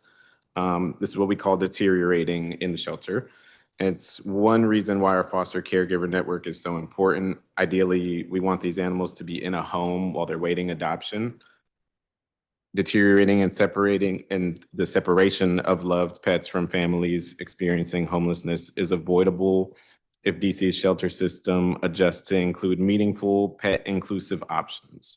When shelters do not accommodate animals, individuals are often left with an impossible choice: refuse shelter and stay with their pets, or enter shelter and lose a critical source of emotional support and stability. Neither outcome serves people nor animals. A pet inclusive shelter would protect the human animal bond, reduce unnecessary surrenders to already strained shelters, and support better outcomes for families in crisis. I urge the Committee and Department of Human Services to recognize and fill this gap in the shelter system so that every person and their pet will have access to safe shelter. Thank you. Thank you for your testimony. Melvine Perkins? It's Melvine. Melvine, Yes. apologies. Okay, thank you. Good afternoon. Thank you for the opportunity to testify today regarding oversight of the Department of Human Services and the Rapid Rehousing Program. My name is Melvine Perkins. I am a resident of the District of Columbia, a federal worker who collects statistical data, and a survivor of domestic violence. After fleeing domestic violence, I resided at the Pat Handy Shelter for Women. At that time, DHS and In Street Village informed me that the Rapid Rehousing Program was the exit program from shelter. I was not offered or provided insight about the program prior to placement, or provided a meaningful long-term sustainability assessment. In Street Village and DHS was fully aware that my employment was issued as not to exceed due to the COVID-19 emergency. My income was temporary by definition, yet I was placed into a time-limited rental subsidy program designed to taper assistance over time. Both the income and the subsidy were temporary. The instability was foreseeable. In October 2021, my case was closed and marked as exited to permanent housing. That designation is factually incorrect and administratively misleading. I did not transition into permanent stable housing. There were no verification of sustained stability and no meaningful notice of appeal rights. When I asked my case manager about appeal rights, she emphatically said that I had timed out. That was not her decision to make. And because of that statement, that guidance, it has caused me much harm to course correct the exit. The inaccurate classification now operates as a barrier to emergency assistance. When my employment concluded, I exhausted my personal savings trying to maintain current on my rent. I have been fighting eviction ever since. I navigated housing court and sought rental assistance whenever possible. Changes to ERAP further restricted access and limited my ability to stabilize. Today, I am scheduled to be evicted on March 16th. I am now still actively searching for housing. When I sought corrective review and emergency port during the shutdown, my case was escalated to DHS leadership. Despite that escalation, DHS closed my service ticket without providing a written stabilization plan.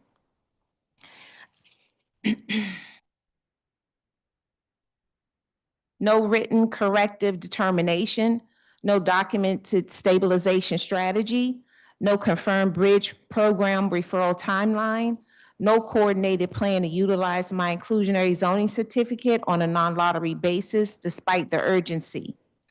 On November 18, 2025, I sent a written email stating this communication is very concerning. This matter has not been resolved. The last communication I had was on November 4th. I had not received an update regarding the bridge program referral or housing using my IZ certificate. The matter is now critically time sensitive. Please provide an update so I can plan how to move forward. DHS did not respond to that email. There was no acknowledgement, no update, no corrective action. Closing a service ticket and failing to respond to written time-sensitive emergency communication while a resident faces eviction is not case management. It is administrative inaction with foreseeable consequences. When residents are facing court-ordered displacement, silence from the system directly increases the risk of homelessness. The findings of the Office of the District of Columbia Auditor highlight weaknesses in the exit documentation and long-term tracking, My case reflects those systemic concerns. When residents are marked as exited to permanent housing without confirmed permanence, performance metrics improve on paper, while residents remain housing fragile in reality. Rapid rehousing is meant to be a bridge. A bridge must lead to somewhere stable. I respectfully ask this council, how does DHS verify permanent housing before classifying a rapid rehousing exit as successful? What documented appeal rights are provided before closing a case? What accountability exits when escalated service tickets are closed without written stabilization plans? How are ERAP policy changes evaluated for impact on previously misclassified rapid rehousing participants? What corrective review process exists when data inaccuracies create barriers to stabilization? I'm sorry. You're a couple of minutes over, so I'm hoping that we're getting, I'm sorry. Thank you. I'm sorry. What steps will be enacted to protect residents from misleading or harmful credit reporting that results from housing instability tied to program failures or administrative misclassification? I also submitted my full testimony online because I knew it's kind of long, but thank you. Thank you for your testimony. I hope there are lawyers involved, but I think that if you should reach out to our team so that I don't have the capacity to go into all the details of your individual case right here. But if you want to reach out to our team, we can try to follow up and see what's out there. To Ms. Whittier and Mr. Toscano, message received. In some ways, I heard your testimony that there might be two options, that there's the option of doing it at the shelter, or another option is that your organization might get funding in order to fill this need. But did I mishear that? Oh, sure. So, I mean, we've received through the support of the Animal Welfare Institute and also the ASPCA limited grant funding to be able to fill this gap. And so like once that grant runs out, like we spend it down and it's complete. Actually, I'm reaching the end of the third iteration of this grant myself. And so there's also no systemic guarantee that that funding will be available. But there are a few different ways that we've tried to support and fill similar gaps. For example, our Safe Haven program specifically places the pets of people escaping domestic violence circumstances into, very private and protective foster caregiver networks. So a family might be able to leave a dangerous situation, go into a DV shelter while one of our volunteers cares for their pets. This is also not entirely a perfect solution, because what we've seen is that most oftentimes people who are unhoused really don't want to be separated from their companion animal, because of that emotional bond, that, love, that feeling of companionship. Whereas, we also know statistically that folks will stay in unsafe situations much longer in order to not be separated or leave their pet behind in domestic violence circumstances. So I will say, like, the animal shelter world can't really fix this problem itself. Like, I'm not a caseworker. The expertise in this room far exceeds my own. But I've learned quite a bit in implementing this program over the past 5 or so months. One, and the leading piece of that is that, it's not necessarily sustainable for an animal shelter to fill this gap. Okay, that answers my question. Thank you again for your testimony. Thank you again, Mr. Williams. We are going to move on to our next panel, but thank you for your testimonies. To those who are watching, I guess I give a further preview that this next panel, and then we have one A and C commissioner, and then we will be taking a break. So I suspect it'll end up being closer to 2 o'clock than 1:30, but here we go. Tion Logan, Molita Gaskins, and Anelta Igwe. Huh. All right, to those watching, it just changed a little. Catherine Crossland.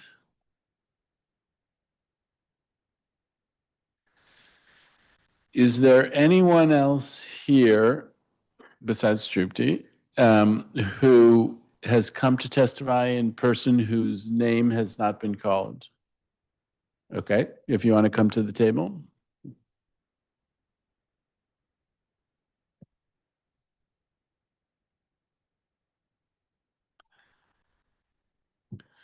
Okay, and we'll start with you, Ms. Crossland. Can you hear me? Okay. Thank you so much, Chairperson Fruman and members of the committee. My name is Catherine Crossland. I am a physician with Unity Healthcare, caring for people experiencing homelessness, and I'm also a Ward 3 resident.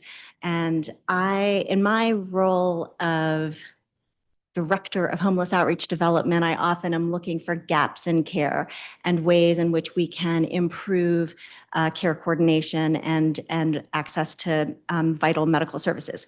However, today I am here to present testimony to advocate to make sure that we are able to continue care that is already being provided, and so that it does not get lost. Specifically, I'm referring to the medical services being delivered in the Unity Health Center in the basement of the CCNV shelter. So Unity was thrilled to learn several years ago that the council dedicated capital funds for the redevelopment of the CCNV shelter, a move which underscores and supports the dignity of the residents of the shelter.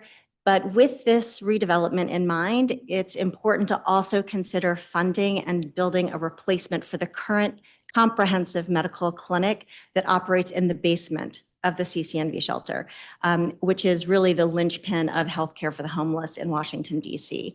As you probably know, Unity Healthcare was originally founded in 1985 as D.C.'s Healthcare for the Homeless project, one of the nation's first 19. And believing in meeting our patients where they are, we partnered with CCNV 40 years ago to place our main healthcare for the homeless clinic in the basement of the CCNV shelter. We've operated in that space continuously for the past 40 years. And in that space, we occupy 7,700 square feet. We operate Monday through Friday, 8 a.m. to 4 p.m. We provide 1,000 medical visits every month. serve 7,000 distinct patients each year. We offer a diverse array of services, including primary care, specialty care, and wraparound social services. Our primary care providers manage the chronic, complex health needs of our patients and also provide preventive care in the form of cancer screening and vaccines. We offer specialty care, podiatry, dentistry, psychiatry, OBGYN, as well as infectious disease to address the epidemics of HIV and hepatitis C in the city. We have a full service lab where patients can get blood draws on site. We have a pharmacist who provides medical training and management of patient medications, filling and dispensing weekly pill boxes, offering weekly or even daily injections of medications, and storing medications on site given the risks of medications being lost or stolen while experiencing homelessness. In addition, many patients use this clinic as the site where their medications are delivered. Finally, Unity purchases medications which can be dispensed to patients who have no medical insurance, whether because they're new to the area or their insurance has lapsed due to non-recertification. And that's just the medical side. We also have case managers who help patients apply for or recertify their medical insurance, care coordinators who help patients schedule specialty appointments and arrange for transportation to and from these appointments, and nurse care coordinators who help our most vulnerable patients, including those with HIV and hepatitis C. Over time, under the leadership of our founder, Dr. Janelle Getchis, DC's Healthcare for the Homeless project grew to include sites in all 8 wards of the city, and we changed our name to Unity Healthcare. So we are now the city's largest federally qualified health center, serving 77,000 patients each year, and we remain the city's largest provider of healthcare for people experiencing homelessness in the city. While our Healthcare for the Homeless program has also grown to include smaller satellite sites situated within most of the low barrier shelters and day centers in the city, along with a street medicine program, the vast majority of patients experiencing homelessness are seen at Unity's CCNV clinic. Unity's CCNV Health Center serves as a referral and support hub for all of Unity's homeless outreach services, which include over 20 partnerships with community and city programs to develop low barrier medical care and medical respite care, which is a growing and crucial part of the city's healthcare continuum. Complex medical, psychiatric, and social care coordination is at the heart of our work at Unity at CCNV. Over the 16 years I've worked at Unity at CCNV, I have seen the work at Unity's CCNV Health Center stabilize and transform lives, helping patients grow in the physical, mental, and social health that have facilitated so many people transition from homelessness to stable housing. As we welcome the redevelopment of CCNV, we urge the council to ensure the continuation of Unity's Healthcare for the Homeless medical services currently being provided in the basement of CCNV. If not, it will be the end of healthcare for the homeless in DC as we know it. Thank you so much for your time and consideration. Thank you for your testimony. And Miss, if you'd state your name and you may proceed. Good day, Chair and council members. My name is Lucia Hennett. I am a Ward 7 resident, mother of 6, a woman with a documented disability. The DC Department of Human Services states that its mission is to empower residents to achieve economic stability, strengthen families, protect vulnerable individuals, promote self-sufficiency, provide service with dignity and respect. As a disabled new hire at DHS, that mission did not protect me. Issue 1, retaliation and destabilization. After raising concerns and participating in oversight, I was terminated while on probation. Following my protective activity, my work conditions changed. I was reassigned to sit directly across from a new hire, a manager, and experience increased micromanagement and scrutiny. My short-term disability documentation was delayed by HR, and my benefits were not approved before my termination. Instead of economic empowerment, I experienced economic destabilization. Instead of promoting self-sufficiency, I was forced back onto SNAP and Medicaid, the very systems that I once helped residents navigate. Issue 2, failure to protect a disabled employee.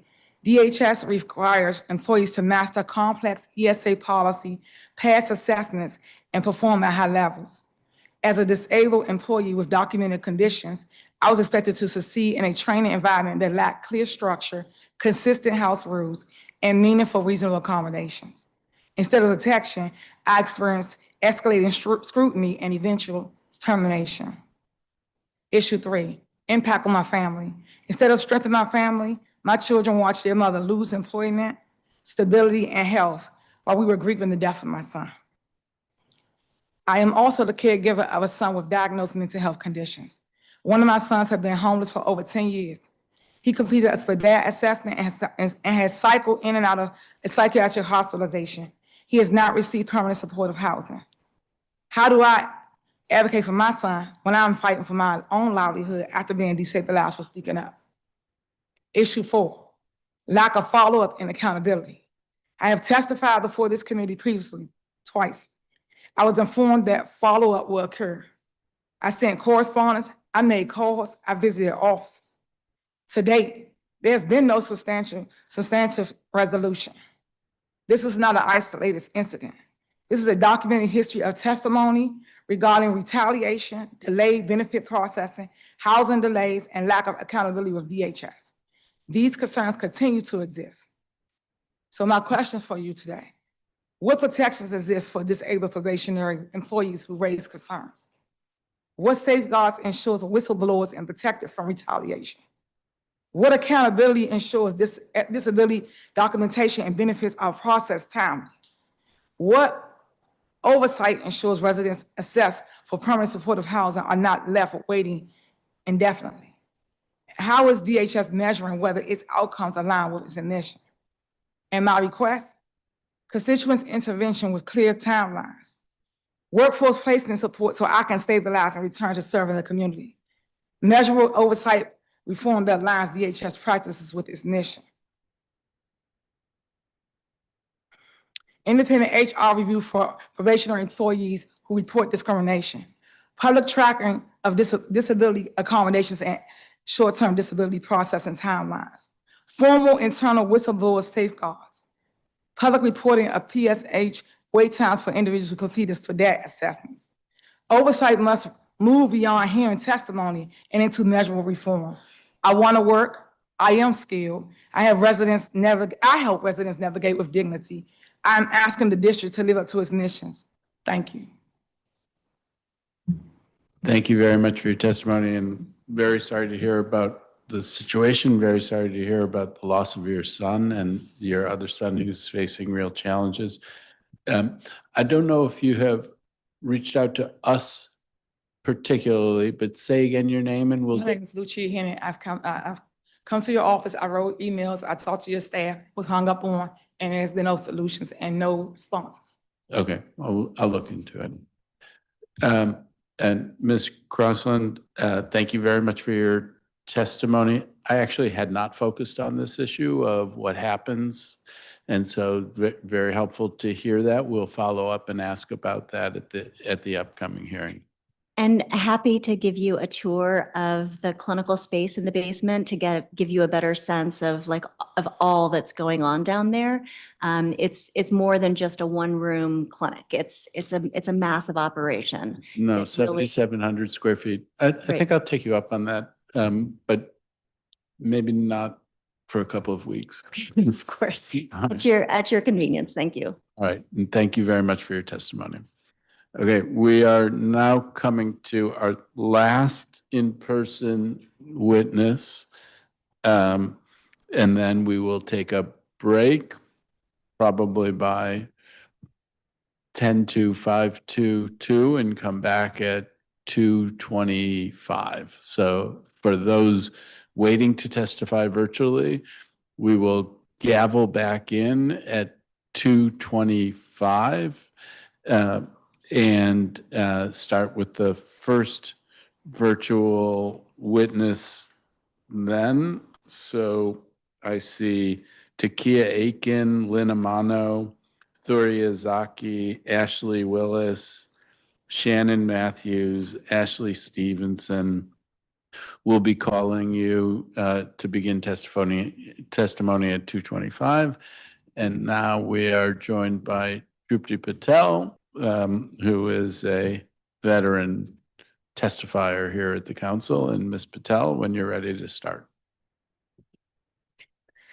Good afternoon, Chairperson Freeman and members of the committee. My name is Tripti J. Patel, and I'm a fourth-term advisory neighborhood commissioner representing single-member District 2A03 in the historic Foggy Bottom. I submit this testimony for the record of the Department of Human Services Performance Oversight Hearing. On June 18th, 2025, ANC2A passed a DHS budget oversight resolution for fiscal year 2026, expressing concerns regarding the operational and policy decisions affecting the Aston, the district's bridge housing facility located in Ward 2. In response, the commission received correspondence from Councilwoman Brooke Pinto on October 9th, 2025. At present, the Aston is subject to an indefinite cap of 100 residents, established by an agreement executed on July 6, 2023, between Councilmember Pinto and representatives of Mayor Muriel Bowser's administration. This cap remains in effect despite public reporting that the facility has the physical capacity to serve up to 190 residents. In her correspondence, Councilmember Pinto cited concerns regarding the feasibility of increasing capacity while maintaining the high quality of services for residents. ANC2A agrees that service quality must remain paramount. However, the commission is concerned that the current cap is policy-driven rather than performance-based. Commissioner Sean Youngstone formally requested clarity on whether DHS has been given specific measurable performance targets that would allow the cap to be lifted. To date, no such targets have been publicly articulated. As a result, DHS is placed in a position where the success of the Aston does not clearly translate into the ability to serve more residents, regardless of operational outcomes. This lack of transparency raises concerns during a time when demand for shelter and bridge housing continues to grow. During a June 9th, 2025 oversight hearing, Deputy Mayor Wayne Turnage acknowledged the district's urgent need to make additional beds available across the homeless continuum. At the same time, the district is facing a significant fiscal year 2026 budget shortfall driven in part by recent federal decisions, placing increased pressure on DHS to use existing assets efficiently. Bridge housing facilities such as the Aston represent substantial public investment. Leaving usable capacity offline during a budget crisis raises serious questions about resource optimization, especially when DHS has not publicly identified performance deficiencies that would justify maintaining an indefinite cap. In September and October of 2025, the Way Home campaign issued multiple communications urging the district to expand bridge housing capacity, specifically naming the Aston. These calls reflect broader stakeholder concern that current policy limits are inconsistent with the district's stated goal of reducing homelessness. So my requests and recommendations for this oversight hearing. ANC2A respectfully urges the committee to press DHS for greater clarity and accountability regarding the Aston. Specifically request, number one, define performance metrics. DHS should publicly identify the operational benchmarks such as staffing ratios, safety metrics, exits to permanent housing, and service outcomes that would justify increasing the capacity at the Aston. Number two, transparency on year one operations. DHS should provide ANC2A and the committee with a detailed briefing on the Aston's first year of operations, including successes, challenges, incident data, and lessons learned. This briefing should be led by DHS Director Rachel Pierre and Deputy Mayor Turnage. Number three, a phased capacity plan. ANC2A recommends a gradual increase towards full capacity of 190 residents, using the intermediate target of 150 residents, mirroring the phased approach previously used to move from 50 to 100 residents. This would allow DHS to scale services responsibly while responding to the system-wide need. In conclusion, ANC2A does not support an indefinite, non-performance-based cap at the Aston. If DHS is meeting the operational goals and maintaining high-quality services, capacity decisions should not reflect that success. Performance oversight should focus not only on preventing failure, but on enabling proven models to serve more district residents in need. Thank you for the opportunity to testify, and I've submitted my testimony for the record. Thank you so much. Thank you very much, Commissioner Patel. So this is an issue that I have been exploring both with the agency, with Councilmember Pinto, with Councilmember Henderson.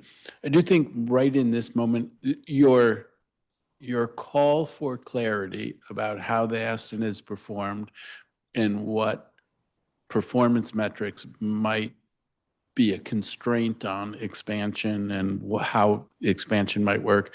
I hear you on all that. I think we also heard testimony today about the desire to have increased bridge housing capacity, and that's a real thing.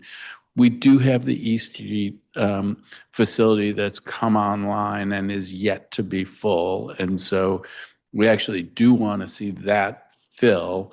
So probably wouldn't want to be in the business of detracting from the project of filling that facility by diverting folks to another place. That probably would not maximize efficiency. But where we go as that facility fills and if demand remains high, totally hear you, and we will continue to follow up on that issue. And thank you for your advocacy on it. You're welcome, Chairperson Fruman. And I just want to make it clear, this testimony is based on the fact that Councilwoman Pinto is stating these are the things that she has stated to ANC that she does, ANC 2A that she doesn't have, which is the reason why I'm asking for this in this testimony. We are the majority of ANC 2A is very supportive of lifting the cap. And I attach these comments next to me and myself alone. I am frankly in favor of just ripping this Band-Aid off. Like the Aston is successful. It is going into its second year of operation. And the merits and the arguments that I keep hearing from the Ward 2 council member, frankly, just doesn't hold enough water to justify holding a cap indefinitely. I understand that there's sensitivities involved. No one wants to hurt anyone's feelings. But I'm in the position of, what's someone's feelings? Your position's crystal clear. Okay. Very much appreciated.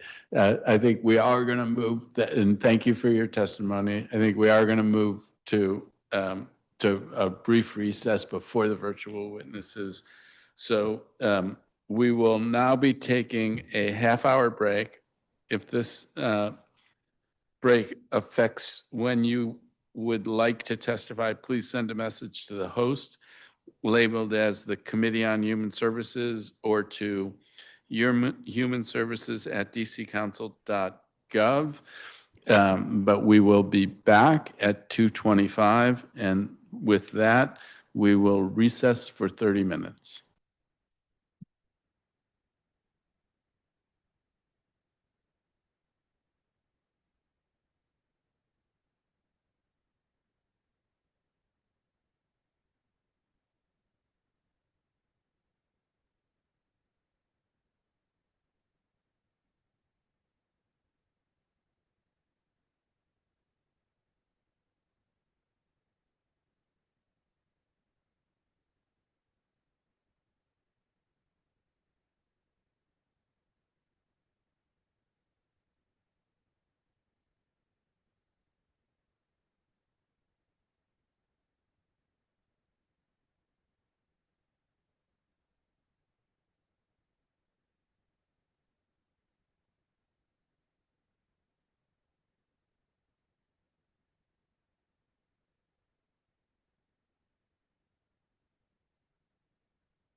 All right, we are back after our half-hour recess. And turns out that there is yet one more person who wanted to testify in person, so we're going to do that, and then we will turn to our virtual witnesses. So if that final in-person witness can come forward.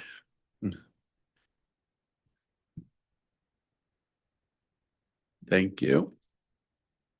And if you could state your name and then proceed. Push the button. Can you hear me now? Yeah, there you go. Good afternoon. My name is Michelle Green. I wanted to thank you, Chairman Fruman, and also the committee for allowing me the opportunity to speak with you. Before I start, though, I just wanted to, I was listening to the various, the various individuals speak, and I listened to DHS speak. And I just want to put a seed in your head. If there's a lot of fires going on there, there's a lot of morale issues going on there. How the hell am I supposed to get out of what I'm going in? Because of what I'm a resident of Pat Handy and Street Village.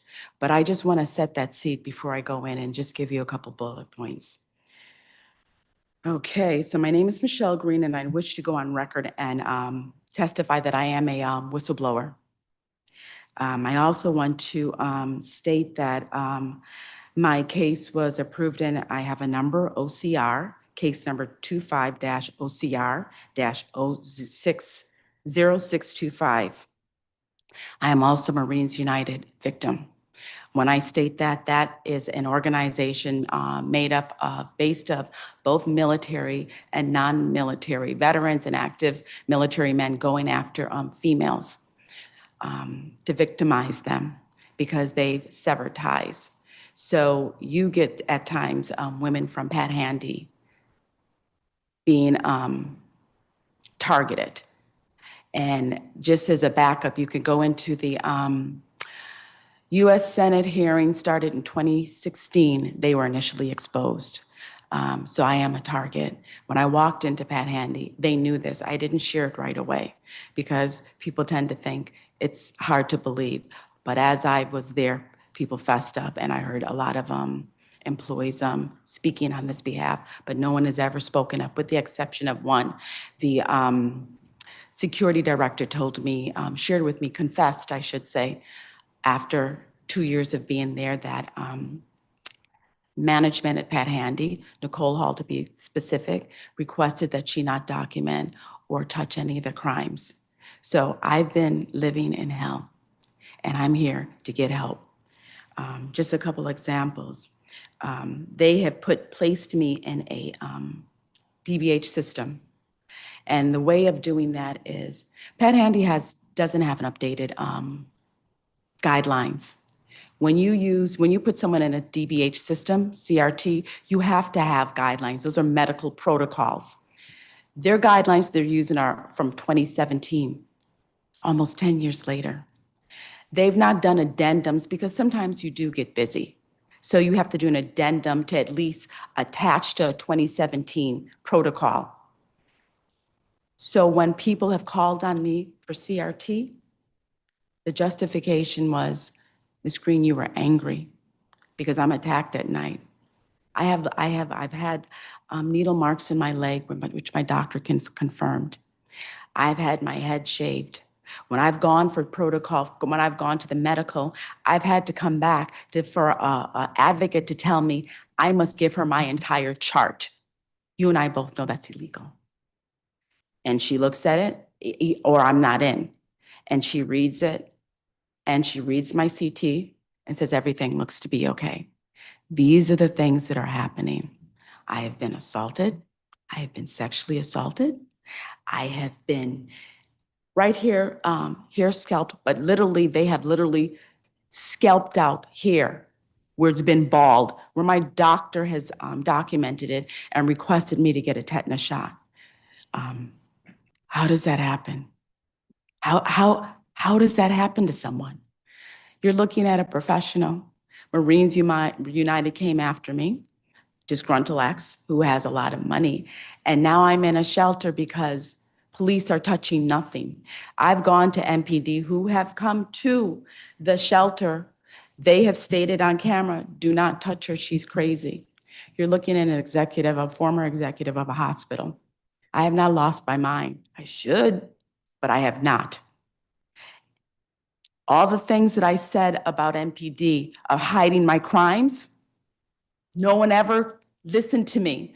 As of October 2025, the Congressional Oversight Accountability Committee confirmed, which I'm sure you're aware, October 25, that yes, they were getting directives to not document all the crimes. So every time I've called MPD out to Pat Handy, nothing's been done. Absolutely nothing. So right now I have a DBH record. Sir, I've never had a mental problem in my life. I've done flow charts for a psychiatric ward. I've spoken to professionals who said, Michelle, there's nothing wrong with you. Why? This is against the law. So I'm here now. I should have never been here. So, Ms. Green, I mean, the testimony is for 3 minutes. I've let you go over 2 minutes. I think you came by the office and I saw you on You sure Friday did. and you Mhm. dropped off some materials, which Yes. I passed on. But I am sorry to hear about the situation, but can I ask you to wrap up or are you wrapped up? I'm Okay. wrapped up there. You have more than enough. All right. Wrapped up there. But I'm asking for assistance because the information I got from your office was to see MPD. How am I going to MPD when MPD is covering up crimes? Okay, I will talk with folks, but for now, That's fine. thank you very much for coming forward. Thank with your you. Testimony. Thank you. Okay. We will now turn to our virtual witnesses. For our virtual participants, I would like to provide some guidelines about using the Zoom platform. All witnesses participating in this webinar are currently listed as attendees in Zoom. This means that your microphones are muted and your cameras are turned off. When it is your turn to join a panel for testimony, I will call your name and a member of my staff will make you a panelist. If you wish to activate your video while you testify, you need to click the button in the toolbar at the bottom of your screen that looks like a video camera. Please remain muted until it is your turn to testify. When it is your turn to testify, please unmute yourself. For any technical difficulties, you can send a message to the host, which is labeled as Committee on Human Services, and they will follow up with you. I will now call virtual witnesses in panels of 6, starting with our first panel of Takia Aiken, Lynn Amano, Thuria Zaki, Ashley Willis, Shannon Matthews, and Ashley Stevenson.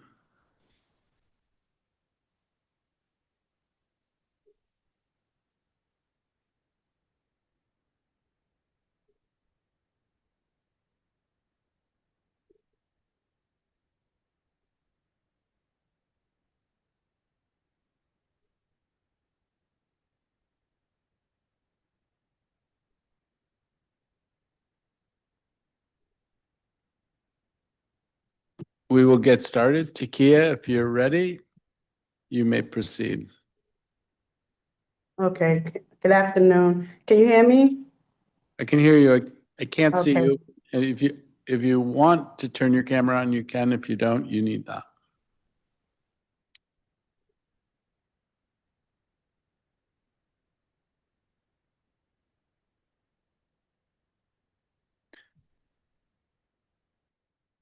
Have we lost you, Takia?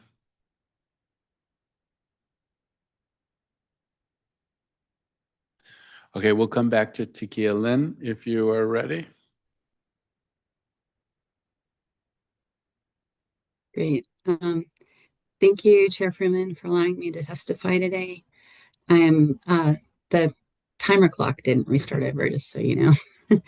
I should be fine. I'm Lynn Amano, the Director of Advocacy for Friendship Place, and Friendship Place is a premier provider of housing and services for more than 5,000 individuals who've experienced homelessness in Greater DC. In this capacity, we work with DHS to house participants through local tenant-based and site-based permanent supportive housing. Our relationships with our DHS counterparts are strong and effective collaborations in the efforts to get people housed. We are especially grateful to Assistant Director Jenna Savasco for her direct help with 2 challenging cases this past month. We know that money is very tight with the passage of Congress's rule to invalidate last year's tax code. Without that code, which would have reduced childhood poverty by 20%, we expect that an increased number of families with small children will experience homelessness, and we're grateful for the foresight by the administration to reopen Valley Place to create additional non-congregate short-term housing for families. Dr. Sam Sabaris, the creator of Housing First, spoke to this committee in November about the success of well-executed PSH programs. While PSH in the district is not perfect, Friendship Place and other nonprofits maintain a 95+% success rate of placing and retaining individuals in housing. However, with 0 permanent supportive housing vouchers for individuals in last year's budget, 89 individuals died on the street while waiting for housing. Leaving individuals unhoused is inhumane and means the district will spend more money on the most expensive interventions to address homelessness: emergency room visits, hospital stays, police interventions, incarceration, and overnight shelter. Also at November's hearing, Dr. Sambera suggested more personalized care for participants and ongoing needs assessment as keys to housing success. Tailoring the system at both ends of the acuity spectrum can also save the district money. Investments in higher end programming like PSH Plus with on-site medical and behavioral health care would free up space in site-based locations for individuals who need stepped up support from scattered site housing. Access to additional support in these models improves quality of life and decreases the need for all types of emergency services. More tailoring for the lower acuity participants also promotes self-reliance and conserves district resources with effective lower cost options: shared housing, employment services, cash subsidies, diversion, and prevention. Please consider spending budget dollars on these more humane options and the Way Home campaign's platform to reduce harm to our homeless residents. Thank you. Thank you very much for your testimony, Ms. Mano, and thank you for the work of Friendship Place. The theme of trying to meet people where they are with the appropriate level of care is one that we certainly share. Ms. Aiken, are you ready? Okay. I believe we have lost Ms. Aiken. I'm going to call off the names of folks on this panel who didn't come on. Well, actually, I'm going to do the next panel and then I'll come back and make sure we give people a second chance. Keshel Thorne, Kelvin Morrison, Lisa Meehan, Haley Marked. Takia is back, so if we can bring Takia up. Lanre Falusi, Andrea Chatman, Amanda Hendler Voss, Joshua Blassingame. I have anonymous, if there's somebody who registered as Jane Doe. I have 2 anonymous, so if there's a second person who signed up as Jane Doe, if they want to come forward as a panelist. All right, so let's start with Ms. Aiken. Thank you. I got booted. I don't know what happened. My apologies. All right. Thank you so much. Okay, when you're ready to go. Okay. I have something written and just.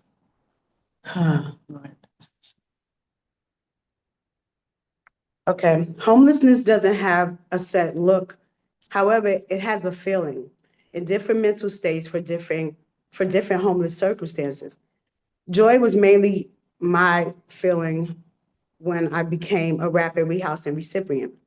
Stability was at the forefront of my mind. Not only would I be housed, I'd also get help with other services needed to grab a better hold of my future. The plan presented was to help. I can't say I received nothing. Yet what started as so quickly changed. Workers, when congested with heavy workloads, would resort to threats of exiting clients from the program.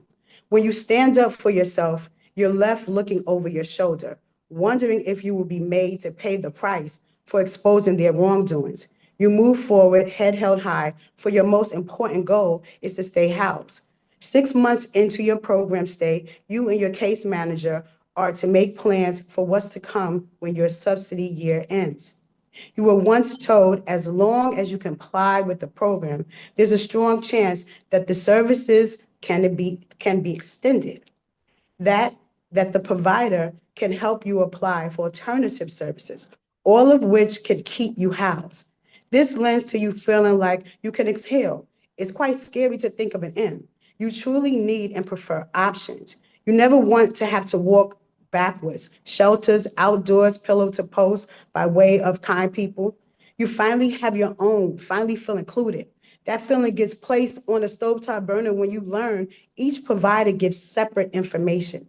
You have had case managers, you've had a few case managers and a few providers. This because you decided to take your affairs to court.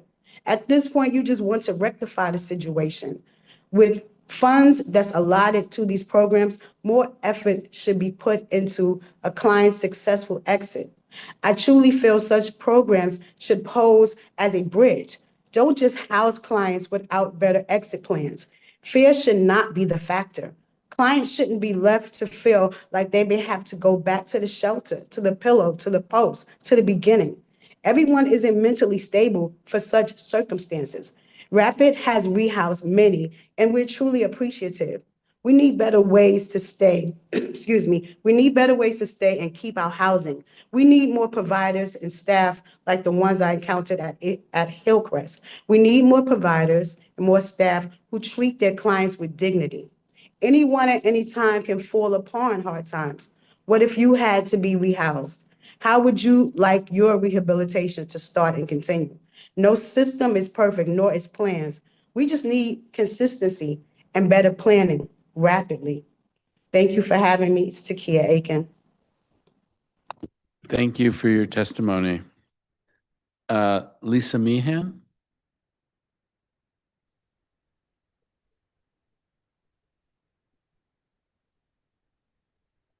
Good morning, or good afternoon, Chairperson Freeman. Can you hear me? Sure can. Thank you. Okay. Good morning, Chairperson Freeman and members of the Committee on Human Services. My name is Lisa Meehan, and I'm a staff attorney in the Public Benefits Law Unit here at Legal Aid DC. I'm here today to urge the DC Council to address cuts to public benefits programs.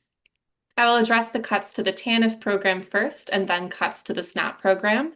And then my colleague Haley will testify after me to discuss the more general service delay related issues we see with DHS. And I will testify for 5 minutes and Haley for 3. Devastating cuts to the TANF program are slated to go into effect in October of this year.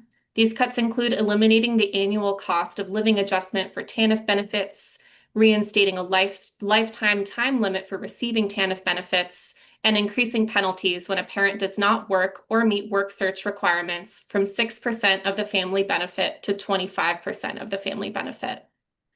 Research from other states that implemented work requirements show that these policies harm children and families. TANF work requirements actually increase rates of deep poverty, which is defined as income below half of the federal poverty line. Families who lost cash assistance in other states due to TANF work requirement faced serious consequences, including a higher risk of homelessness, utility shutoffs, and lower school attendance for children. The Council must also recognize that these types of punitive policies stem from history of anti-Black racism and the idea that only some families are deserving of support. This history of racism bears out in the disproportionate impact of these cuts. 50% of TANF recipients live in Ward 7 and 8, and 96% of current TANF recipients in DC are Black. Even without these cuts, TANF benefits are already not enough to meet families' most basic expenses. The current maximum TANF benefit amount for a single-parent household with 2 children is $803 a month. This is compared to a median rent of $2,850 for a 2-bedroom apartment in DC. If the council moves forward with these cuts, by October of 2029, this family of 3 could have their current $803 a month benefit reduced to just $159 a month for the entire family. That amount is just 6% of the federal poverty guideline. That is clearly not enough for any family to meet their most basic needs. We urge the council to consider what will happen to the children in this household of 3, whose benefits would be reduced to $159 a month. What kind of housing will this family be able to secure? What kind of food security and stress will that household experience, both the parents and the children? These are the types of questions that need to be answered before such harmful cuts go into effect. We recognize that the changes to TANF purportedly come due to the dire financial times that DC is currently facing, but the district is asking those who need the most support and face the hardest struggles to carry the heaviest burden in such a tight budget year. These cuts will have a devastating impact on the health, safety, and security of children and their caretakers, and we urge the council to reverse them. Second, we would like to address the changes to the SNAP program. Federal changes require DC to start implementing SNAP work requirements for able-bodied adults without dependents. DHS's communication around the rollout of these work requirements has caused unnecessary confusion, stress, and panic for DC residents. DHS sent mass generic notices to all SNAP recipients about the changes. The notices did not specify when the changes would go into effect, what exemptions were available, or how to claim an exemption. The notices also went to all beneficiaries, including those who were clearly not subject to work requirements, like people over the age of 64 and people with dependents. DHS has now invited feedback from advocates on future notices, but we remain concerned that they will not manage this rollout effectively, that they will not provide residents with enough notice and information about how to claim exemptions, and that this will result in people losing their SNAP benefits they're entitled to. So we urge the council to continue to oversee the implementation and ensure that residents do not needlessly lose their benefits. To conclude, Legal Aid urges the council to reverse the devastating proposed cuts to the TANF program and to closely oversee DHS's implementation of SNAP work requirements. Thank you for your time, and I welcome the committee's questions. Thank you for your testimony. Haley? Good afternoon, Chair Fruman and members of the Committee on Human Service. My name is Haley Mart, and I'm a staff attorney in the Public Benefits Unit at Legal Aid DC. I appreciate the opportunity to testify today and call attention to problems with DHS's administration of vital safety net programs. In working with our clients, we see DHS routinely obstruct people's access to their benefits in violation of local and federal laws, such as when DHS 1 decreases or terminates residents' benefits with no or inadequate notice, 2 fails to provide language access, 3 fails to timely process residents' paperwork, and 4 fails to provide accessible and reliable avenues for residents to contact the agency to resolve issues with their benefits. DHS is required to notify residents in writing when there's a change in their benefits. However, DHS regularly fails to send notices. When DHS does send notices, they often do not make any sense and are confusing, inaccurate, or missing important information. Further, DHS regularly fails to provide translated notices as required by the DC Language Access Act. Over the last year, Legal Aid estimates that most, if not all, of its public benefits clients with limited English proficiencies have experienced at least one language access violation over the course of receiving benefits. Additionally, DHS often requests that residents submit verification documents when they are applying for or recertifying benefits. In theory, DHS accepts submissions in person at service centers, via fax, and online via District Direct.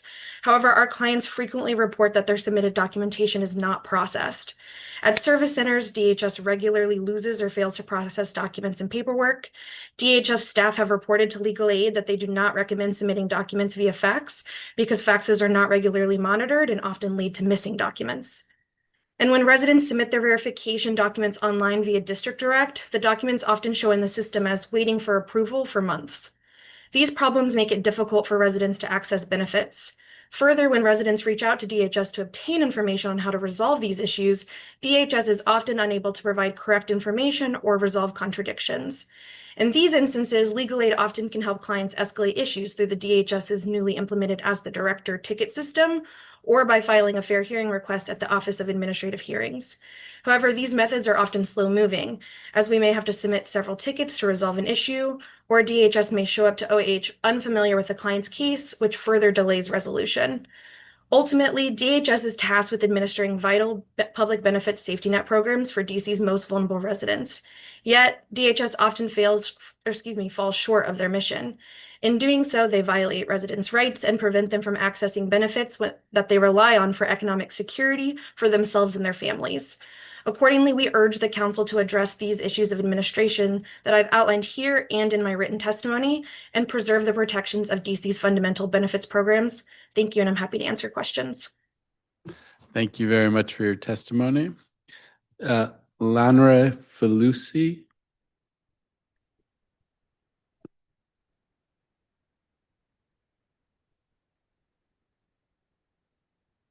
Good afternoon, Chair Fruman and council members. Thank you for the opportunity to provide testimony today. I am Dr. Lanre Felucci, and I'm a pediatrician at Children's National Hospital. Today, I'm speaking as a member and a past president of the DC chapter of the American Academy of Pediatrics, or DCAAP, representing over 450 local pediatric healthcare providers and trainees.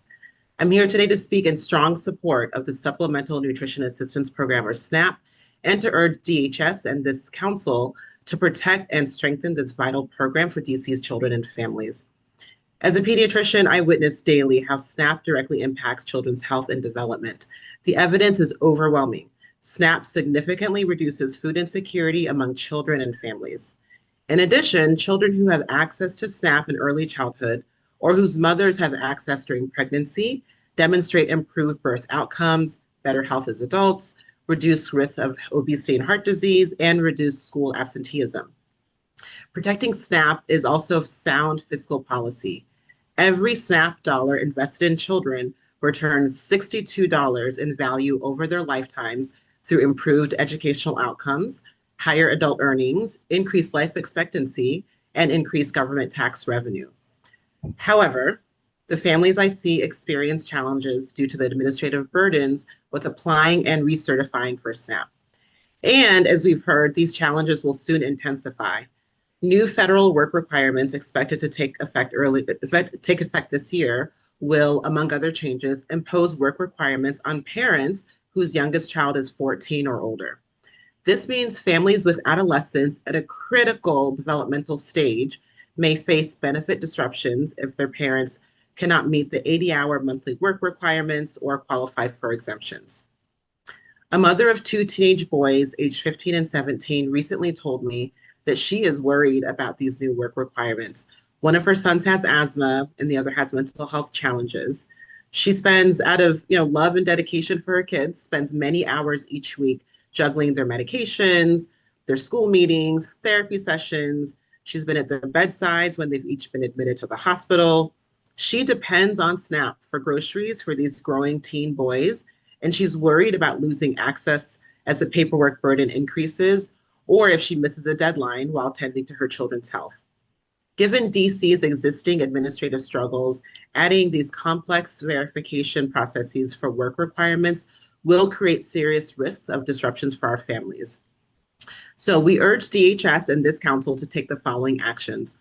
1, streamline applications and improve processing. 2, improve the recertification process. 3, enhance outreach and enrollment. And 4, protect against federal cuts. My written testimony provides further details on these recommendations. We must continue to improve the administration processes for SNAP and protect benefits from federal changes. Our children's health, education, and their future economic success depends on it. Thank you for your time and attention, and just know that the DCAAP stands ready as a resource for promoting the health of children in the district. Thank you. Thank you for your testimony. Andrea Chapman. Hi, and I wanted to see if I could take my 5 minutes as the only person from my organization.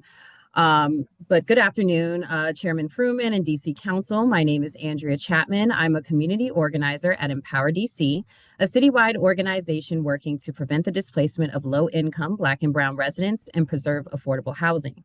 My comments today focus on DHS's Emergency Rental Assistance Program, or ERAP, DC's last stop to prevent families behind on rent from facing homelessness. Empower DC urges DC Council to expand the Emergency Rental Assistance Program by increasing program funding to $100 million as recommended by our partners at Fair Budget Coalition and ensure stronger oversight of landlords. Part of Empower DC's work includes direct outreach to tenants who have an initial landlord-tenant court hearing. We provide tenants with information on their rights and connect them to legal services and other resources, including ERAP when it's available. Despite evictions being at a 10-year high, ERAP remains chronically underfunded. The city went from $63 million in program funds during fiscal year 2024 to only $11.5 million in fiscal year 2026. The application process in November was a true failure. Residents were unable to get through by phone or waited hours in line at the Virginia Williams Center without ever getting an appointment. This predictable failure of DC residents and steady disinvestment shows the city is getting comfortable with displacement. ERAP keeps residents house. It's a simple program that works. We should not be comfortable as a city with allowing people to be evicted who we could keep house with one-time funds. ERAP, of course, is not the only solution to non-payment of rent cases. Empower DC regularly meets tenants with rent arrears who have a housing subsidy, including permanent supportive housing, and simply need a subsidy recertification. In other cases, tenants are interested in payment plans but need someone in management they can work with. We work closely with some affordable housing providers to make these connections that keep residents housed without ERAP or court, but too often the management office is not reachable and the only time tenants can talk to a representative is in court. DC needs real solutions to high housing costs and the lack of investment in housing at the 30% AMI level. Most low and moderate income tenants remain housing cost burden, and my written testimony includes a lot more of these statistics, but we do have a significant deficit of extremely affordable units at or below 30% AMI. And chronically defunding the emergency rental assistance program only exacerbates these issues. When tenants are displaced from rent control housing, the rents rise and affordability may be permanently lost. Now I want to move on to landlord accountability. Last year, the council enacted several limitations to ERAP eligibility requirements, such as specific criteria for emergencies, improving ability to pay rent going forward, while speeding up notice requirements for non-payment of rent court cases. These changes were rooted in false narratives that ERAP delays evictions and encourages people to avoid rent obligations even when they can pay. Yet there were no mechanisms created for improving landlord accountability to comply with program regulations and ensure livable housing conditions. We regularly see serious housing code violations while doing outreach to tenants with landlord-tenant hearings for non-payment of rent. For example, during outreach, we met a Ward 8 single father who fell behind on rent after being laid off at work and faced eviction. His building had mold, flooding, and other hazardous conditions. There was even a fire there last year. And when he attempted to apply for ERAP, he was told by DHS and processing agencies he was eligible, but a lack of program funding prevented him from accessing that support. While we were able to connect this residents to our legal service partners, he and others who qualify for ERAP, including Ms. Perkins, who you heard from earlier, they remain at risk of displacement and face a shorter eviction court timeline, especially under the Rental Act. It has been brought to the council's attention that DHS issued ERAP payments to Sam Rasjuyan and other landlords that are known to have slum properties. So we would like to hear an update from DHS and the council on steps taken to address this issue. We recommend DHS work with DOB and residents and attorneys and community organizations to create a regularly updated bad actors list to ensure that DHS is not paying bad actors and that tenants' rights are protected. And in conclusion, with high housing costs, a deficit of affordable housing, and extremely limited tenant protections, the city can and must do better. The housing security of DC residents is on the line. So again, we ask that the council invest that $100 million in ERAP funds needed to impactfully limit evictions. And we also ask DHS to work with other government agencies to better track landlords that take ERAP funds yet fail to provide safe living conditions. Thank you so much. Thank you very much for your testimony. Next is Jane Doe.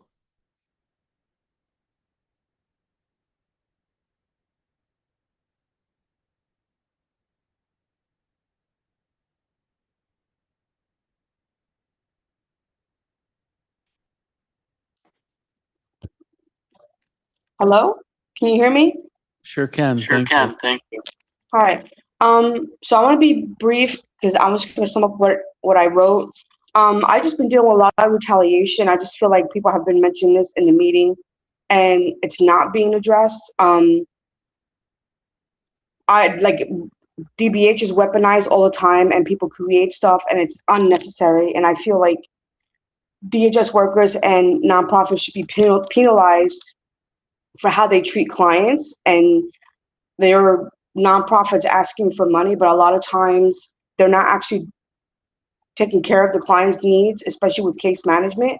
And it's unnecessary behavior and abusive behavior towards any client that needs assistance and that's already dealing with their own mental state. I'm concerned for my housing because I've been having threats about my housing being taken away, not only by clients, but also by employees. And I don't know how else to deal with the situation. And I just feel people are discussing violence in shelters and in housing, and it's being dismissed, and it has been dismissed for years, and it just needs to be addressed. That's all I have to say. Thank you. All right, thank you. Thank you very much. And do we have your written testimony? Yes, sir, you do. I sent it to one of your committee members. Okay. Okay. All right, next. Thank you for your testimony. And next up is Jane Doe 16.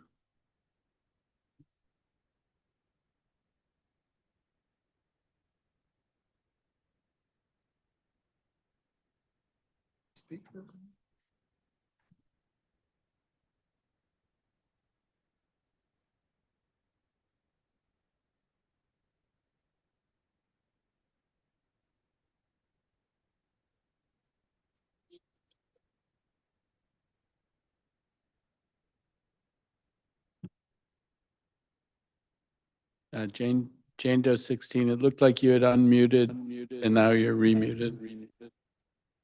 Oh, you should be back. Yes, I'm here. Thank you, Councilman. I have to step to the side for a minute to give my testimony. Sorry. All good. Okay.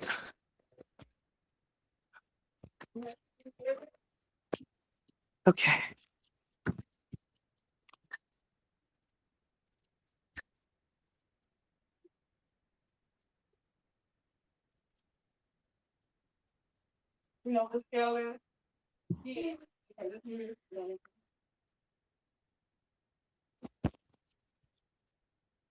Okay, sir, hi. I'm going to have to ad lib, but I'm going to also submit the testimony. So I'm just going to give a verbal one right now at this time. Is that okay? Say it one more time. I will have to give a verbal because I had a written testimony that I was going to read from so I can meet the time limit, but I'm just going to give verbally and then submit the testimony, the written testimony, Perfect. if that's okay. Perfect. Okay. Thank you. So I come today to speak to you all and just in awareness of oversight from DHS and as it relates to my current situation, family situation. I am a grandparent and I have been aligned. I've been given the children due to custody issues with my daughter and mental health and behavior. In doing so, during the transition of trying to obtain her, there have been several balls dropped from the beginning, from CFSA, from DHS, and also housing, and now including the rapid rehousing program as well as the programs associated with it. A person spoke earlier from DHS stating that there are persons that are giving out eligibility determinations incorrectly, the incorrect way, which is true. I've been deemed to say that I was over income, that I could not apply for assistance for my grandchildren when I needed to, and these are not my children. The whole periodic situation with getting the grandkids was unconventional, but there was no resources and no support for us. I ended up having exhausted my savings.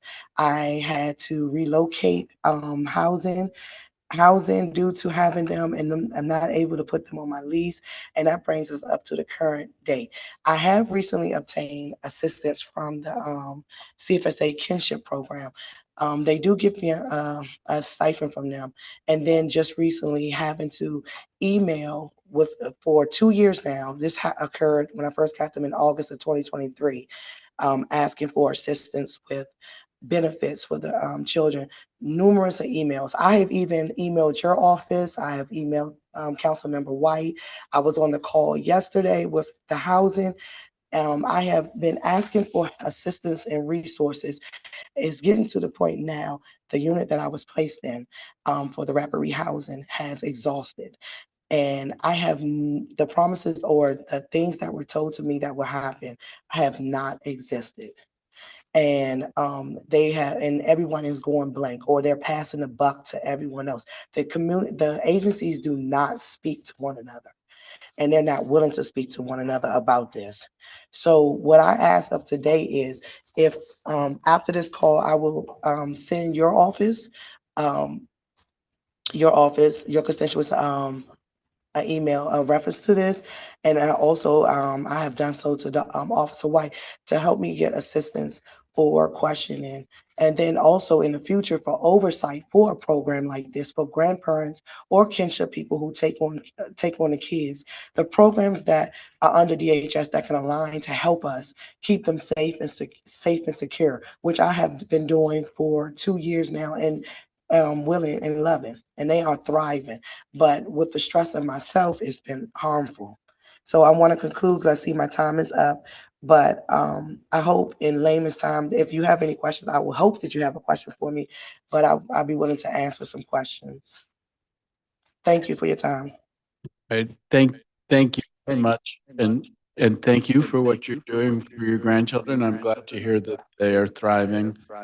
Please do send us your testimony, but also we can use that as an opportunity for our team to link up with you. And thank you to all of the witnesses on this panel. Really appreciate both the testimony for those who are experiencing the programs and the work for those that are supporting programs. And we'll move to our next panel. All righty. Thank you, sir. Thank you. Will Doyle from Pathways to Housing. Imani Reed. Marquette Clark. Tanisha Pusi. Randik Ransford. Darnell Jackson. Reginald Black. Okay, we'll stop there for now and start with Mr. Doyle. Thank you, Chair Furman, council members, and council staff. My name is Will Doyle, and I'm the Vice President of Housing First at Pathways to Housing DC. We have been a PSHP provider since 2008. I will focus my comments today on the Permanent Supportive Housing Program. In FY25 and FY26, we have experienced some positive efforts and changes in the PSHP as follows. Despite new vouchers not being funded for FY26, we were able to collaborate with DHS to match 18 clients to Pathways to Housing DC to utilize housing vouchers available in our own portfolio. DHS updated their local funds application and recertification process so that all forms can be completed and submitted electronically. This simplifies and streamlines this process, much like previous changes to the LRSP application. DHS is currently reviewing and updating their discharge policy and documents, given recent insight that a thorough review is needed. And lastly, in dealing with changes to Medicaid and some PSHP clients losing the Medicaid coverage that pays for their PSHP services, DHS prioritized clinical assessment in identifying clients who could be discharged from the program. In thinking about these examples, both why they worked and how they could be even better, some themes emerged. Collaboration with PSHP providers is essential. We have a deep understanding of the program and the clients we serve. When DHS faces difficult challenges, they should collaborate with our organizations to determine solutions and how best to implement them. We are both creative and committed, making us perfect partners. We have key insights into ways that the PSHP can achieve needed improvements that will greatly benefit our neighbors, our clients, their landlords, and their neighbors. Some of the positive changes I mentioned could have and should have been made sooner. We need better ways for DHS to receive and act on our input so that the strength of this provider community can be fully realized. This committee is fully aware of some of the most pressing challenges facing the PSHP. I urge you to encourage a deepening of collaboration between DHS and PSHP providers. In this time of scarcity, it is challenging to do, but all the more essential to preserve and improve this program. The PSHP has achieved amazing success in its 17 years, but most when we fully embraced Housing First, fully collaborated, and took the bold steps needed to do great things. Thank you for holding this hearing. I'm happy to answer any questions. Thank you for your testimony. Reginald Black? Can you hear me? Can you hear me? Yes, we can. Yes, we can. Thank you very much. Good afternoon, Councilmember Fruman, members of the Committee on Human Services, and District of Columbia residents. My name is Reginald Black. I am a Ward 4 resident and the Housing Policy Liaison for Serve Your City, Ward 6 Mutual Aid. I am here to support those residents who have had problems with the ERAP program, Emergency Rental Assistance Program. Residents were told to report to Virginia Williams Family Resource Center. Residents then stood in line for more than 8 hours in the cold. No preference was given to seniors, persons with disabilities, etc. Every year, the ERAP program runs out of money because the district is not an affordable city in terms of rental housing. Residents continue not to be able to pay rent effectively. In 2014, the mayor and city council at that time proposed and passed the Large Retail Accountability Act. This bill created the framework to increase the DC minimum wage. Unfortunately, the housing market had already passed requiring a $15 minimum wage. Residents this year then waited in some cases for months for an appointment to complete an ERAP application. Then are X'd out for not being employed or underemployed. It is foolhardy to believe that people in need are somehow defrauding the system when payments are made in third party. The current policy and process is regressive and needs to be revoked. Also, ERAP needs significant investment and streamlined access to those who wish to apply.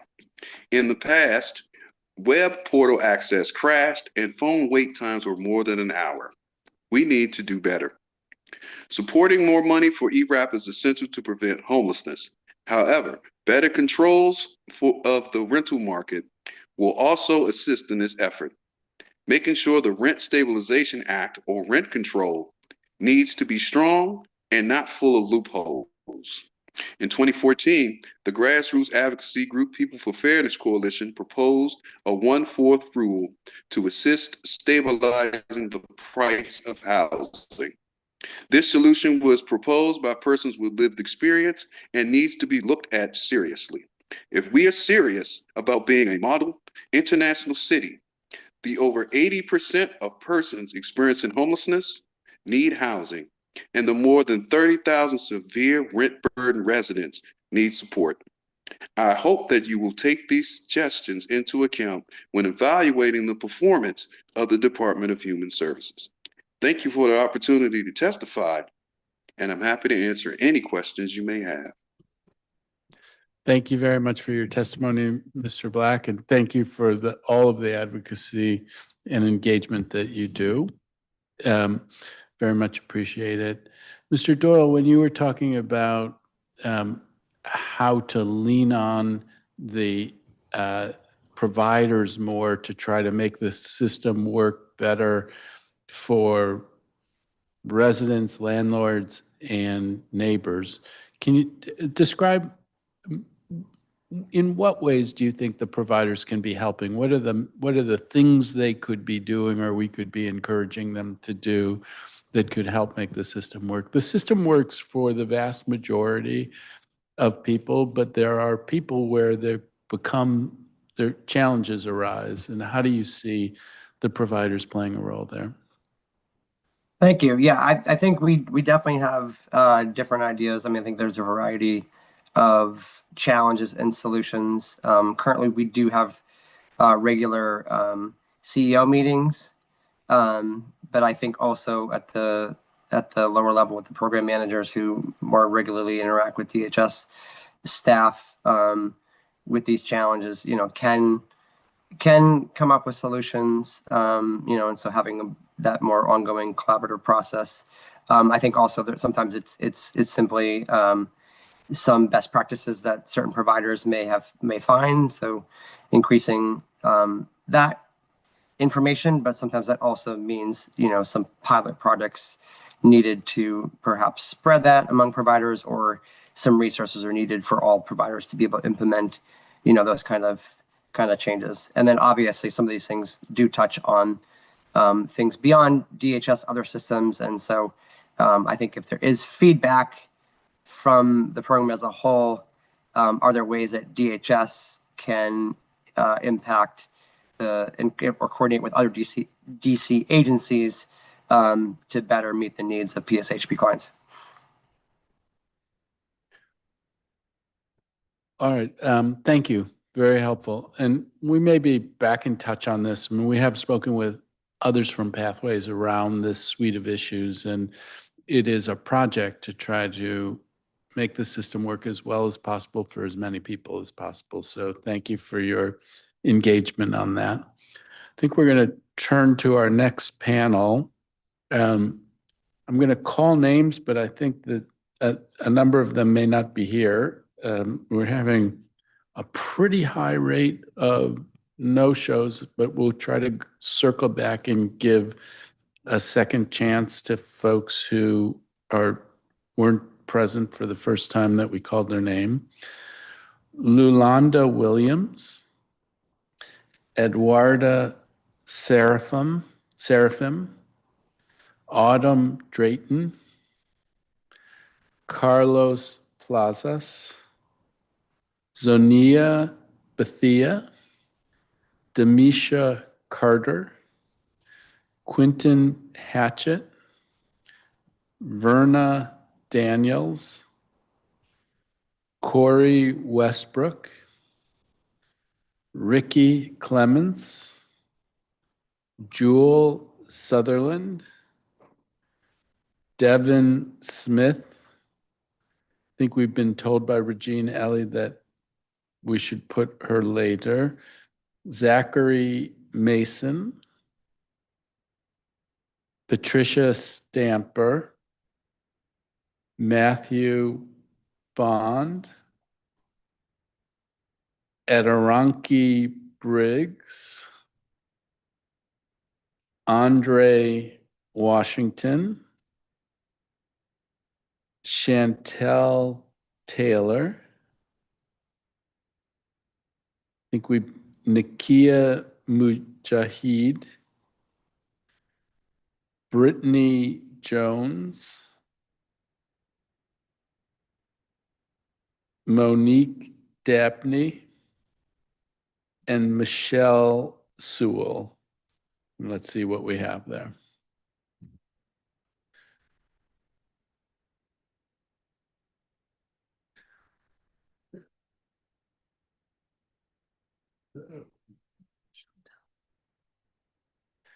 Okay, Chantel, when you are ready, you may begin.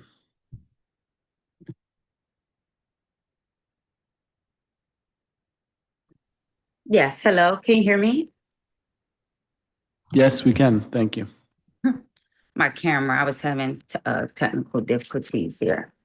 I would like to say good morning to the chairperson and members of the council Thank you so much for this opportunity. I really appreciate it. My name is Chantel Taylor. I'm a Washington, D.C. resident, a mother, an entrepreneur, and a longtime community advocate who has worked very closely with district programs that support families, including programs through the DHS. I'm here to speak in general about ongoing paperwork and system issues within the TANF and SNAP program and how those issues connect to the changes that are being discussed right now. Across the district, many families see their benefits reduced, delayed, or almost cut off, not because they did anything wrong, but because of paperwork mistakes, poor communication, or unclear rules. These problems often happen without clear notice or quick fixes. As a result, families are forced to keep resubmitting paperwork, filing appeals, and dealing with emergencies. This definitely takes time and energy away from going to school, from working, caring for their children, and just basically building that stability. For many families, TANF helps keep things steady during difficult times. When that support is weakened by system errors or sudden policy changes without enough protection in place, families are put at risk unnecessarily. I respectfully ask the council to look not only at who qualifies for TANF, but also at how DHS runs the program day to day. Any changes should include stronger responsibility from the agency, clear communication and protections, so families are not harmed by mistakes made by the system. Families deserve programs that work the same way every time, are easy to understand, and treat people with respect. Fixing these system issues will help families stay stable and will build trust between the community and district agencies. Thank you for your time and your commitment to DC families. Thank you. Thank you for your testimony.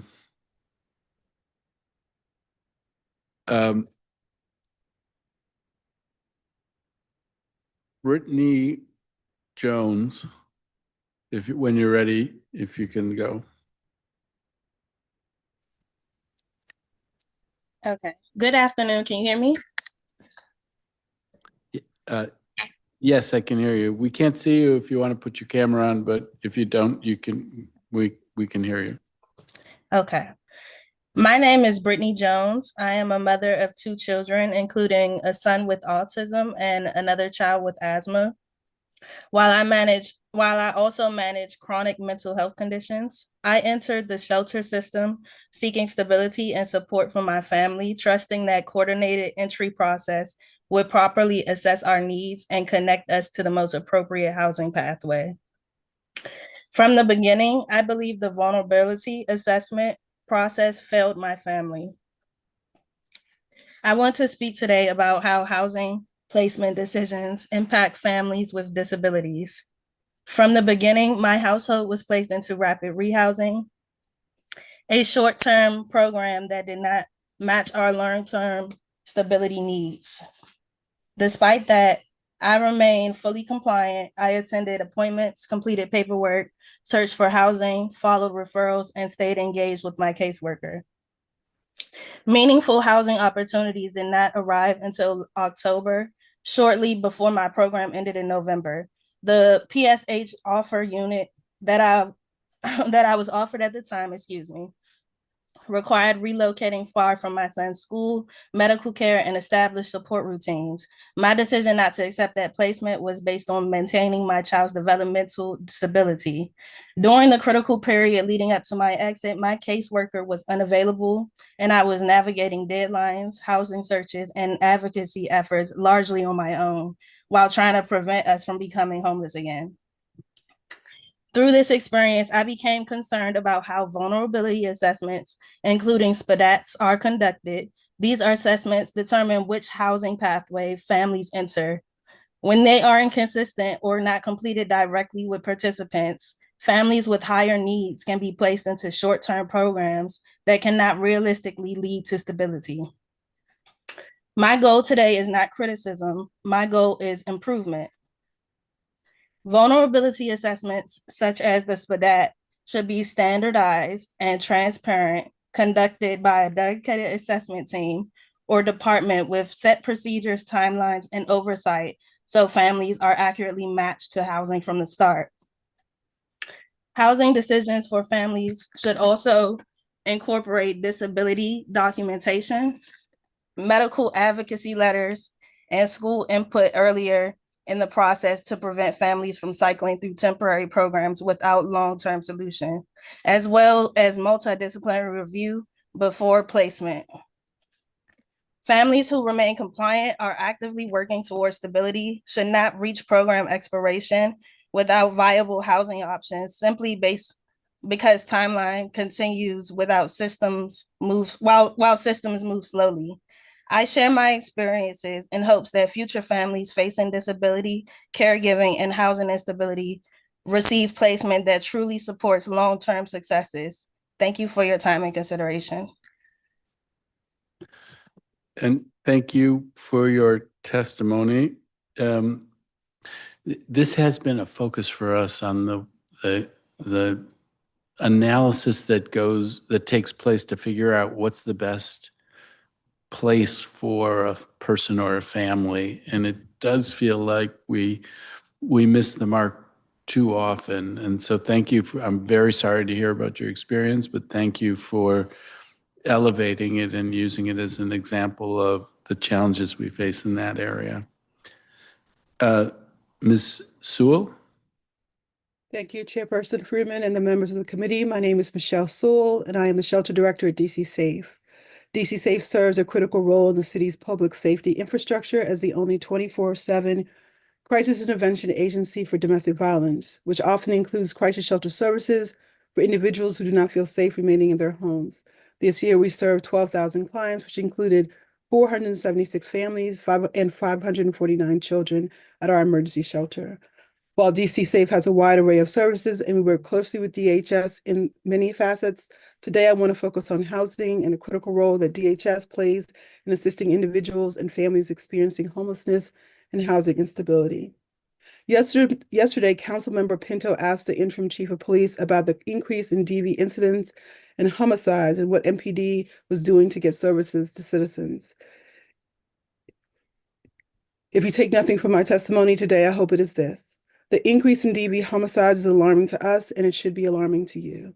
DV homicides continue to rise because the risk factors that are environmental are also on the rise, which include lack of opportunities, financial instability, and increased access to weapons.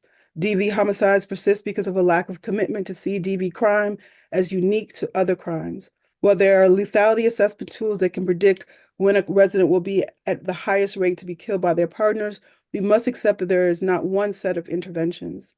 DV homicides will continue to increase and become more violent and lethal because of the significant holes in our safety net. These holes look like gaps in affordable housing options, lack of emergency financial assistance, and unrealistic applications of subsidized housing models. At SAFE, we apply the whole person model. When a client is back for the third or fourth or seventh time, we ask ourselves and our clients uncomfortable questions. What are we missing here? What are we not taking into account? DHS must ask these uncomfortable questions and seek understanding. Re-examine the housing first approach. It often fails in practice. The insistence on impractical diversion plans that are often unproductive and sometimes unsafe, the delay is the inevitable. The client returning back to DHS for the original services requested, or lease-ups through the rapid rehousing program of clients who could never afford the rent on their own without the subsidy, resulting in chaotic evictions and multiple reapplications to the program, pulling behind them large rental debt. Councilmember, DC is not an affordable city.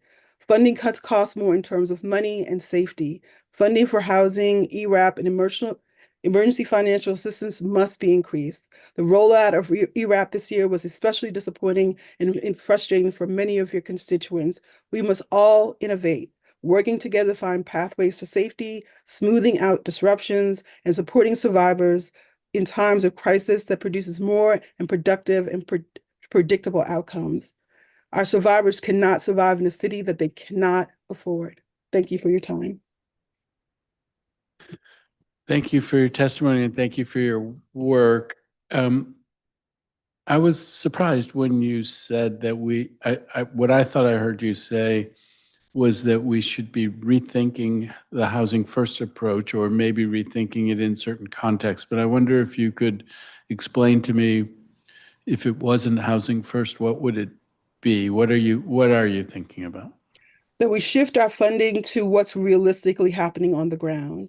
In rapid rehousing, which I see the benefits that people are thinking through, we allow people who are on TANF and SNAP and no additional income to apply and get into apartments for $38,000, $48,000. And once that subsidy is gone and on the 13th month and the lease belongs to them, they cannot afford to live there. And so they don't pay for it, right? Because they can't pay for it, because they never could pay for it.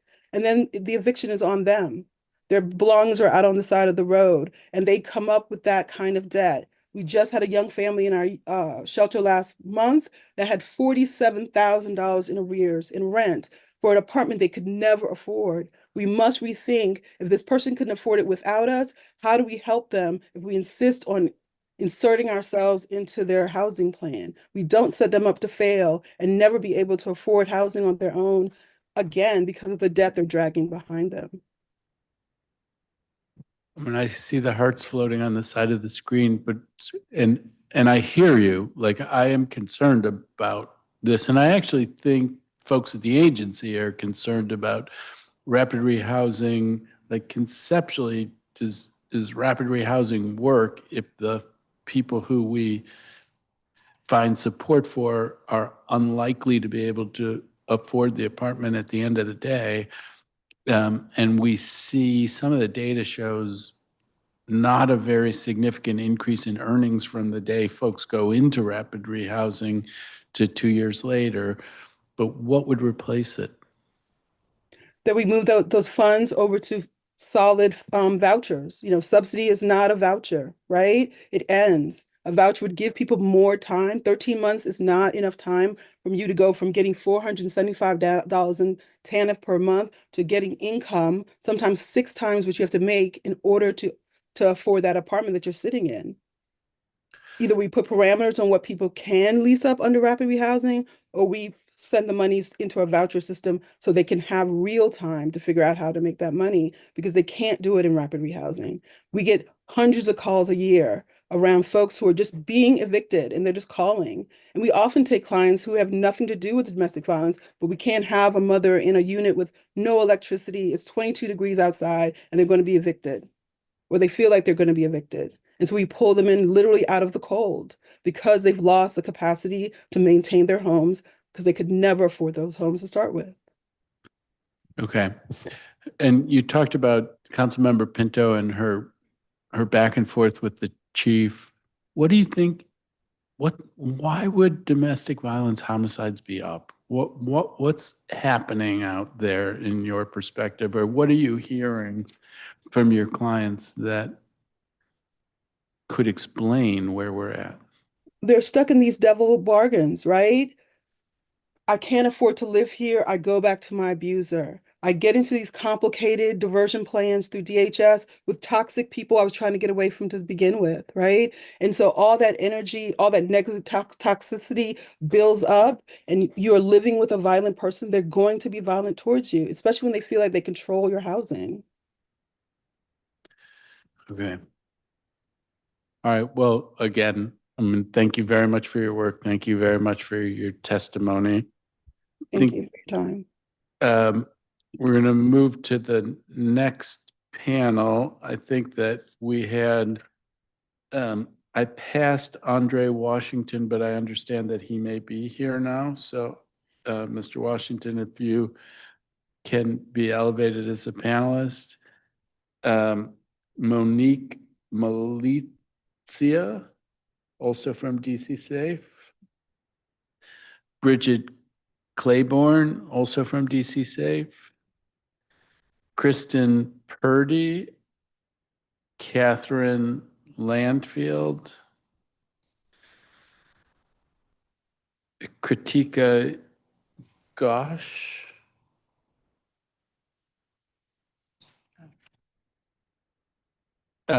Tanisha Woodson and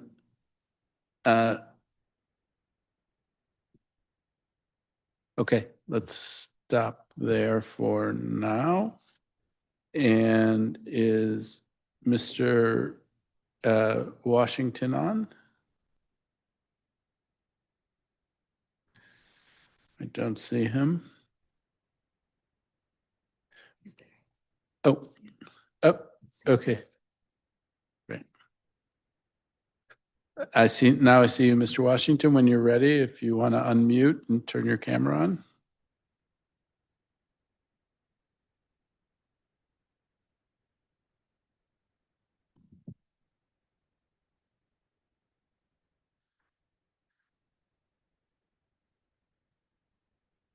Okay, while we'll come back to Mr. Washington, Monique Malizia, when you're ready.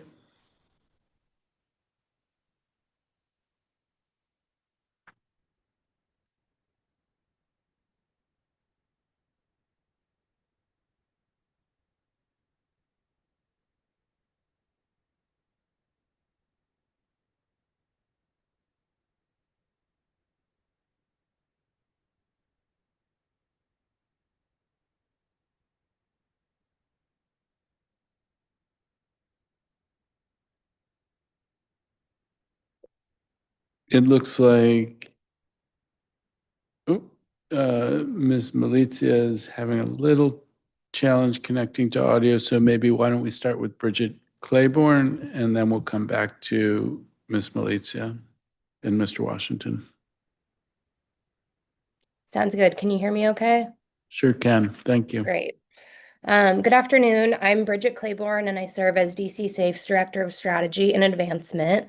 You heard from my colleague just a little bit ago, Michelle Sewell, and you'll hear from Monique in a second about the challenges that our clients are experiencing in our partnership with DHS on a program side. I'm going to focus my testimony today, though, on our relationship with DHS as a funder. 2026 actually marks DC Safe's 20th year of service in the District of Columbia.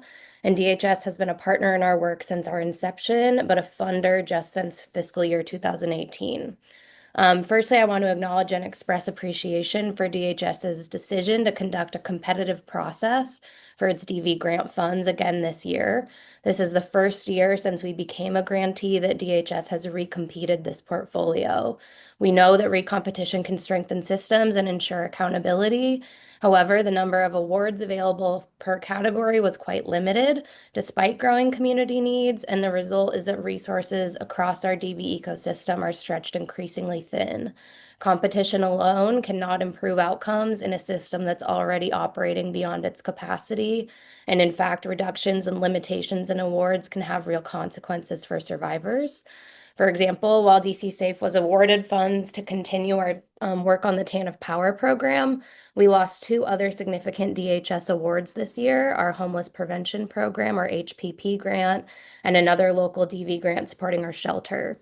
This was a combined loss of nearly $1 million that had a direct and immediate impact on our operations, causing us to eliminate or temporarily freeze 7 direct service positions. We've been able to preserve our 24/7 service model, but our team is overburdened and we are concerned about sustainability. Furthermore, this January, we were made aware that DHS received and dispersed $500,000 in enhancement funds.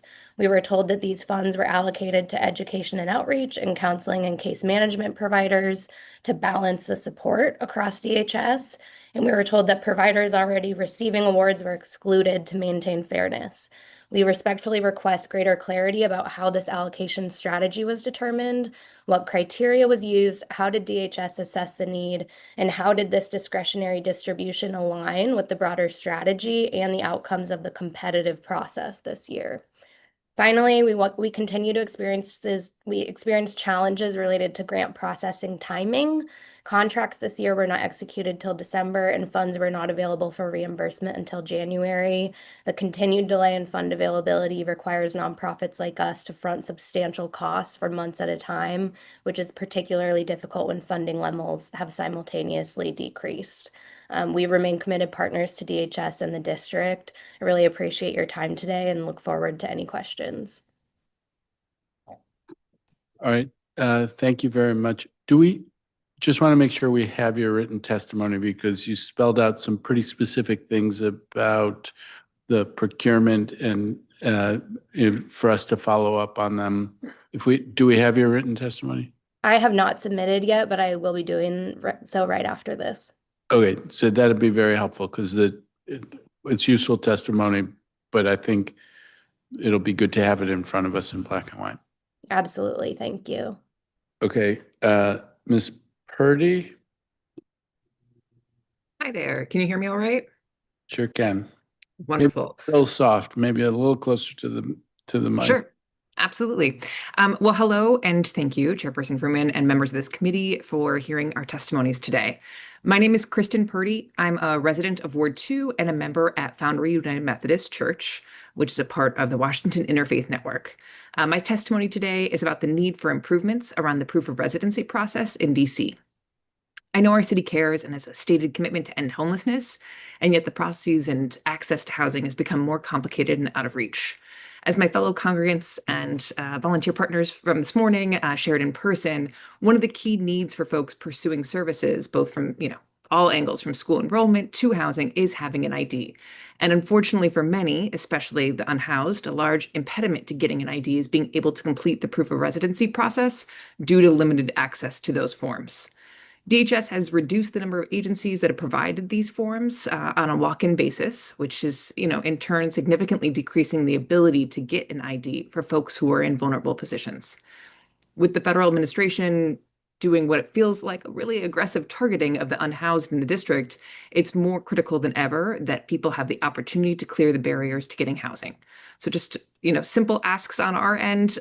One, increasing the number of agencies and times that provide the proof of residency form, including availability of the form at all access points that align with their identity. So we're not creating a discriminatory system, because I know right now it's more available at men's shelters, which can be complicated for others.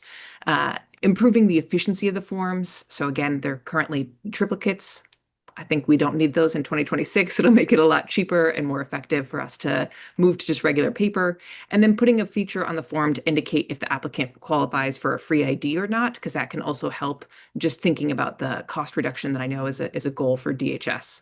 So thank you again for listening to our concerns today. I know you have been in communication with DHS. You shared that this morning, just kind of on how you'll be addressing that. I know there's upcoming meetings. So I really appreciate your future efforts to improve these systems and make access to the proof of residency forms more practical and accessible for folks. Thank you so much. Thank you very much for your testimony. It is one of those topics that we did cover this morning, and so thank you very much. Ms. Malizia? Thank you. Can you hear me? We can. Hello, my name is Monique Malizia, and I am the TANF Power Coordinator at DC Safe. In this role, I advocate for survivors of domestic violence that need crisis intervention for themselves and their family's safety, as well as determine if the DV exemption to TANF work and school requirements can suit their needs. In fiscal year 2018, DC Safe was entrusted with the district's domestic violence program on work employment and responsibility, also known as DV Power. DV Power was designed with the understanding that seeking safety when enduring an abusive relationship can be highly disruptive to everyday life. Survivors often struggle to meet TANF requirements such as maintaining employment, attending school, or meeting with their vendor.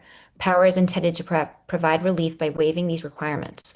Participation in the program, however, often forces clients into a difficult choice: accept the flexibility that Power provides or retain the critical benefits offered through TANF. Regrettably, they cannot have both. At a moment when survivors need robust support and flexibility the most, they are instead facing hard decisions and reduced assistance no matter their choice. I've raised this issue time and time again with the DHS employees that make up our grant team, as well as the members of the DC Council. I am still waiting for clarity on the exact policy that prohibits Power clients from maintaining a daycare voucher, among other critical benefits. Additionally, TANF work sanctions are expected to increase in fiscal year 2027. A 26% sanction represents a far greater loss of benefits than the current 6%, creating an even more difficult choice for survivors that I mentioned earlier. As an advocate, I want survivors to feel empowered to make the most informed decisions regarding themselves and their family's safety. As the TANF Power Coordinator, I do not want the program that I run to continue to be a barrier to survivors who are in need of an exemption that does not completely disrupt their trajectory or growth in their children's lives. In regards to the Child Support Improvement Amendment Act of 2026, I am in support of advocating for full pass-through funds for TANF customers. Children are being forgotten in current proposals for TANF and child support, and the children are innocent and should not have to suffer from hunger and poverty. Last year, we testified that beyond our specific TANF concerns, there was general disorganization and a lack of transparency for benefit recipients overall. We are still waiting for improvements. Further, we want to specifically address confusion around immigrant families. American-born children of migrants and legal residents have the right to benefits like healthcare, food stamps, and cash assistance. Due to the current administration's fear-mongering and misinformation, many of our clients do not know what they are eligible for or feel unsafe pursuing these benefits due to the violent attacks against immigrants from our government. Again, the population I serve are domestic violence survivors, so on top of fear of family separation and government kidnapping, they are dealing with violent threats by their intimate partners and/or families. To conclude, I believe that transparency and a better resource DHS overall is needed to ensure that both survivors and benefit recipients as a whole can access and maintain benefits in a way that upholds their dignity and the city's values. Thank you for your attention and consideration. I urge you to read the rest of my written testimony as well, and I'm available to address any questions you may have. Okay, really appreciate it. On the TANF pass-through, we, Councilmember Pinto and the Attorney General put forward legislation to try to achieve what you're talking about on that. Hasn't had a hearing yet. There's a process to go through, but share the goal. Power is one, there's a TANF working group. We're looking at TANF, and Power sits out there as an alternative program. But can you speak to me when you said folks face a hard choice? Is there a reduction in benefits if somebody chooses Power? Do they get lower benefits than they would have gotten under TANF? They still receive the same financial amount of benefits, but they don't receive child care assistance or tuition assistance, transportation assistance, things like that. So with survivors entering the program, if they're needed to go to court or look at new housing, attend doctor's appointments, go to therapy, things like that, their child care voucher is taken away because they enter Power.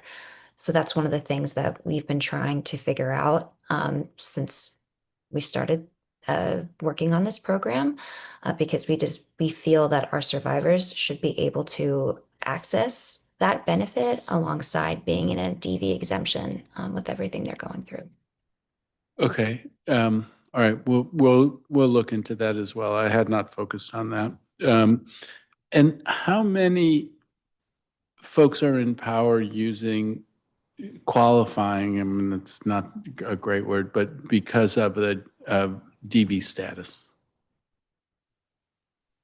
So we assess a little over 200 people monthly for Power, whether we're getting those referrals internally or externally. And about the monthly caseload that I have is up to 10 people because they are able to decide if they would like to keep the current sanction of, if they do have a work sanction of 6%, they can keep that while still accessing DV services and keeping their childcare voucher. And some who are not in need of a daycare voucher or childcare voucher, they'll enter our program while still receiving DV services. Yeah, I guess, I mean, my understanding is there's like 140 people in Power, and I guess I'm wondering what proportion of those are there because of DV status? So medical Power is different. I mean, my caseload with domestic violence Power is, again, monthly, it's between 5 to 10 people. Okay. Of course, my staff person sitting next to me has exactly that data, so she's also given me the answer, and it's the same as yours. So thank you for that. Thank you again for your testimony and for your work. Kritika Ghosh? Yes, can you hear me? Sure can. Okay. Good afternoon, Chairperson and committee members. My name is Kritika Ghosh, and I'm here as the Executive Director of the Asian Pacific Islander Domestic Violence Resource Project, also known as DVRP. Since 1996, DVRP has been a survivor-led, culturally specific organization serving Asian and Pacific Islander survivors of domestic and sexual violence in the district. For over 30 years, we have been providing safety planning, legal advocacy, case management, peer support, and language accessible services to survivors who often have nowhere else to turn to. DVRP has a small but mighty team of 10 full-time and 1 part-time staff members. Last year, we served 240 survivors and provided outreach and education to over 500 community members across the DMV. I'm here as a grantee of DHS speaking about specific challenges we have experienced this year and throughout the past decade as a grantee, and since we have been funded by the agency.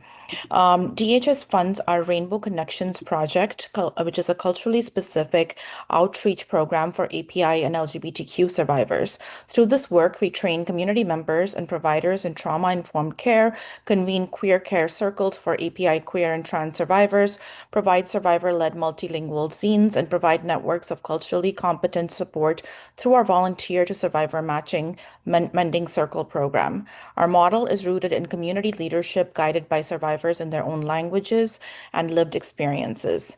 The need for this work is urgent. According to the National Intimate Partner and Sexual Violence Survey, 47% of women and 43% of men in DC have experienced IPV, sexual violence, or stalking in their lifetimes. For API survivors and queer survivors, these numbers intersect with additional barriers of immigration status concerns, language access challenges, racism, homophobia, transphobia, and deep cultural stigma around discussing abuse. DVRP remains the only organization in DC providing survivor-centered, culturally and linguistically specific domestic violence services for API and queer and trans survivors. We want to acknowledge what has worked well. DHS's investment in culturally specific community-based programs demonstrates recognition that one-size-fits approaches do not meet the needs of all survivors. This funding is critical to our work as we have recently lost federal funding that is specific to organizations serving immigrant and refugee communities.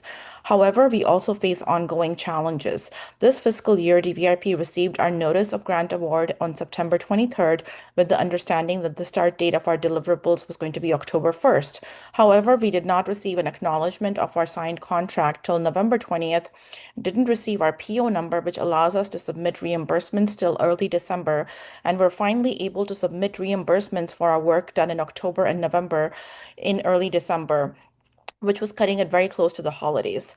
This is a grant where DVRP receives monthly reimbursements.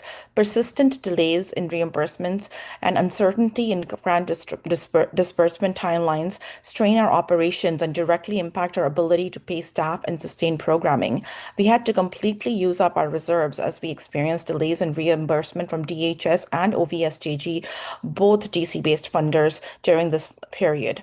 We are already operating with lean teams to meet overwhelming demand. Waiting months for reimbursement forces providers like us to absorb financial risk that small community-based organizations cannot sustain long-term.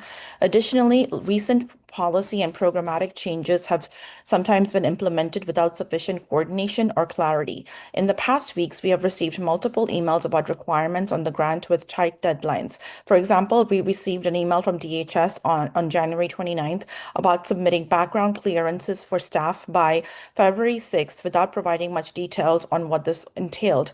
Additionally, when details were provided, they seemed to be very invasive, requiring MPD and FBI clearances at a time when immigrant communities are experiencing violence, irrespective of their status.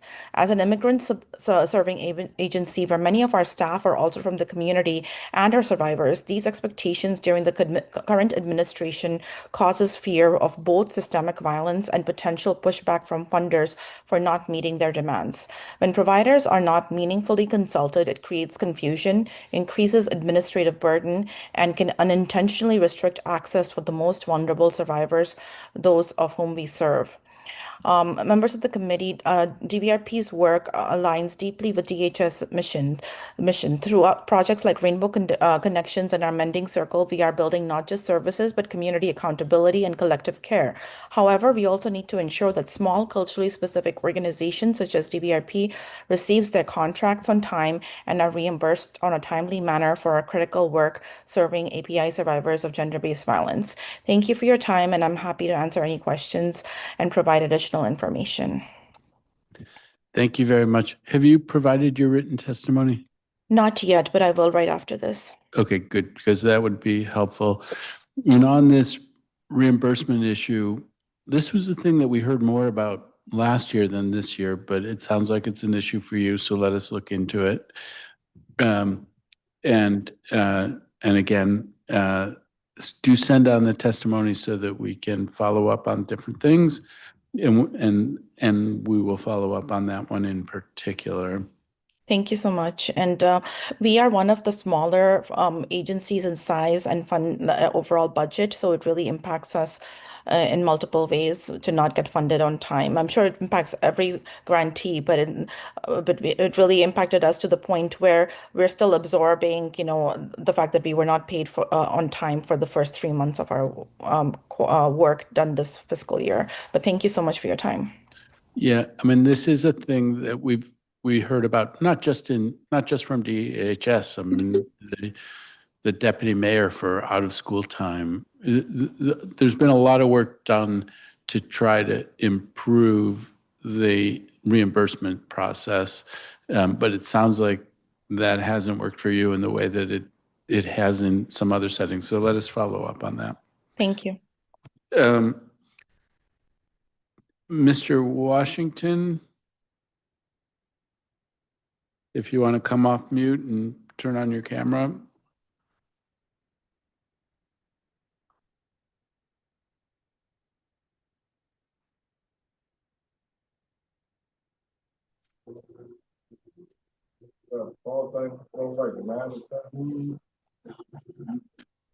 We can hear you not that well. If you can get a little closer to your microphone.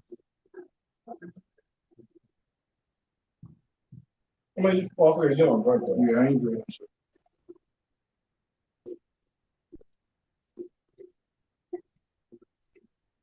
probably like, because I don't want to look I don't drink wine. May gotta be like not strong as well. Like one of that you guys I have to always do something.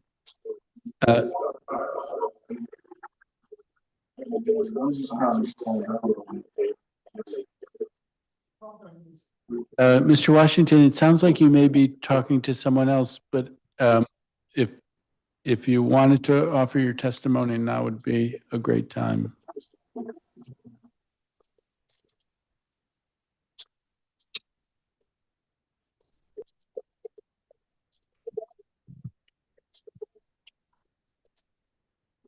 Okay, while you're working on it, we're gonna go to Tanisha Woodson.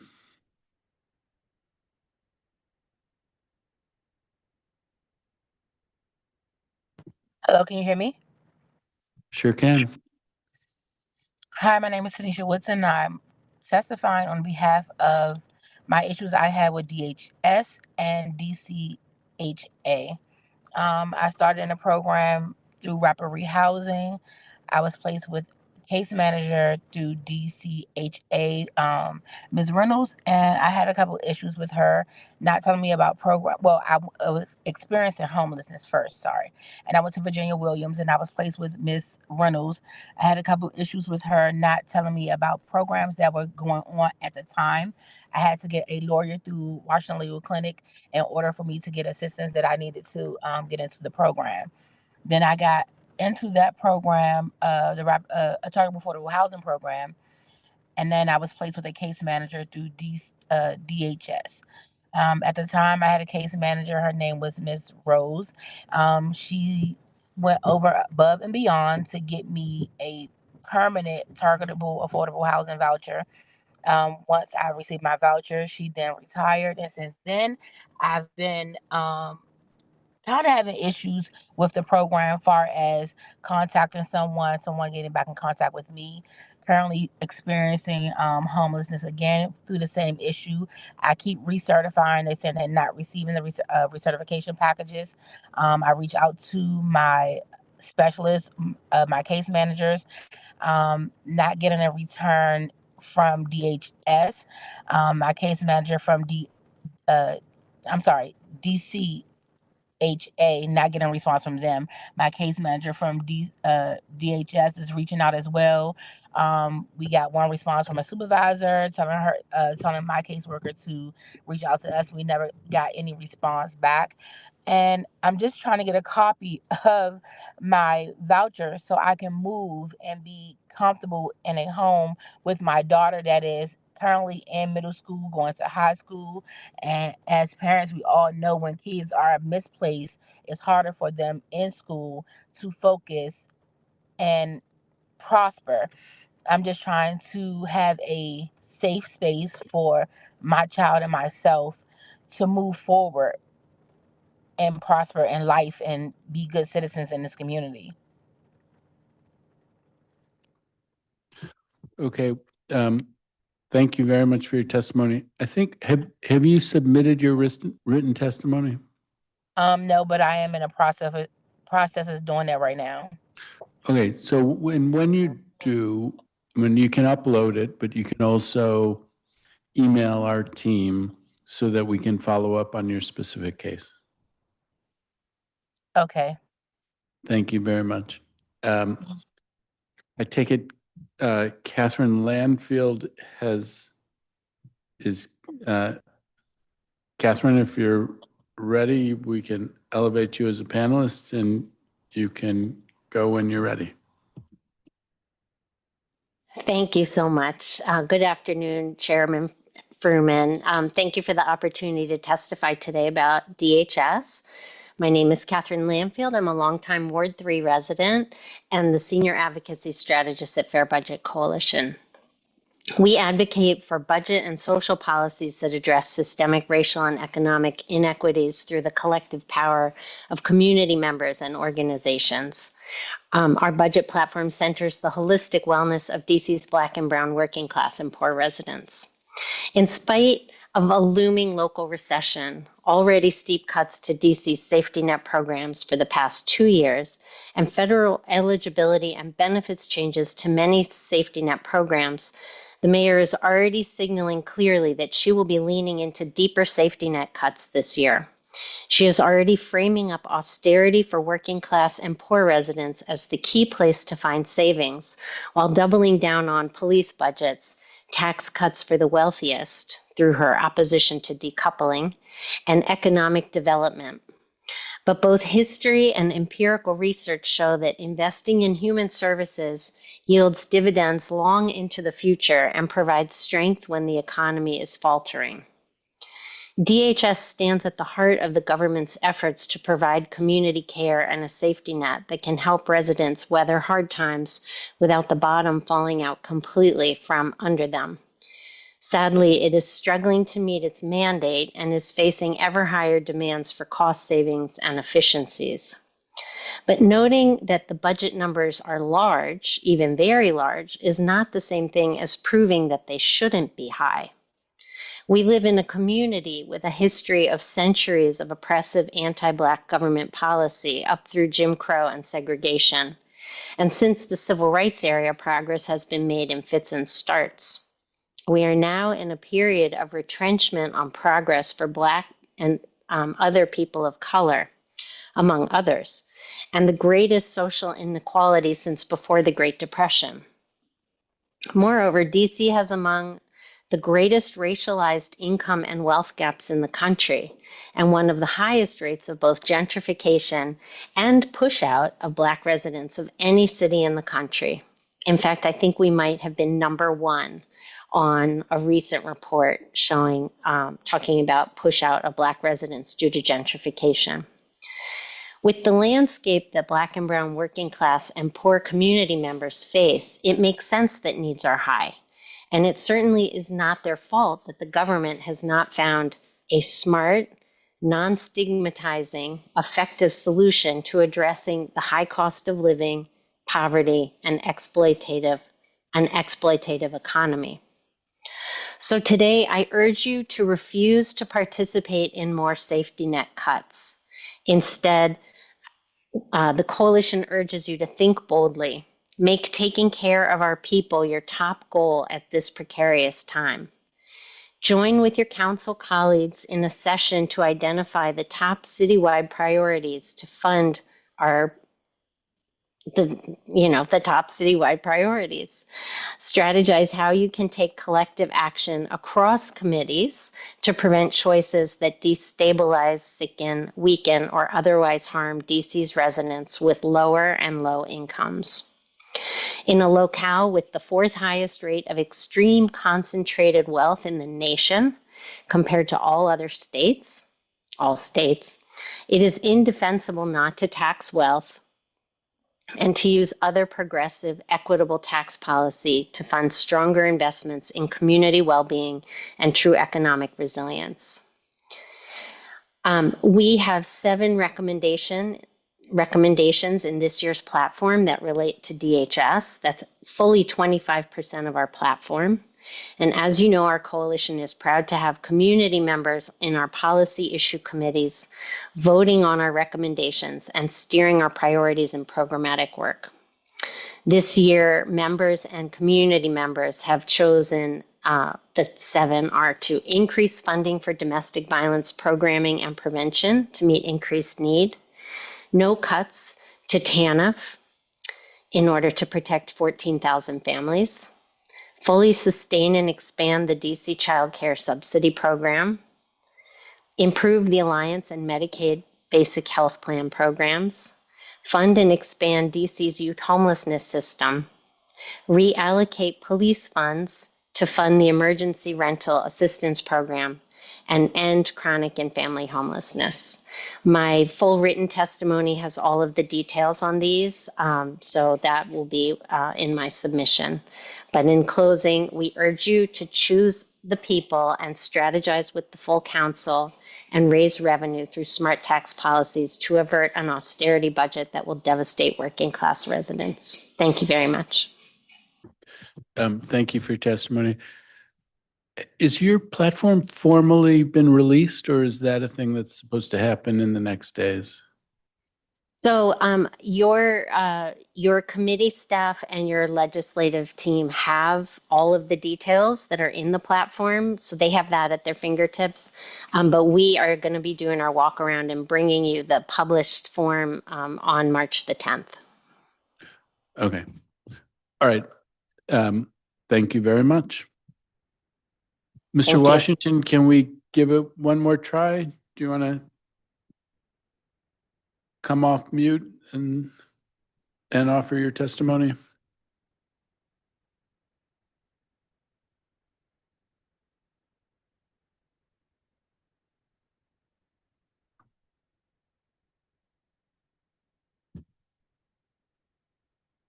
Okay, I think what we should do is leave Mr. Washington on the panel, and then we'll move to the next panel. And then if we can figure out how to make it work, then we'll do that when the time comes. I see Andrea Chapman, but I wanted to offer testimony, but I thought that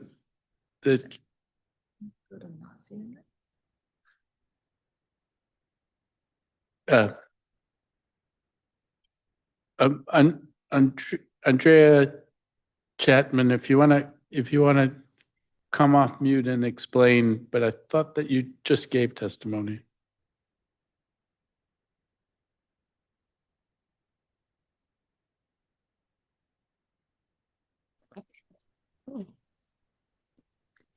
Hello. Yeah. Oh, can you hear me? I can. Okay. Hi, my name is Molita Gaskins. I am paired up with Miss Andrea Chapman to speak of my testimony, which I was supposed to speak of earlier. Okay. I didn't get a chance to put in a testimony, but I will after this time frame.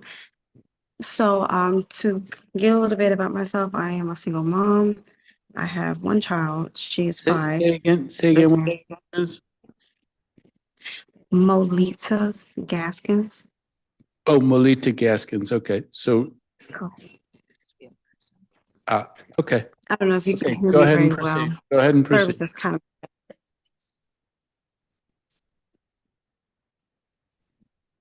You can offer your testimony. Okay. Yes. So in the height of COVID, I ended up homeless after a domestic violence with my then partner and biological parent of my daughter. And I was in need of some placement because a lot of things were shut down. And I just had a newborn and no one was able to house me. I found out through the DASH program and Community of Hope, which was supposed to help me place somewhere. It took them months to do so, and they told me that I wasn't able to do any shelters of any kind. And from there, it took about 2 years for them to actually place me into a shelter, which then took another year to be placed in rapid rehousing, which I'm just recently currently have been removed from, despite my challenges and different financial situation that has changed and caused me to be displaced, possibly, and evicted from my current place. I would like to state that the program didn't do very well in the beginning to place me somewhere where it was feasible and making sure that my budget lined up potentially at the moment to match up where I was going to be moving to and afford it, as well as after the fact of all the different job placements that I was available to utilize.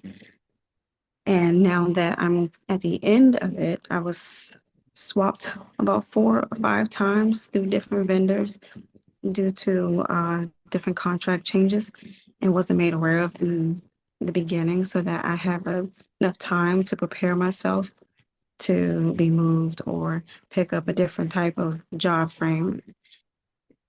I will say I was happy that they were able to do this, but I wanted them to see more and understand a little further into each person's situation because they did ask for budget requirements of which you were currently into, but it seemed like they weren't really taking it into account of what you can actually afford and taking the TANF, which wasn't very much, unfortunately, was setting me back further for saving to be on my own.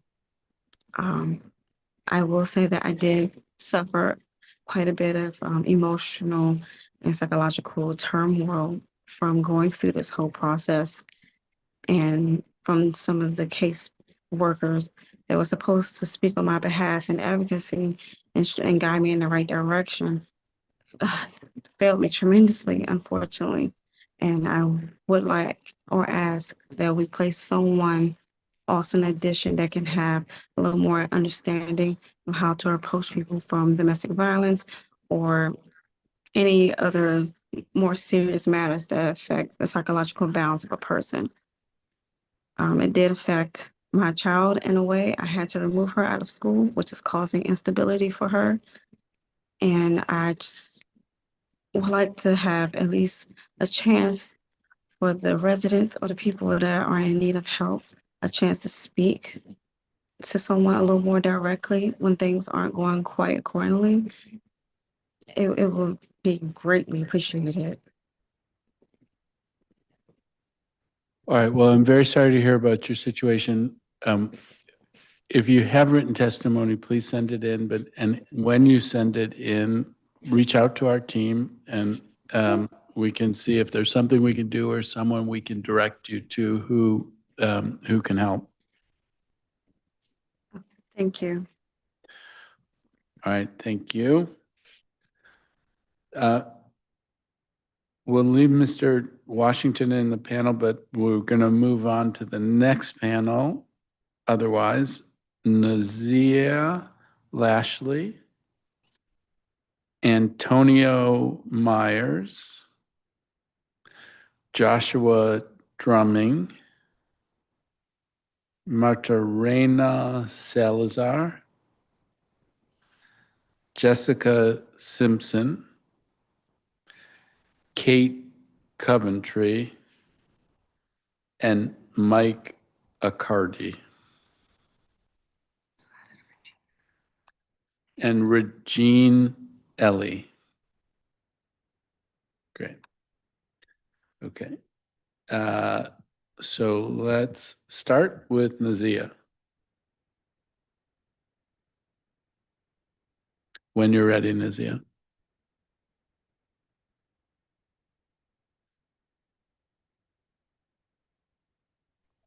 Okay. Good afternoon, council members, and thank you for the opportunity to submit my testimony today. My name is Nazia Lashley, and I am writing to urge you to keep Healthy Babies Project open and fully funded. When I was 17 years old, I was homeless with my 2-year-old son, and I stayed at Muriel House. Before that, I was a strong student with good grades and plans to attend college. But losing stable housing made everything seem impossible. I was overwhelmed, exhausted, and ashamed, and my dreams began to slip away. At that point, just surviving felt more important than succeeding. The 90 days I spent at Healthy Babies changed the course of my life. Having consistent, safe housing allowed me to think clearly and begin rebuilding. But it wasn't just shelter. The program gave me structure, accountability, and life skills I needed to become independent. I learned how to budget responsibility, manage my time, balance motherhood with education, and access community resources. I gained confidence in my parents and regained belief in myself because the staff saw potential in me, even when I could not see it in myself. Staff consistently followed structured, documented progress and checked in on both my well-being and my child's safety. The program was organized, supportive, and accountable, and I always felt safe and respected. Today, I'm 20 years old, attending college on a full-ride scholarship and set to graduate in May 2027. I have stable housing, financial stability, and I am raising my son in a safe, living environment. I have also returned to the program as a resident monitor and team mentor, where I help other young mothers understand that their current situation does not define their future. Programs like Muriel House did not just provide shelter, they prevent long-term costs to the city. Because I had this support early, I did not enter the long-term shelter system, I did not drop out of school, and I am now a self-sufficient college student contributing to my community instead of dependent on public systems. Every day, I see young mothers walking with the same fear and uncertainty I once felt. I share my story so they know it gets better with support. I teach them the same skills that help me succeed, and I watch hope grow in them. I am living proof that this program works. Closing this program will take away the opportunity from young mothers who simply need support at a critical moment in their lives. Programs like this does not change lives. They change outcomes for families, communities, and future generations. I respectfully ask the council to examine whether the district currently has enough youth-specific shelter beds to meet the needs of expectant and parenting youth, and to require DHS to publicly share how it determines bed capacity, tracks unmet needs, and plans to ensure programs like Healthy Babies Project, Muriel House, to remain available to young mothers who need them. Thank you for your time and consideration. Thank you for your testimony and thank you for that story. Congratulations and good luck to you as you move forward. I don't know if we have your written testimony. If we don't, please do submit it. Regine? Yes, good afternoon, Councilmember Fruman and members of the Committee on Human Services. Thank you for the opportunity to speak on behalf of our young families. My name is Regine Ellie, and I serve as the Executive Director of Healthy Babies Project. I want to begin by acknowledging Department of Human Services for their continued support of pregnant and parenting youth. That investment is working. Because of that support in our crisis shelter, we were able to serve 56 young families between the ages of 16 and 21 who are raising babies while still growing up themselves. Some are finishing high school, some are aging out of foster care, some have experienced generational housing instability, and some have been put out of their family homes because they choose to bring their child into the world. When they come to us, they're not just looking for a bed, they're looking for safety, for dignity, for someone to say you and your baby matter. In many ways, our crisis shelter functions like an emergency room. We provide triage, we stop the bleeding, we stabilize the immediate crisis. In those first few months, we help them secure ID, open bank accounts, access mental health care, enroll in school or re-enroll, workforce programs, and build parenting skills. We do the hard work of restoring confidence and helping them take their next steps forward. But as any doctor will tell you, triage alone does not cure the patient. If you stabilize someone in the ER and then discharge them back into an unaffordable housing market, the system has failed. Stabilization is not enough if there's nowhere affordable to go next. We can do everything right inside our programs, but if the rental market is out of reach for a 19 or an 18 or a 17-year-old working mother earning an entry-level wage, we are not creating exits, we're recycling instability. That is not a provider performance issue, that is a systems gap. Recently, we met with landlords to explore shared housing models, specifically for pregnant and parenting youth. There's a willingness to partner, but landlords have been clear that they need the city to meet them halfway to make it viable. And I want to be very clear, I'm asking the city to push harder against landlords and management companies, particularly who are building in the district, to prioritize real affordability. When development happens here, especially when incentives, abatements, or public resources are involved, there must be an expectation of shared responsibility. If public resources are helping make projects possible, then those projects must also help make housing possible for the young families who live and work here. Profit cannot be the only metric when the cost of failure is chronic homelessness. And because this is a performance oversight hearing, I must ask, housing vouchers are one of the strongest tools we have to prevent a return to homelessness. For 16 to 21-year-old parents, voucher access is often the bridge between stabilization and permanency. With proposed reductions to housing assistance, how will decreased voucher availability impact our ability to maintain positive outcome for young families? If we measure performance, we must measure the full continuum, from crisis bed to the permanent front door. I want to close with what is possible when that bridge is long enough. As you heard Nazaya mention, when she was 17, she was exhausted, terrified, but because we stayed with her beyond the triage phase, she had time, support, and a real exit pathway. She didn't become a statistic. Today, she's in college. Today, she's employed, and now she's a valued staff member at the shelter. She is proof that when the bridge is strong enough, our youth can cross it. Homeless, pregnant, and parenting youth are not slots. They're not turnover rates. They are young women carrying children and trying to rewrite their stories. I urge you to prioritize stability over speed, permanency over placement. And if we're serious about preventing chronic homelessness, we must ensure that housing is actually affordable to the families we say we want to protect, because behind every bed is a baby and a future. And I thank you. And I welcome any questions. Thank you. Thank you for your testimony and thank you for your work. Mr. Drumming?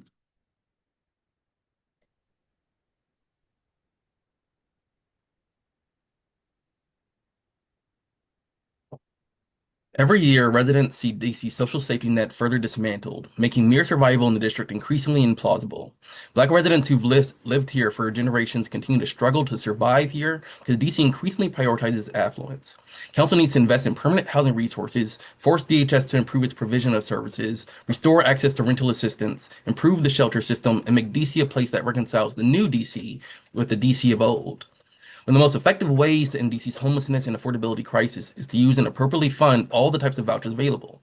This means PSH vouchers, but also low barrier vouchers like LRSP, which are less costly and more accessible to a larger cross-section of DC residents that need stable housing. Council must ensure that DHS and DCHA have the requisite staffing and coordination to quickly identify participants, approve for permanent housing resources, and to swiftly lease up. This year's PIT census was canceled, but due to multiple legislative changes and policy and regulatory shifts, there's a high likelihood that DC's homelessness has increased.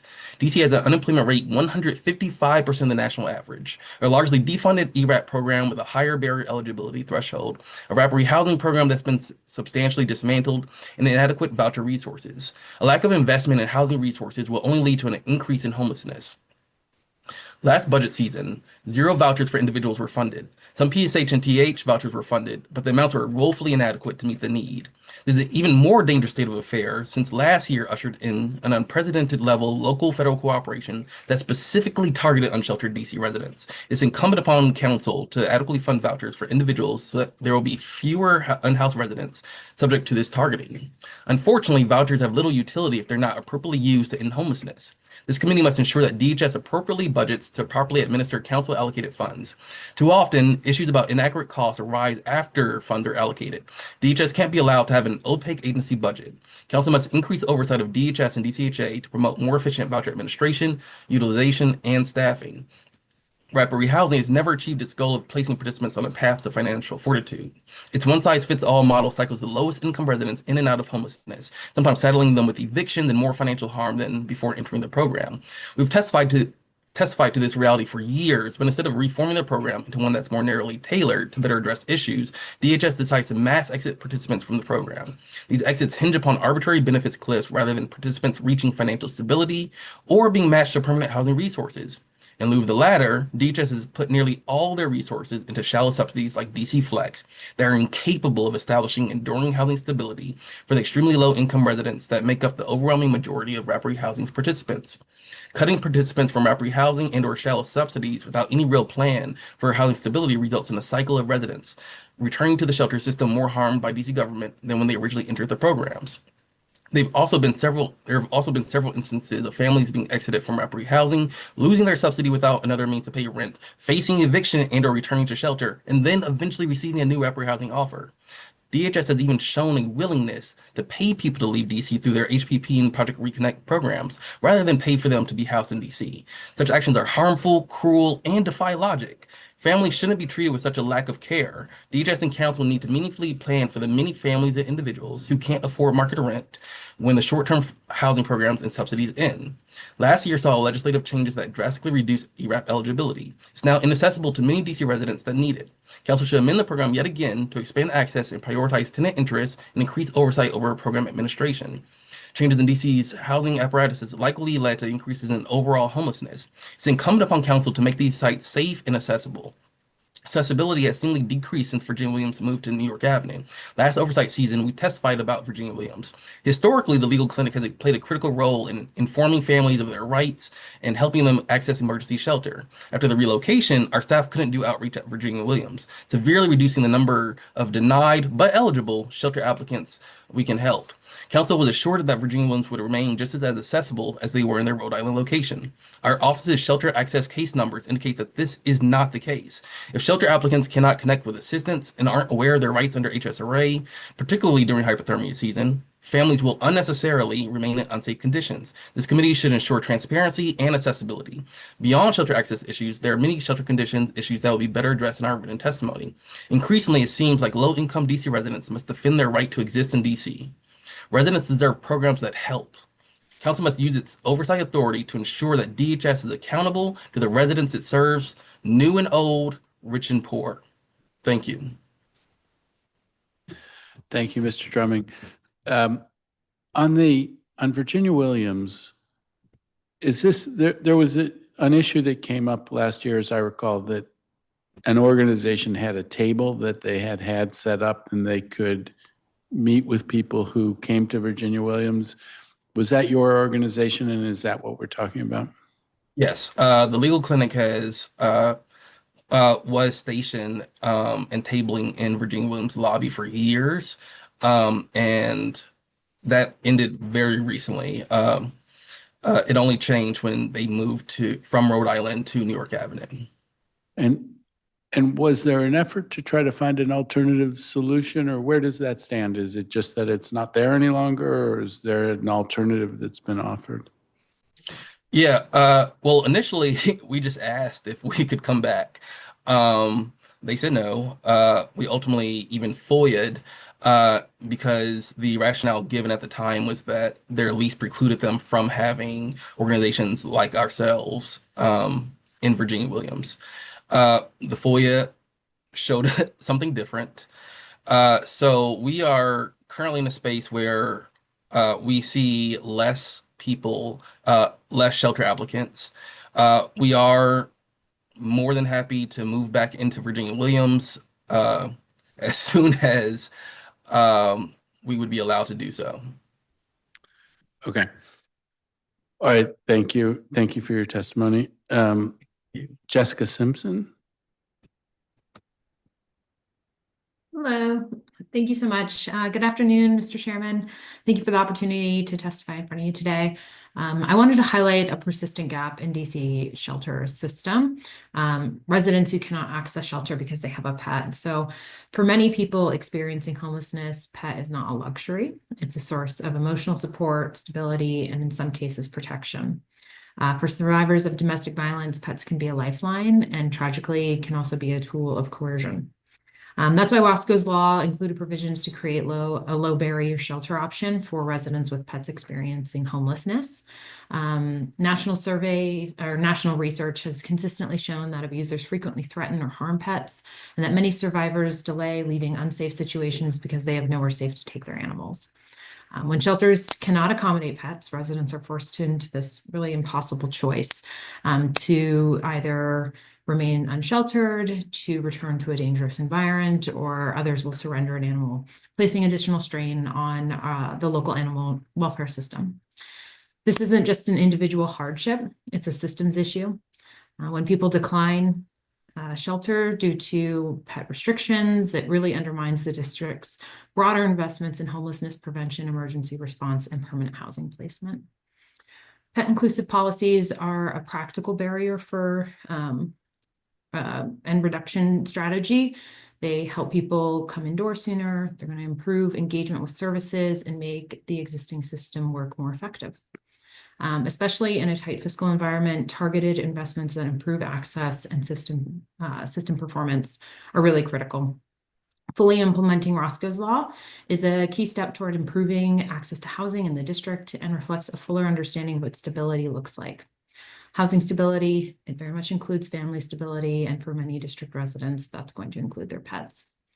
So as you all consider funding priorities, I really urge you to prioritize full implementation of Roscoe's law, both its shelter provisions and rental housing reforms, so that the district can remove unnecessary barriers and strengthen housing stability across the entire system. Thank you. Thank you very much for your testimony. We have had a number of people who have testified on this issue and sort of worked through some of that territory this morning, so thank you. But thank you very much for reinforcing that testimony. Thank you. Ms. Coventry?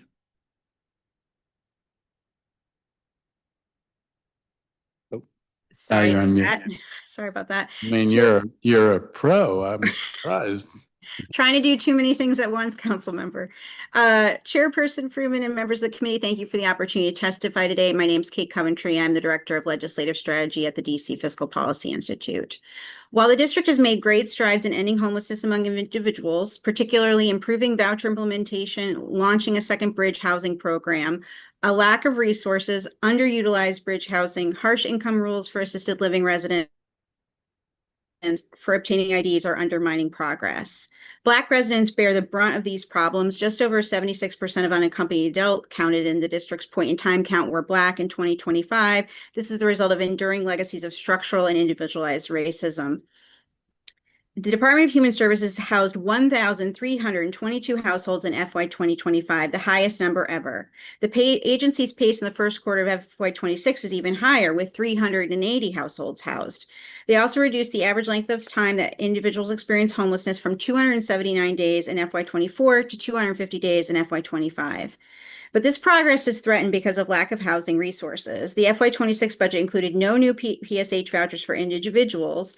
Additionally, many turnover vouchers, i.e. those available due to churn, were not available to new individuals in need because DHS had improperly budgeted in previous years. The committee should push for new PSH resources in the FY 27 budget and ensure that all current vouchers are properly budgeted so that new individuals can access them. While I don't have time in my verbal testimony to address the recent problems with the proof of residency forms, please look out for the issue in my written testimony. I'm also encouraging the council to urge the mayor to expand the capacity at the Aston.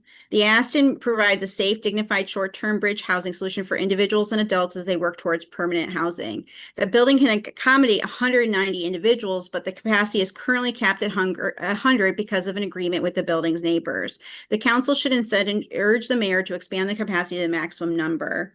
Expanding capacity at the Aston can help serve more clients with special needs and address our ongoing shortages of shelter beds for individuals during non-hypothermic weather when individuals don't have the right to shelter. I also asked the committee to examine whether the Aston's per person per month cost of $2,885 is so much more than the cost at 25 East Street, the other bridge housing site that costs just $2,064 because of the reduced capacity. I'm also asking the council to urge the mayor to implement the personal needs allowance. Some unhoused DC residents have been rejecting assisted living because of harsh income rules that leave them only $138 to cover all their monthly bills, such as cell phones, toiletries, and prescription copays. So many people who are in permanent supportive housing now or experiencing homelessness have been rejecting assisted living placements. And the district had actually built the city's first assisted living PSH facility, Abrams Hall, for people experiencing chronic homelessness who often can't access mainstream assisted living programs, but they are unable to fill the slots in the building with people experiencing homelessness because of the very small P&A. Increasing the P&A to $300 per month is on the contingent revenue list. We urge you to urge the mayor to release this funding. Thank you. Thank you very much. A couple of things. So, I mean, one of the things on vouchers generally is, I guess I'll do a public service announcement that I hope that you will help advocate for the bill that we have, the rent stabilization bill, which could bring down the cost of vouchers in rent stabilized buildings, and I think create an appropriate balance, which then would leave more dollars out there in order to provide for more vouchers. And I don't know whether DCFPI has taken a position on that legislation or not, but I'd hope you would take a look at it, given the things that you're talking about. I am not a rent control expert. I'm the homelessness expert. So let me talk to our rent control expert and I'll get back to you. And our partners, we always talk to our partners before we support legislation. Fair enough. The assisted living model is not one that I have focused on. And so to explain it to me, and if there's the Abrams, where else is it happening? What are you referring to when you refer to that? Okay, so one of the first issues we discovered in the homeless services system when we were doing strategic planning was that we have a growing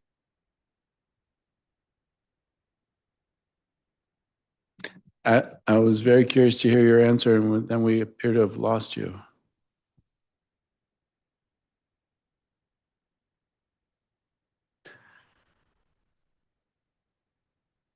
Let's give her a second to come back on.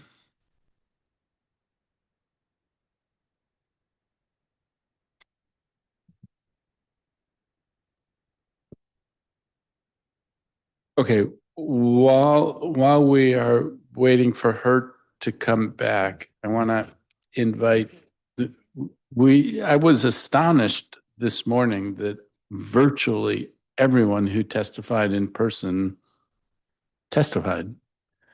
This afternoon, it's a different story in which, and I'm sure it's not uncommon, that a number of people who signed up weren't present when their name was called. But I'd like to invite anyone who is online who had wished to testify and who hasn't had an opportunity to testify to raise your hand so that we can elevate you to be on the panel while we wait for Ms. Coventry to come back, and maybe also while we give Mr. Washington one more chance if he wants to try to come off of mute and offer his testimony.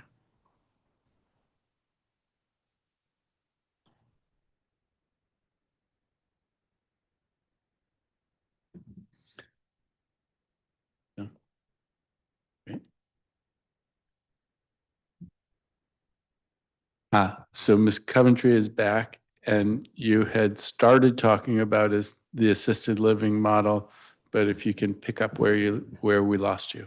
Okay, I'm not sure exactly where, but essentially we have a Start at growing the number. start. We just have a growing number of seniors. who needed PSH, who needed more care than is provided in PSH. And regular assisted living programs often will not accept people who've experienced homelessness, will not accept people who've had a substance abuse issue, and will not accept people who have a mental health issue, which limits the availability to many. The district funded it, the first assisted living / PSH program, Abrams Hall, which will combine assisted living, so that's care with food, with meals, with bathing, with dressing, and those sort of things, but also with the social service side that comes with the PSH. So that would help you, if your benefits are messed up, that person would help you deal with that problem.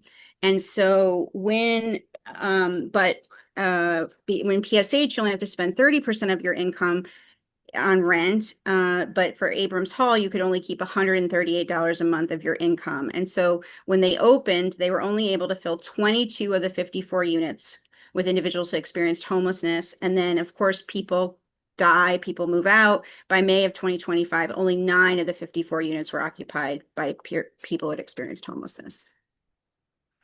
Okay, and then what you're saying is by changing the amount of income that can be retained for other expenses, we may be able to have 40 more people housed who need housing in this wraparound setting. Yes, Is that right? I interviewed people who had rejected Abrams Hall. I interviewed a couple family members and case managers, and they agreed $300 was the dollar amount in which they thought people would accept the program. So I'm going to think about it as $200 a month, but an increase of $200, so $2,400. So times 40 slots or 50 slots, that's $100,000, $120,000, and we could house 50 more people. Yes, although the policy would affect all people on Medicaid and assisted living. So the estimated cost for that would be $500,000 a year. I see. Okay. And I'm not sure legally we can separate those out. We'd need to ask an attorney if you could separate Abrams Hall out from other assisted livings. I'm not a Medicaid expert on that aspect. Okay, well, that seems like a thing that maybe we want to explore. All right, I think the one person who raised their hand is Susan Asia. And so Susan, if you are ready to go, let's hear your testimony.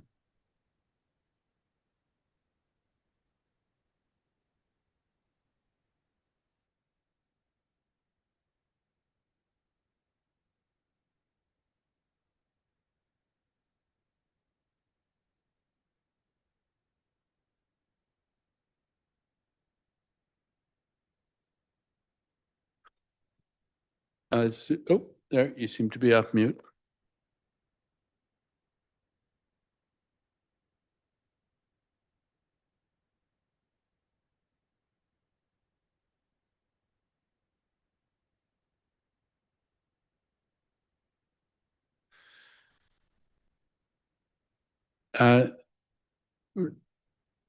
Susan, and for that matter, Andre, if you're having technical issues, if you want to reach out to our staff, maybe we can help you overcome them. I think it's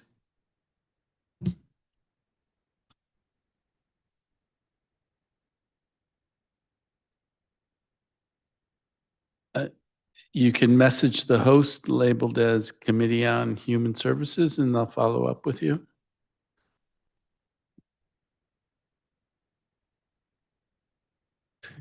And while we're waiting on that, one final call to anybody out there who's online who had hoped to testify, who hasn't had the opportunity. If you want to raise your hand, and we will elevate you to the panel.